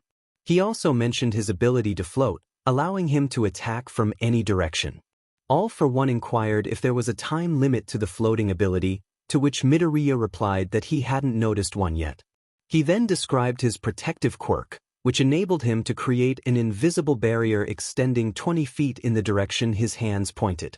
𝐼 scoffed at the perceived weakness of the quirk, questioning why Midoriya would want something so seemingly feeble. Midoriya explained that it was important for him to protect his family, as the League meant everything to him. As the battle drew closer, Midoriya felt increasingly anxious. He hadn't devised a plan to confront the League yet, but he knew he had to safeguard those he cared about. 𝐼 sarcastically remarked on Midoriya's view of the League as family, then angrily ordered him to gather more powerful quirks. He warned that if Midoriya's new quirks weren't stronger by their meeting on Saturday, there would be consequences. Midoriya scoffed internally, confident that his best quirk transfer, would catch 𝐼 off guard. He brushed the dust off his black slacks, feeling relieved that he was encouraged to seek out more quirks. There was one specific quirk he had wanted to acquire, but time had not permitted it during their journey. As he walked toward the exit, he abandoned the 𝐻𝐻𝐻 finishing process, planning to tell 𝐼 that he had left them to gather more quirks. The most exciting part of this mission was the prospect of reuniting with Bakugo without the League's constant supervision. He took out his phone and found Bakugo's contact. He texted Bakugo, informing him that they were going to hunt for more quirks and asked him to pack a bag and meet at the train station. Bakugo responded, asking about Midoriya's bag, to which Midoriya explained that he hadn't unpacked it and requested Bakugo to bring it along. Bakugo agreed to meet him soon. Midoriya smiled as he put his phone away, his mind racing with thoughts as he stepped outside into the cool autumn air. With Christmas just a few months away, he couldn't help but think about being home for the holidays with his friends. He knew that his fate depended on how the upcoming attack would unfold. Without realizing it, he found himself at the train station, looking up with a small smile at the bustling area.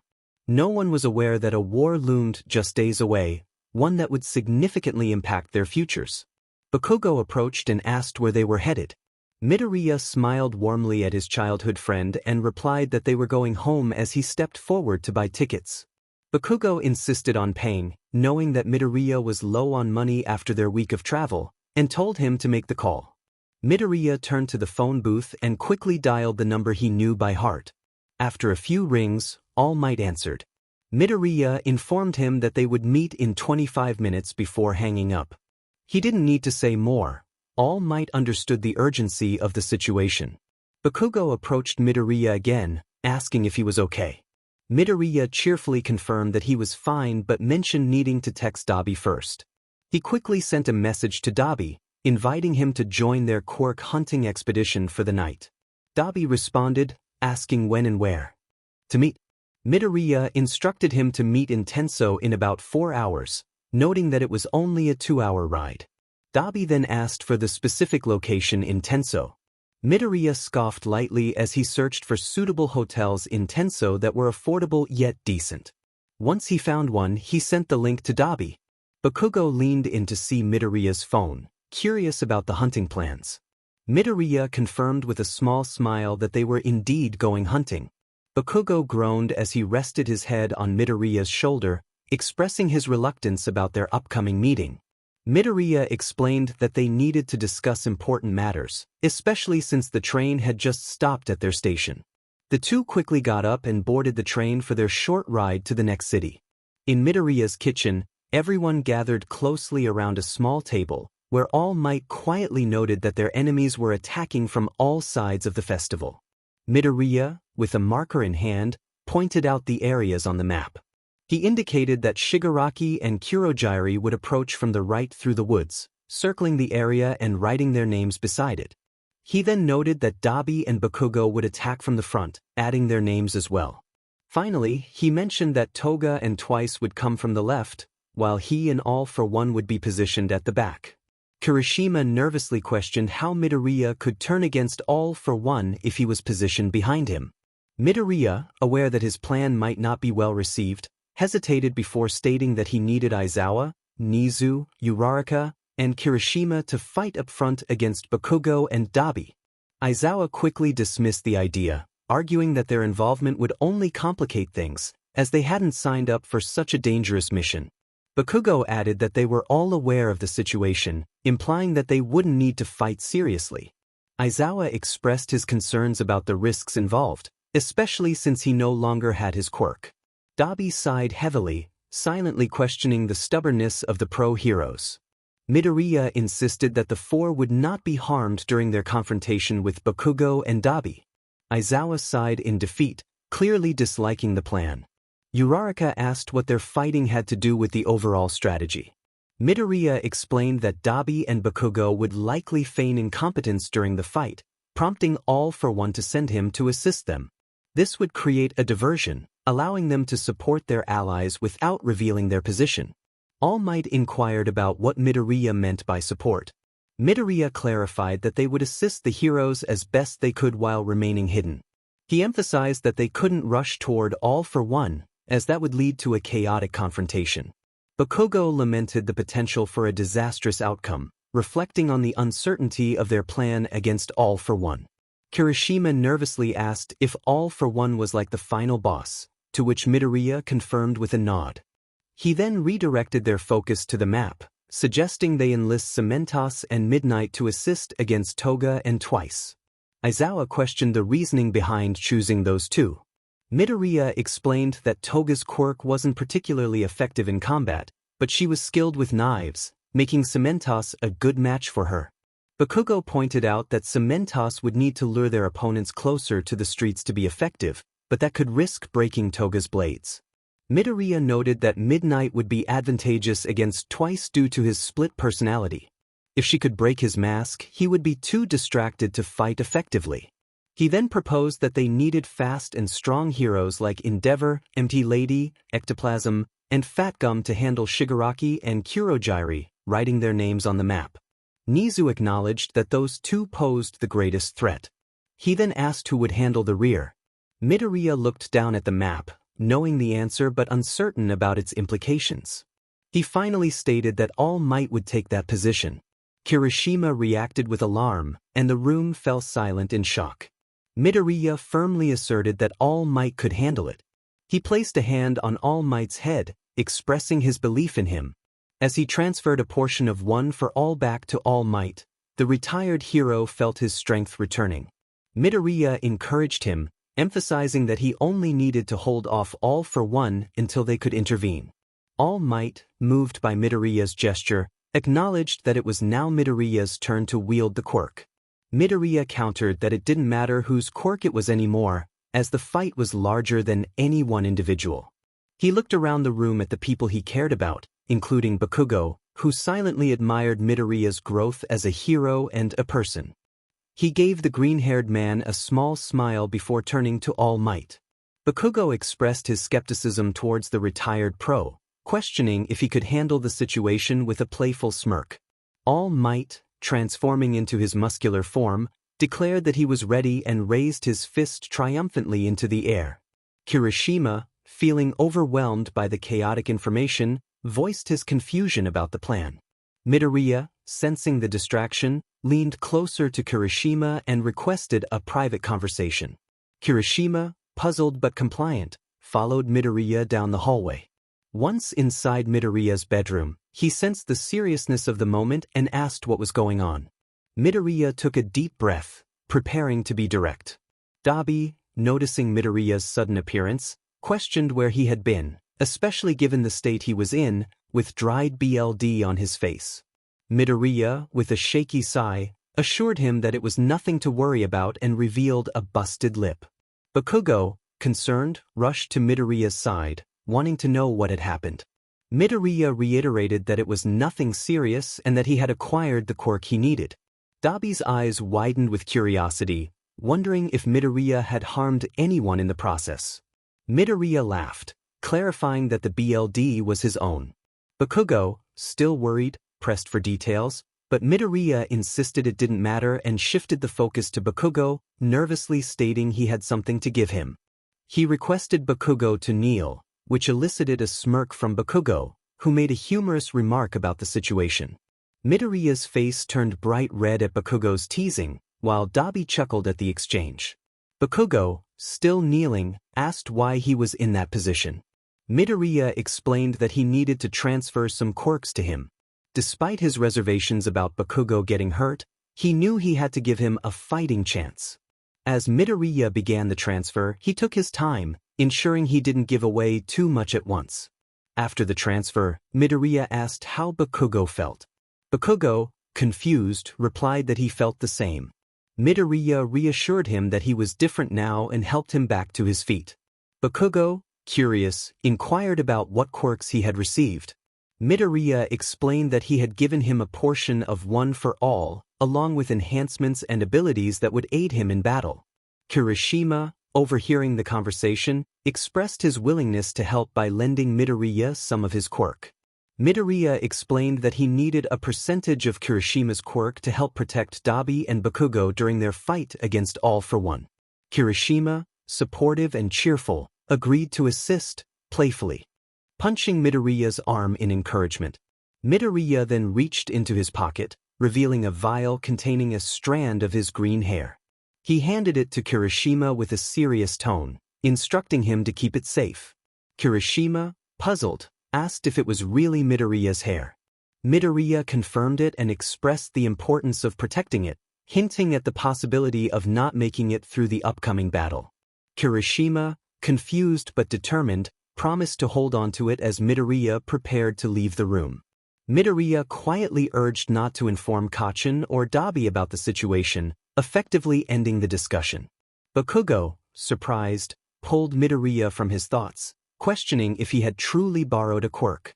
Midoriya confirmed that he had taken 30% of it and provided a quirk enhancer to ensure the original user wouldn't lose any power. Bakugo sighed, indicating he understood the implications without needing further explanation. Midoriya felt a pang of sadness, aware that Bakugo shared his internal conflict about whether their actions were heroic or villainous. Turning his attention to 𝐷𝐵, Midoriya knew he couldn't dwell on such thoughts. The impending attack loomed, and he needed to stay focused. He shouted for everyone to keep their defenses up as Bakugo tested his barrier strength. The boys were quickly tiring, struggling to manage multiple quirks, and it was clear that this challenge would not be easy for anyone. Bakugo, breathing and exhausted, suggested a break after enduring relentless attacks for 45 minutes. 𝐷𝐵 agreed, emphasizing the need to avoid overexertion. Midoriya felt the weight of anticipation, knowing the attack was imminent and unsure if they were adequately prepared. Bakugo, landing in front of Midoriya, urged him to stop worrying. Midoriya admitted his fears, feeling overwhelmed by the possibility of danger in the coming days. Bakugo reassured him, vowing to protect him and expressing how much he valued their bond. Midoriya felt tears of happiness as he reflected on how far their relationship had come since their reunion. 𝐷𝐵 interrupted the moment with a teasing remark, prompting Bakugo to pull away from Midoriya. Bakugo then nervously asked 𝐷𝐵 about his plans after everything was resolved. 𝐷𝐵 revealed his intention to turn himself in for his past actions, wanting to face the consequences rather than continue hiding. Midoriya's heart sank at this revelation, but he hoped 𝐷𝐵's record would allow for leniency. Bakugo offered his support, affirming that they would stand by 𝐷𝐵 through the trial. Midoriya echoed this sentiment, grateful for the bond they shared. The three friends stood together in the open field, enjoying the gentle breeze, but they knew they needed to return to their training. 𝐷𝐵 inquired about the quirks they still needed to work on, and Midoriya mentioned restoration.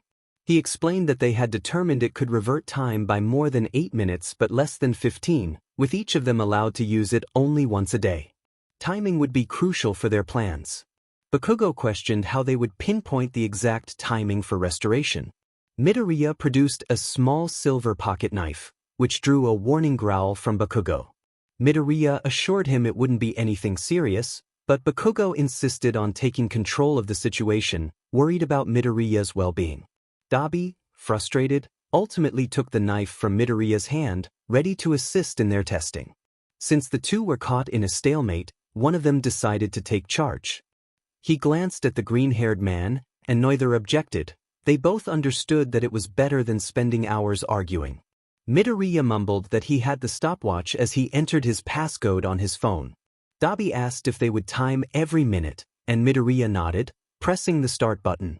Excitement filled the common room as Ishido squealed about the upcoming festival, sitting next to Uraraka on the sofa.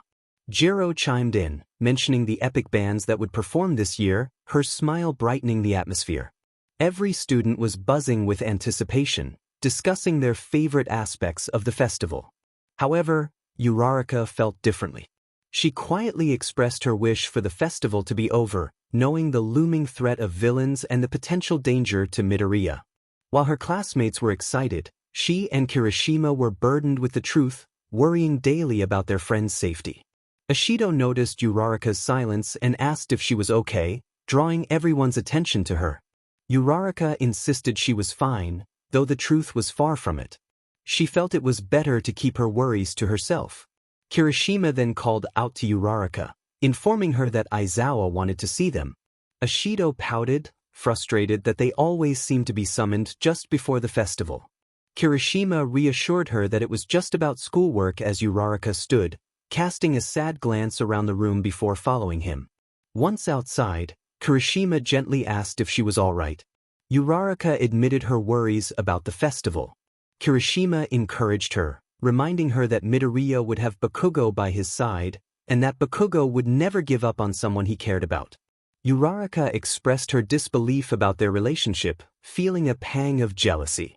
She had harbored feelings for Midoriya for a long time, and while she wanted him to be happy, it hurt to see him with someone else. Kirishima, with a determined smile, assured her that as long as they had each other, everything would be fine. In a modest hotel room, Bakugo watched Midoriya pace anxiously.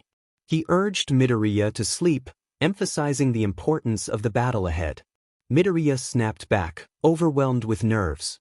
Bakugo insisted that pacing wouldn't help and pointed to the empty spot beside him. Midoriya hesitated, shyly asking if they could cuddle.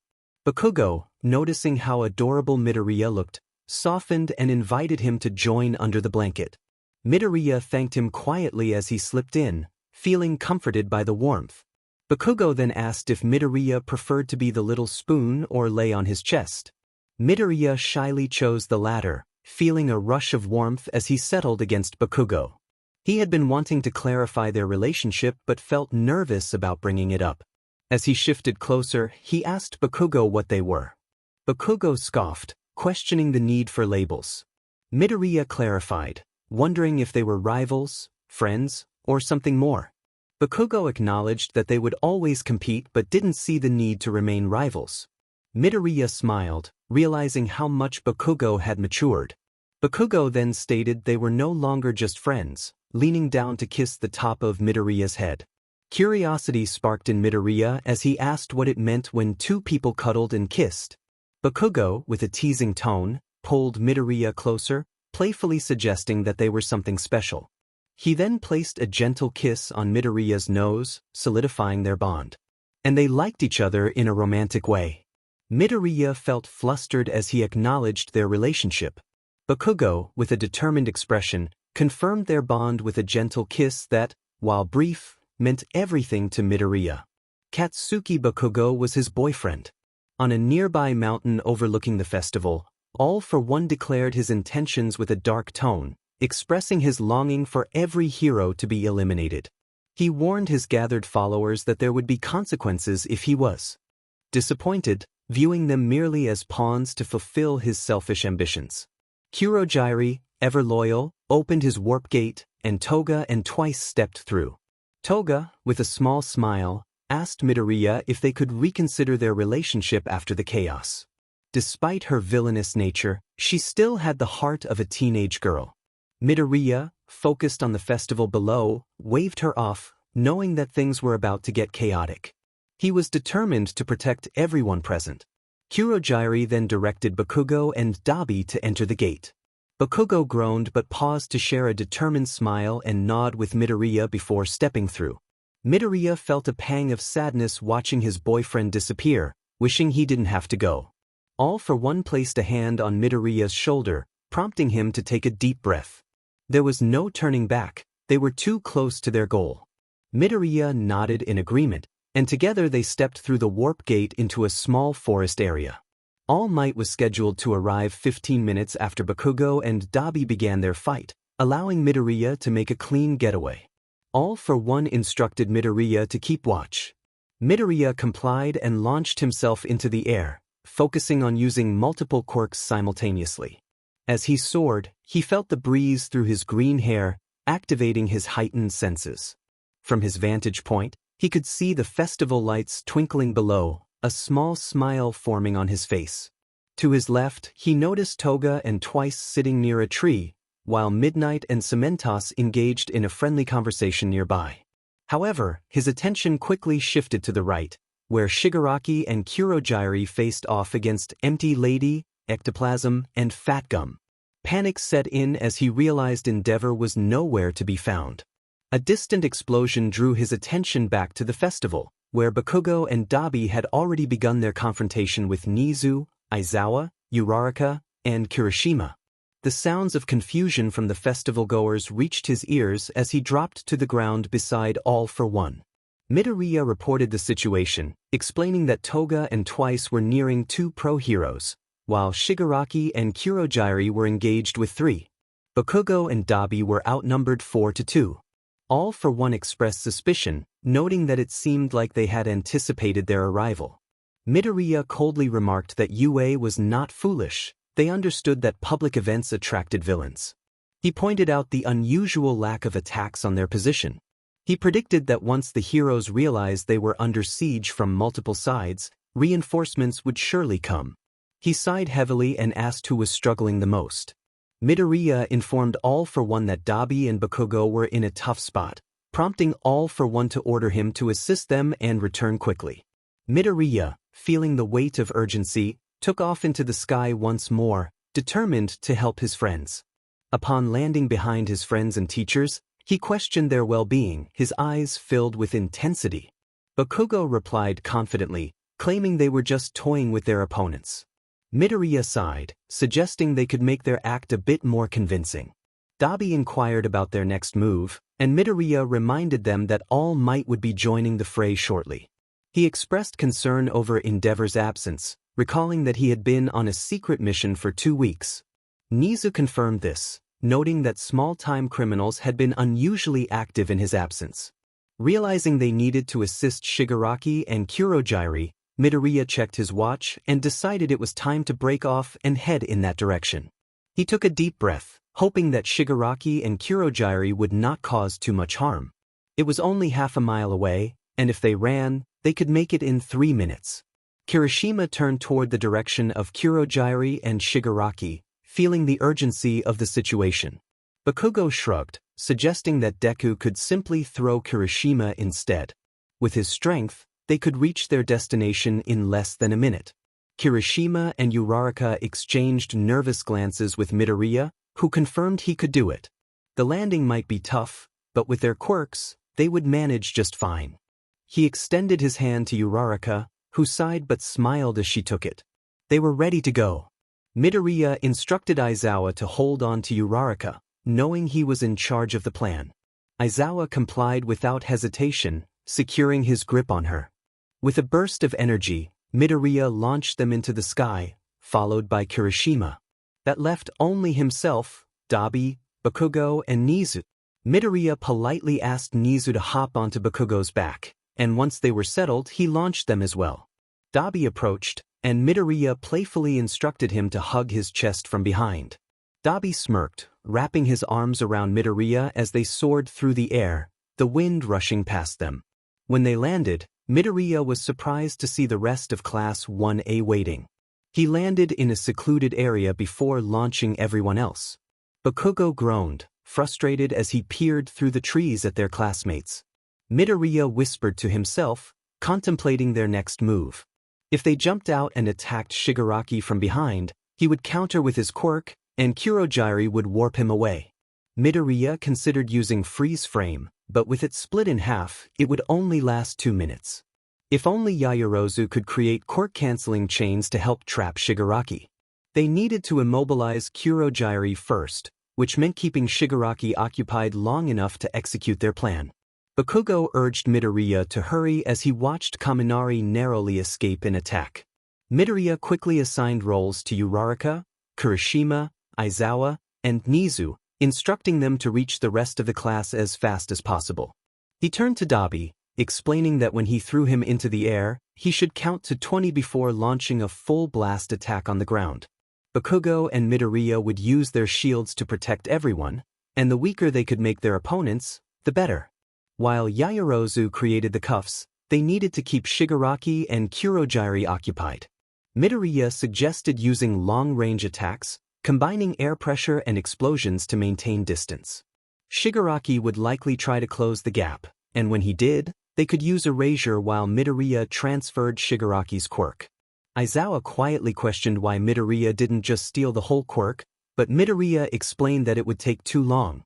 He could only use freeze frame for 2 minutes, and it would be more efficient to wear Shigaraki's quirk down first. Once Yaoyorozu finished the cuffs, they would use their combined abilities to restrain their enemies. Uraraka voiced her concern about the plan's effectiveness, but Midoriya reassured her that it was the best they had. He took a deep breath, looking at everyone as they nodded in agreement. He reminded 𝐷𝐵 of the 20-second countdown before getting into position. 𝐷𝐵 smirked, ready for action, while Midoriya activated full cowling and shouted for everyone to get ready to run. With a powerful throw, he flung 𝐷𝐵 into the air. As soon as he released him, everyone dashed toward the clearing. Aizawa, Nizu, Uraraka, and Kirishima rushed to join the rest of the class, while Bakugo and Midoriya ensured their friends made it safely across before springing into action. 𝐷𝐵 began his attack as the boys ran through the clearing, smoke from the treetops clouding their vision. Aizawa called out to Yaoyorozu, asking if she could create quirk-canceling cuffs as he watched 𝐷𝐵 spiral toward the ground. She nervously confirmed that she could, and Aizawa urged everyone to get down as 𝐷𝐵 drew closer. He frantically searched through the smoke for the 2 boys who were supposed to protect them from 𝐷𝐵's flames. The final moments unfolded quickly, and they braced for impact that never came. As they opened their eyes, smoke, flames, and dust swirled around them. Aizawa frantically checked on his students, asking if everyone was okay. Mineta cried out, hiding behind Shoji, tears streaming down his face as he questioned what was happening. Shigaraki expressed his frustration, digging his nails into his neck as he yelled about the reckless attack that could have harmed them. 𝐷𝐵, picking himself up from the ground, acknowledged the plan but lamented that his flames were too powerful for his own body. Nizu called for help as the smoke began to clear, but the onlookers remained frozen, staring at the 2 men before them, one with blonde hair and the other with green, both breathing and using their quirks to harden their bodies. Shigaraki, through clenched teeth, accused the green-haired man, Izuku Midoriya, of betrayal, while Midoriya taunted back, hinting at Shigaraki's 𝐒𝐮𝐲𝐿 not listening to him. Shigaraki, feeling regret for his recent actions, demanded to know how Midoriya had managed to manipulate Toga into believing he cared for her. 𝐼𝐻𝐬, watching the situation unfold with concern, warned Shigaraki of their dire circumstances, knowing they were outnumbered and needed to escape. Shigaraki snapped at 𝐼𝐻𝐬, dismissing his warning. Midoriya, smirking, suggested Shigaraki would never find out the truth. The 2 engaged in a tense staring contest, while the class behind them struggled to comprehend the situation. They had been worried about Bakugo and Midoriya being villains, only to realize they were undercover. Shigaraki suddenly charged forward, prompting Midoriya to leap into the air, while Bakugo smirked and prepared to engage Shigaraki. 𝐷𝐵 lunged at 𝐼𝐻𝐬, determined to keep him occupied and prevent any escape. Midoriya, performing a backflip, struck Todoroki's head, creating a loud distraction that sent Shigaraki flying into the trees. As Midoriya landed, he assessed the chaotic scene. 𝐷𝐵 was struggling to land a hit on 𝐼𝐻𝐬, while Bakugo and Shigaraki were locked in a fierce battle. Midoriya, feeling the pressure, muttered in frustration, causing the class to turn in shock. Suddenly, a scream from 𝐾𝐮𝐲𝐸 drew their attention. Midoriya rushed to find Yaoyorozu on the ground, using her quirk and breathing heavily. She informed him that it would take a few more minutes to complete her task.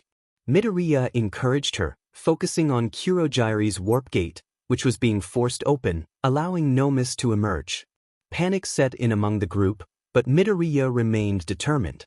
He ordered everyone to hold off the 𝐻𝐼𝐼 and protect Yaoyorozu as he activated his quirk. He charged at Shigaraki, aiming for his head. As he got close, he activated Erasure, nullifying Shigaraki's quirk, and attempted to transfer his own abilities. Shigaraki, in a fit of anger, tried to disintegrate Midoriya's arm, but Midoriya fought back, managing to break free from his grip. Shigaraki, frustrated, called for 𝐾𝐮𝐲𝐸 to warp them away, but before he could, an ice wall shot up, separating them. Bakugo rushed to Midoriya's side, noticing the thin layer of ice on him and the small amount of BLD from 𝐾𝐮𝐲𝐸's nails. Midoriya downplayed his injury, forcing a smile despite the pain. Suddenly, a 𝐻𝐼𝐼 charged at Yaoyorozu, who was close to finishing her quirk. Bakugo quickly instructed Midoriya to use combustion, turning him toward the incoming threat. Midoriya concentrated all his energy, ready to defend their ally. A few seconds later, the 𝐻𝐼𝐼 stopped in its tracks as flames engulfed it. The 𝐻𝐼𝐼 had only one quirk each at the moment, so they shouldn't be too difficult to defeat. They were ready for battle, but their efficiency was lacking. Bakugo watched in disbelief as the 𝐻𝐼𝐼 seemed to surrender to the flames, his eyes wide with surprise. Midoriya, with a determined glare directed at the 𝐻𝐼𝐼, acknowledged Bakugo's question and instructed him to keep Shigaraki distracted. He raised his hand to the air, and one by one, the 𝐻𝐼𝐼 halted, consumed by flames. It was puzzling why they ceased their movements. Even with only one quirk, they should have continued fighting until they were truly defeated. Midoriya didn't have time to ponder this as Yaoyorozu rushed toward him, calling out that she had something for him. She handed him a metal cuff large enough to fit around 𝐾𝐮𝐲𝐸's waist. Gratefully, he accepted it and turned back to the battle. Bakugo was engaged in a fierce fight with Shigaraki from a distance, doing his best to avoid any contact. Meanwhile, 𝐂𝐵 was locked in a heated confrontation with 𝐾𝐮𝐲𝐸. Midoriya thought to himself that if he used one for all, he could reach 𝐾𝐮𝐲𝐸's backside without being noticed and secure the cuff before 𝐾𝐮𝐲𝐸 could escape. 𝐂𝐵 noticed Midoriya's intent and smirked at him before focusing on 𝐾𝐮𝐲𝐸. With a confident whisper, he commanded a freeze, halting 𝐾𝐮𝐲𝐸 mid-sentence. 𝐂𝐵 called out to Midoriya, urging him to act quickly. This was the moment they had been waiting for. They could finally take down the League without allowing them to flee. It felt like checkmate. Later, the chief of police sat across the table from Midoriya, Bakugo, and 𝐂𝐵, questioning the involvement of Toya Todoroki in their recent victory. Midoriya responded with a sad smile, acknowledging that while Toya had once been a villain, he had changed and helped them significantly. He believed Toya had redeemed himself enough to avoid prison, despite the crimes he had committed. The three were advocating for an appropriate punishment that wouldn't involve jail time. The chief expressed concern about a former villain walking freely in the community. 𝐂𝐵, with a gentle smile, assured them he was willing to accept any punishment, knowing the risks when he turned himself in. Bakugo proposed an idea. What if 𝐂𝐵 enrolled in UA? The chief dismissed the idea initially, but Bakugo elaborated that 𝐂𝐵 could work under professional heroes and wear an ankle monitor to track his location, only leaving with a household member or a pro. The chief considered this, tapping his pen thoughtfully on the table before agreeing to discuss it with UA, deeming it a reasonable suggestion. He instructed them to wait in the waiting room, mentioning that there were about 30 people waiting to see them. Midoriya expressed his gratitude with a wide smile and pulled 𝐂𝐵 from his seat. They hurried out, eager to avoid any change of heart from the chief. As they exited, they spotted 𝐿𝐴𝐼𝐼 and Hisashi. Midoriya froze, recognizing his father, who looked different after all these years. Hisashi approached with a mix of anger and concern, playfully warning Midoriya that he was in trouble. Midoriya couldn't help but smile as he rushed into his father's embrace, tears welling in his eyes. He expressed how much he had missed him, his voice cracking with emotion. Hisashi apologized for not being there and asked if Midoriya could ever forgive him. Overwhelmed, Midoriya nodded, tears streaming down his face as he admired the father he had longed to see. The chief called from the doorway for Nizu, All Might, Aizawa, and the parents of Izuku Midoriya, Katsuki Bakugo, and Toya Todoroki. Confusion spread among the group as they heard Toya's name. Everyone knew he was Todoroki's missing brother, but they hadn't realized he was present. Hisashi reluctantly pulled away from Midoriya, promising to return. As the summoned group made their way to the small room, Midoriya reflected on the past, feeling a mix of disbelief and gratitude. Ida expressed his shame for ever doubting them, while Uraraka reassured him that the League had been quite convincing. Midoriya turned to Bakugo, placing a hand on the back of his head, and together they bowed, apologizing for making their friends question their loyalty and for the hurtful things they had said. Midoriya expressed his regret for causing worry and pain, pleading for forgiveness as everyone turned their attention to the two men before them.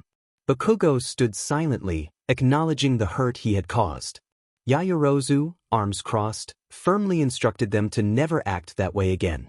Mineta hesitated, glancing between the duo and 𝐿𝐵, voicing the group's curiosity about what had transpired. Midoriya managed a weak smile, assuring them they would answer any questions. However, Bakugo interrupted, stating they could talk tomorrow but not today. A voice called out from behind the group, prompting Todoroki to turn around. His eyes widened in surprise upon seeing Fuyumi, Natsuo, and their mother. Todoroki questioned their presence, and his mother gently explained they had been asked to speak with the chief. It was her first time out of the hospital in years, and the crowd seemed overwhelming. He pointed toward the door, indicating where they needed to go. She whispered her thanks as they began to navigate through the crowd. Mrs. Todoroki paused, noticing a quiet man leaning against the wall. Her gaze met his striking blue eyes, filled with sadness, just as the door opened. The chief welcomed Bakugo's parents and Midoriya's father as they exited, allowing the Todoroki family to enter. 𝐒𝐮𝐻𝐵's voice, tinged with sadness, called for Shoto, a tone the young hero rarely heard from his father. Mitsuki approached Bakugo and Midoriya, stating they needed to talk. She took her son's shoulder, guiding him away from the group, with Midoriya following in confusion alongside his father. Bakugo questioned the reason for their talk, and Hisashi placed a reassuring hand on his shoulder, explaining that 𝐿𝐵H had been the one to find him. Midoriya expressed confusion at the revelation that 𝐿𝐵H had spent weeks searching for Hisashi. Bakugo moved closer to Midoriya, asking how 𝐿𝐵H had managed to locate him. Hisashi shared that 𝐿𝐵H had been his best friend in childhood, knowing him better than he knew himself. He explained that he still had a job to finish but would return as soon as he could. Midoriya felt sadness at the thought of his father leaving again, but Hisashi reassured him that being a hero meant fulfilling responsibilities. Masaru added that the Todoroki family and his own would serve as temporary guardians until Hisashi returned for good. Hisashi mentioned that Midoriya would have the opportunity to choose who he wanted to stay with, as he would be at the dorms except during holidays. Midoriya lowered his head, stating he needed to speak with the chief and Nizu before making a decision. He quietly requested a moment alone with Bakugo. Hisashi agreed and directed the Bakugo family to join the rest of the group. Once alone, Bakugo scoffed at Midoriya's thoughts of staying with the Todoroki family. Midoriya clarified that it was only for 𝐿𝐵, explaining that being part of the household would allow him to spend time with his friend without supervision. He reassured Bakugo that he could stay at his place during holidays if he wished, emphasizing his longing to maintain friendships. Bakugo questioned the need to hang out alone with 𝐿𝐵, feeling cornered despite Midoriya's explanations. Midoriya chose not to respond, instead wrapping his arm around Bakugo's neck. The blonde remained still, allowing Midoriya to lean in for a brief kiss. After pulling away, Midoriya rested his head against Bakugo's, affirming their bond and expressing his commitment to both their relationship and his friendship with 𝐿𝐵. Bakugo, feeling reassured, placed his hands on Midoriya's hips and leaned in for a deeper kiss. He declared that Midoriya would always belong to him, to which Midoriya responded with a laugh, glancing back at their classmates who were watching with wide eyes. They decided to return to the group, pushing through the crowd with smiles. As they approached, a loud thump caught their attention. To their shock, they found 𝐒𝐻𝐬 on the ground before 𝐷𝐵H, seemingly begging for forgiveness. The rest of the Todoroki family stood in shock as they looked at their long-lost family member. The class was more confused than ever as they watched the number one hero at the feet of someone they had once thought lost. The chief announced that everyone had agreed to the terms. Toya Todoroki would live at his family residence and do a work study under pro hero 𝐒𝐮𝐦𝐻𝐬. To leave either his home or UA, he would need to be accompanied by a member of his household or a pro hero. The chief approached 𝐷𝐵H with a small black cuff, explaining that it would remain on until they deemed him a great hero. It was waterproof and would track his location and quirk usage at all times. He asked 𝐷𝐵H if he accepted these conditions as he bent down towards his ankle. 𝐷𝐵H looked to his family for approval. 𝐒𝐻𝐬 was still on the ground, while his mother and siblings looked back with encouraging smiles, nodding slowly. With a quiet whisper, he accepted the terms. The chief smiled as he clipped the ankle monitor onto 𝐷𝐵H's right leg. He then turned to Midoriya, asking which family he would be staying with. Midoriya replied without hesitation that he would stay with the Todoroki family. The chief instructed Hisashi and Enji to fill out some paperwork while everyone else was free to go. For a moment, nobody moved as 𝐷𝐵H and his family stared at one another in disbelief. Slowly, his mother made her way toward him, careful of 𝐒𝐻𝐬 on the ground. With a small smile, she embraced 𝐷𝐵H tightly, expressing her joy that he was home. Tears filled 𝐷𝐵H's eyes as he returned the hug, feeling a longing fulfilled. Fuyumi joined the embrace, playfully scolding 𝐷𝐵H for his troubles. One by one, the Todoroki family formed a group hug, leaving only 𝐒𝐻𝐬 on the ground. 𝐷𝐵H awkwardly pointed out that a family hug usually included the whole family, prompting 𝐒𝐻𝐬 to rise and join them in a moment of happiness. The family was whole once more. Midoriya was called by Aizawa as he entered the crowded dorm. It had been 2 days since the attack, and the entire league had been taken down. Everyone had recovered physically, but there was an unspoken tension regarding Bakugo, Midoriya, and 𝐷𝐵H. 𝐷𝐵H had moved into the UA dorms to work under Aizawa, a decision that required much convincing from Bakugo, Midoriya, and Todoroki. Midoriya pushed through the crowd, finally standing before his teacher. He apologized for taking time to recover, feeling nervous as he scratched the back of his head. Aizawa dismissed his concerns with a heavy sigh, taking a seat on the couch and drawing some curious looks when he sat next to Mineta. He urged Midoriya to get on with it, prompting Midoriya to stumble toward him. Aizawa quietly asked if he still had freeze frame. Midoriya confirmed that he still had all the quirks, having only managed to reclaim them from Bakugo and 𝐷𝐵H the day before. Aizawa observed the confused faces around the room, recalling the pain of having his quirk taken. He didn't want his students to witness that kind of suffering. He ordered Midoriya to use the quirk. Understanding the gravity of the situation, Midoriya activated freeze frame on Aizawa and placed a hand on his head, transferring 99% of the quirk back without causing pain. After a brief moment, he activated his most challenging quirk, knowing it would hurt Aizawa but also that he could not scream. After a couple of minutes, he stepped back, gasping for breath. 𝐷𝐵H, sitting next to his brother, asked what would happen next. Midoriya assured him they would wait for Aizawa to regain movement. When Aizawa finally stirred, he groaned in pain, reaching for his head. Iida stood up in concern, asking if Aizawa was okay. Aizawa confirmed he was fine, albeit slightly unsteady. He then ordered Todoroki to use his flames. Todoroki complied, igniting a small fire, but Aizawa quickly activated his quirk, extinguishing the flame. Kaminari cheered that their teacher was back, but Aizawa warned Midoriya that if he ever pulled a stunt like that again, he would face expulsion. Midoriya nervously acknowledged the warning as Aizawa headed for the door. He instructed the trio to leave soon, wanting them back before 6 p.m., suggesting they take everyone with them. Bakugo groaned at the thought of being followed all day. Ashido asked where they were going, while Iida inquired about who would be joining them. He always felt it was his job to keep a close eye on everyone. Midoriya decided they were all going and walked towards Kirishima with a simple shrug. He expressed his eagerness to get things over with, smiling as he rested his hand on Kirishima's head, transferring the borrowed quirk back to its original owner.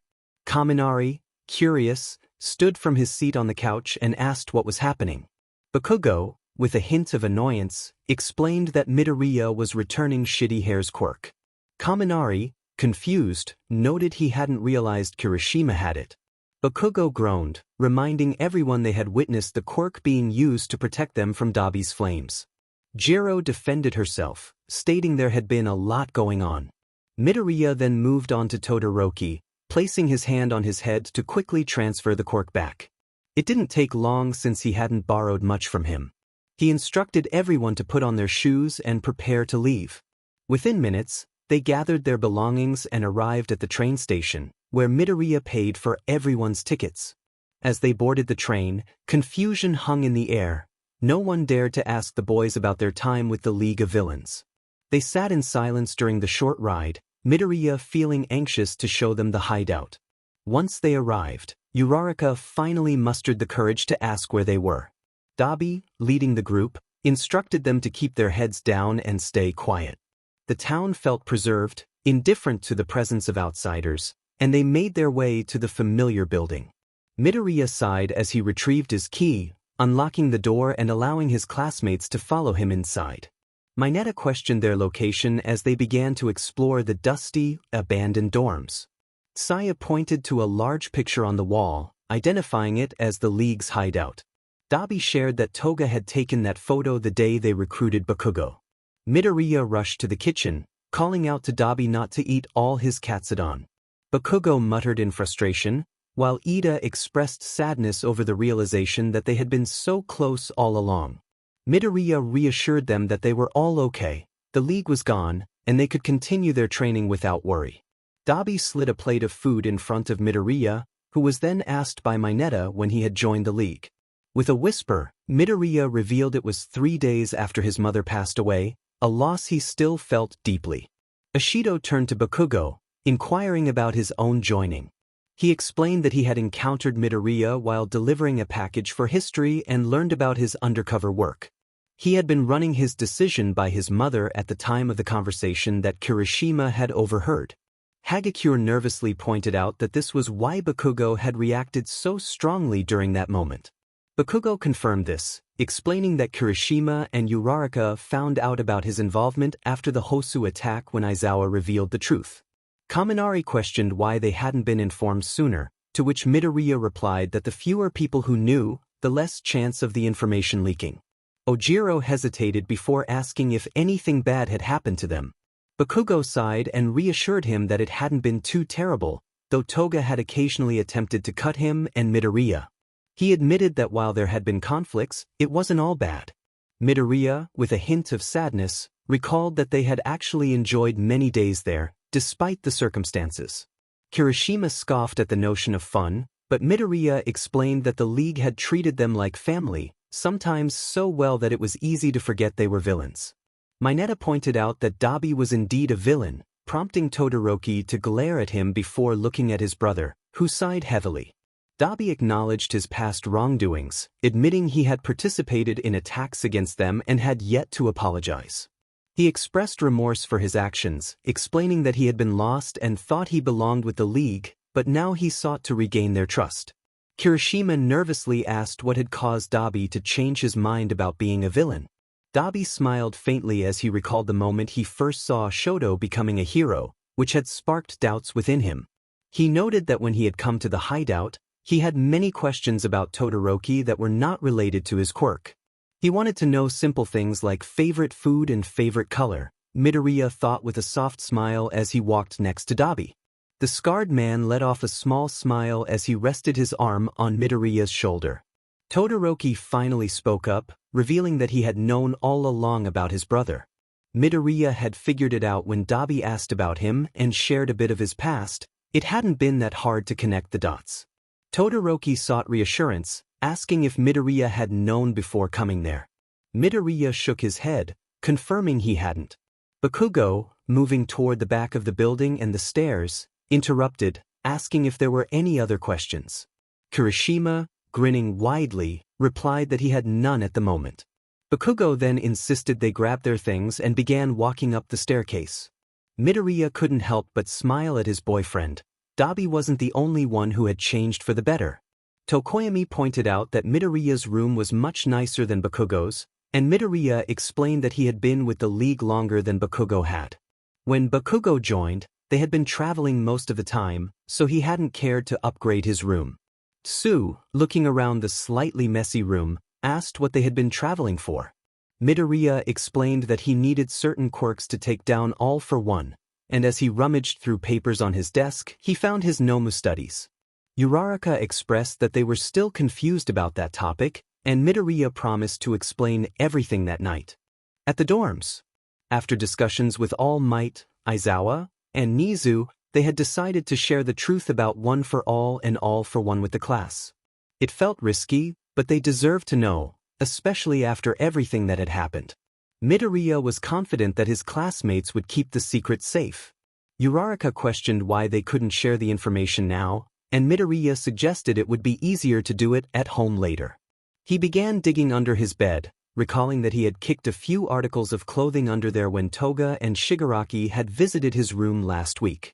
When he found what he was looking for, he smiled and laid the black sweater next to his own on the bed, then reached for the watch he knew was also under there.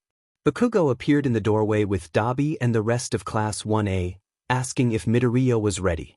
Midoriya confirmed he was almost done as he stood up, looking at his handsome boyfriend. He tossed the watch into the air, and Bakugo caught it effortlessly. Bakugo remarked that he had been looking for that watch, and Midoriya joked about how he had more of Bakugo's clothes in his room than his own. Bakugo smirked, causing Midoriya to blush. Ida, trying to hide his own embarrassment, commented that they probably didn't want to know more. 𝐼𝐵, with a mischievous smirk, confirmed that they didn't, earning glares from both Bakugo and Midoriya. Midoriya picked up a sweatshirt and tossed it toward 𝐼𝐵, who caught it with a grateful nod. Bakugo groaned, asking if they were done yet. Midoriya mentioned needing to grab some things from Toga's room, and Bakugo quickly intervened, offering to go instead. Midoriya listed what he needed: his shoes, a red hoodie, and a picture of the four of them on Toga's desk, planning to cut her out of it. Uraraka nervously asked why he didn't want to go in her room, sensing something was off. Midoriya revealed that Toga and Shigaraki had ordered the hit on his mother, and he clenched his fists, feeling the familiar pain in his heart. Kirishima stuttered, asking if it wasn't a coincidence, and the class looked confused and saddened for their friend. Bakugo, reappearing in the doorway, asserted that there were no coincidences with the league. He asked Midoriya if he was ready, offering a sad smile. Midoriya, trying to hold back tears, told them he would meet them downstairs. Bakugo sighed sadly and instructed 𝐼𝐵 to take his bag and lead everyone down. Once the room was empty, he scooped Midoriya into his arms, wanting to keep this moment private. Bakugo, hugging Midoriya tightly, reassured him that it wasn't his fault. He expressed a wish to change the past and bring back Midoriya's mother if he could. Midoriya sobbed, squeezing Bakugo as tightly as he could. Bakugo gently reminded him that he would be a great hero and that his mother would be proud of him. She loved him more than anything and wouldn't want him to blame himself. It was okay to feel sad sometimes, but he shouldn't dwell on it. With Bakugo's comforting words, Midoriya's tears began to dry, leaving streaks on his face. He thanked Bakugo softly as he pulled away from the hug, his arms lingering around Bakugo's shoulders. Bakugo smirked, tightening his grip around Midoriya's waist, and pressed his lips to Midoriya's for a sweet kiss. Midoriya responded happily, and Bakugo couldn't help but smile as he pulled away. Ready to go. We still have one more stop to make, Bakugo asked as they separated. Midoriya sighed, looking around the room. He felt a mix of excitement about the league's defeat and sadness about leaving behind the memories he had created there with 𝐼𝐵 and Bakugo. Come on, nerd, Bakugo said with a soft smile from the doorway. Midoriya nodded, slowly making his way toward the door, taking one last look at everything in the room. When he reached the doorway, he intertwined his fingers with Bakugo's. Let's go, Midoriya said, returning Bakugo's smile. The two boys walked down the hallway in silence. As they reached the stairs, they released each other's hands, with Bakugo going down first. Midoriya couldn't help but admire Bakugo, feeling grateful to have a boyfriend who genuinely cared for him despite his fiery temperament. Let's go, 𝐼𝐸𝐵 said as they all landed on the landing downstairs. Izu, lead the way. They walked toward the front door, with Bakugo and 𝐼𝐸𝐵 just as curious about the warehouse as everyone else. It's just down the street about 2 blocks away, Midoriya said with a smirk, starting down the sidewalk with Bakugo at his side. The rest of the class followed quietly, observing the 2 men at the front of the group. They noticed Bakugo smile as he laced his fingers through Midoriya's. I still want to know how that happened, 𝐼𝐸𝐵 whispered to the group, nodding toward the couple. Well, we were all there for Bakugo's episode when Midoriya left the first time. We saw how broken he was, Todoroki recalled, remembering the day he had to help Bakugo calm down from a panic attack. It started with Midoriya being under the influence in an old hotel room, 𝐼𝐸𝐵 added with a smirk as he walked beside his brother. Wait, what? Iida exclaimed softly. 𝐼𝐸𝐵 chuckled quietly before continuing. Apparently, Midoriya kissed him when he was drunk, and Bakugo pushed him away. The next day, when Bakugo was sober, he didn't push him away. He shrugged, ending the conversation as they reached their destination. Where are we? Kirishima asked, looking up at the old brick building with several broken windows. The warehouse, Midoriya mumbled as he slid his key into the door, granting access for everyone. They entered the building while Midoriya turned on all the lights. He dropped his bag and quiver onto the cold, hard cement. Why is it so cold in here? Mineta complained, rubbing his hands over his arms to warm up. Where are we? Uraraka asked in astonishment, noticing several Nomu lined up against the far right wall. This is where I built the Nomu, Midoriya replied with a sad smile as he walked toward the massive computer station. You built the Nomu? Iida asked, concern evident in his voice. Yes, Midoriya answered nervously as he logged into the computer. So you sent them to attack us? Todoroki questioned, disbelief in his tone as he clenched his fists. No, Midoriya replied quickly. I never sent them to harm any of you. All for One sent them during the festival. I couldn't stop them because his orders override mine. He began searching for the designated file. They listened to you on voice command. Kirishima asked, recalling every Nomu he had encountered. Yes. I think when I burned them with my quirk, they malfunctioned, Midoriya explained, finally finding the file he wanted. Since All for One was controlling them, they couldn't listen to me directly. When I lit them on fire, they didn't know what to do. They were trying to listen to him, but my quirk overpowered that. He pulled out a pair of scissors. Babe, can you cut the wiring and tubes connected to the single Nomu against the giant containers? He asked, holding the scissors behind him. Babe. Mineta snickered, glancing at Bakugo. Bakugo shot him a glare that silenced him immediately. What for? Bakugo asked, taking the scissors from Midoriya's hands. So I can shut this down, Midoriya replied, turning toward the filing cabinet on the right side of the desk. He opened the drawer and rummaged through the names of the previous Nomu until he found the one he was looking for. With a smirk, he pulled the file from the drawer and handed it to 𝐼𝐸𝐵. What's this? 𝐼𝐸𝐵 asked, confusion crossing his face as he opened the file to see the cover, 𝐼𝐻𝐸 B1N1. His eyes widened in shock as he looked back at Midoriya. 𝐼𝐻𝐸 is a Nomu. Yes. He was the first Nomu ever created for Shigaraki. I'm hoping to reprogram him to listen to the chief of police. His quirk is truly amazing and can be useful in many situations, Midoriya explained with a small smile. Plus, I would miss his cooking too much if I just shut him down. So there is a way to shut them down? Todoroki asked, glancing at the file in 𝐼𝐸𝐵's hands. All good. Bakugo yelled from the Nomu that was now disconnected from everything. Midoriya smirked as he clicked yes on the computer, causing a loud clunk to echo throughout the old, creaky warehouse. What's happening? Uraraka asked, a hint of fear in her voice as the ground slightly rumbled beneath their feet. I set it to lethal mode, Midoriya replied nonchalantly as he stood from his chair. What is lethal mode? Iida questioned, watching the Nomu's monitors shut down one by one. There is a tube connected to the brain, Midoriya began explaining as he walked toward the Nomu in the center of the room. It releases a substance that essentially shuts them down. Since they can regenerate, the brain is the only sure way to stop them. He pressed his hand to the single standing Nomu, his Nomu. Closing his eyes, he began transferring quirk after quirk back to the Nomu standing at the other end of his palm. He didn't need them anymore and couldn't return them to their original owners. Most of the quirks he took were from dying people or those who didn't want them back. Roughly 20 minutes later, he had transferred every quirk into the Nomu, including combustion. The only remaining quirks in his body were one for all and all for one. Midoriya breathed as he took a step back from the Nomu, losing his balance. Bakugo questioned if he was okay to walk and slid his arm around Midoriya's waist to steady him. Midoriya assured him he was fine as they moved toward the group. He quickly knelt down to grab an arrow from his bag and quiver. Knowing that using his bow wouldn't provide enough force, he charged one for all and threw the arrow at the Nomu's head, bringing the confrontation to an end. All Might stood in front of the large group in the dorm common room, announcing that he was going to tell them a story about two brothers. He warned them that what he was about to say must never be shared with anyone, causing concern to wash over the students' faces. Aizawa added that this should be viewed as their first assignment as actual pros, emphasizing the importance of keeping quiet.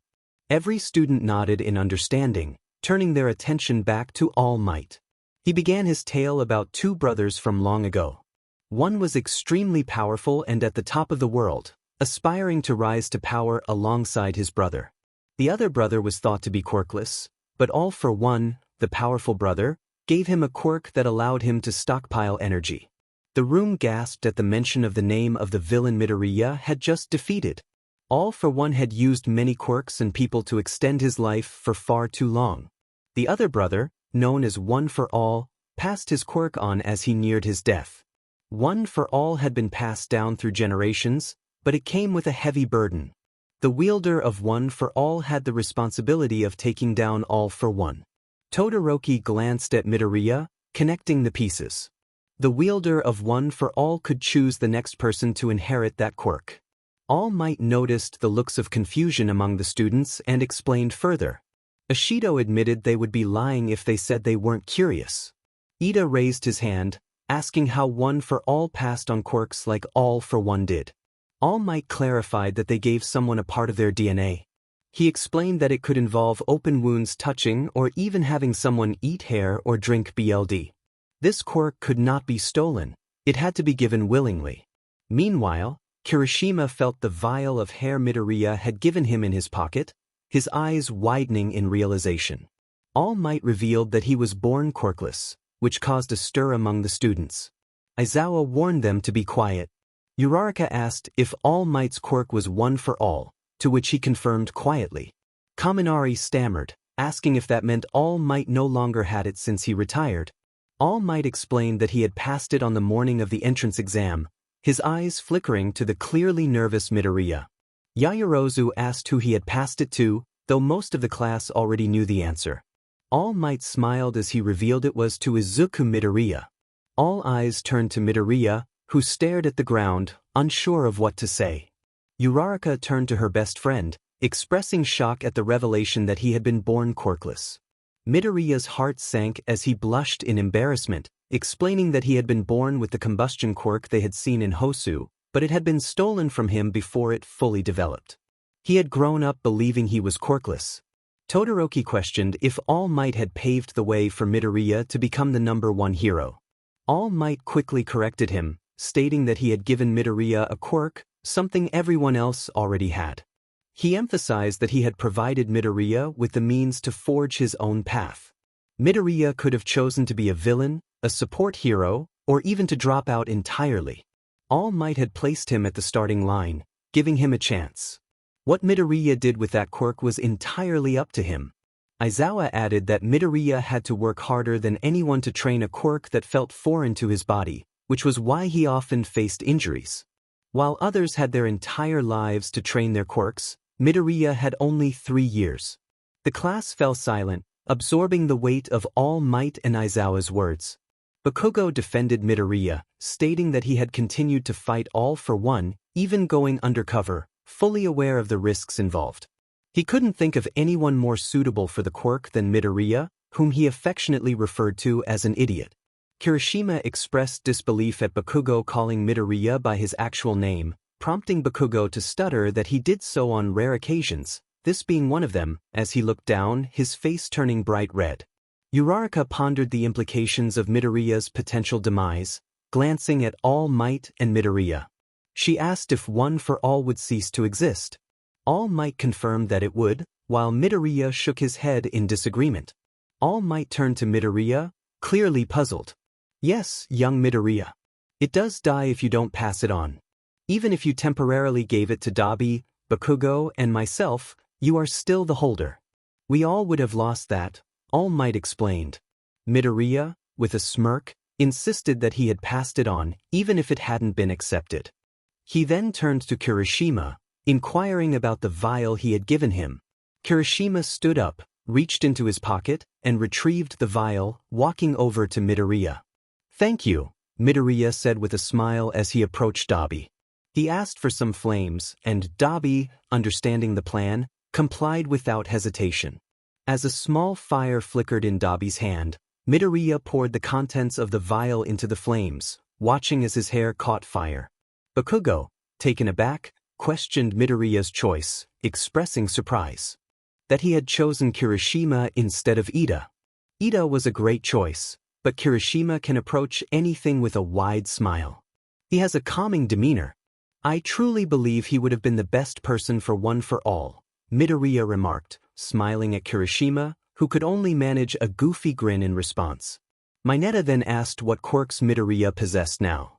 Just One for All and All for One, Midoriya replied, glancing at his role model. When the time comes, One for All will be passed on to the next person. However, All for One will die with me.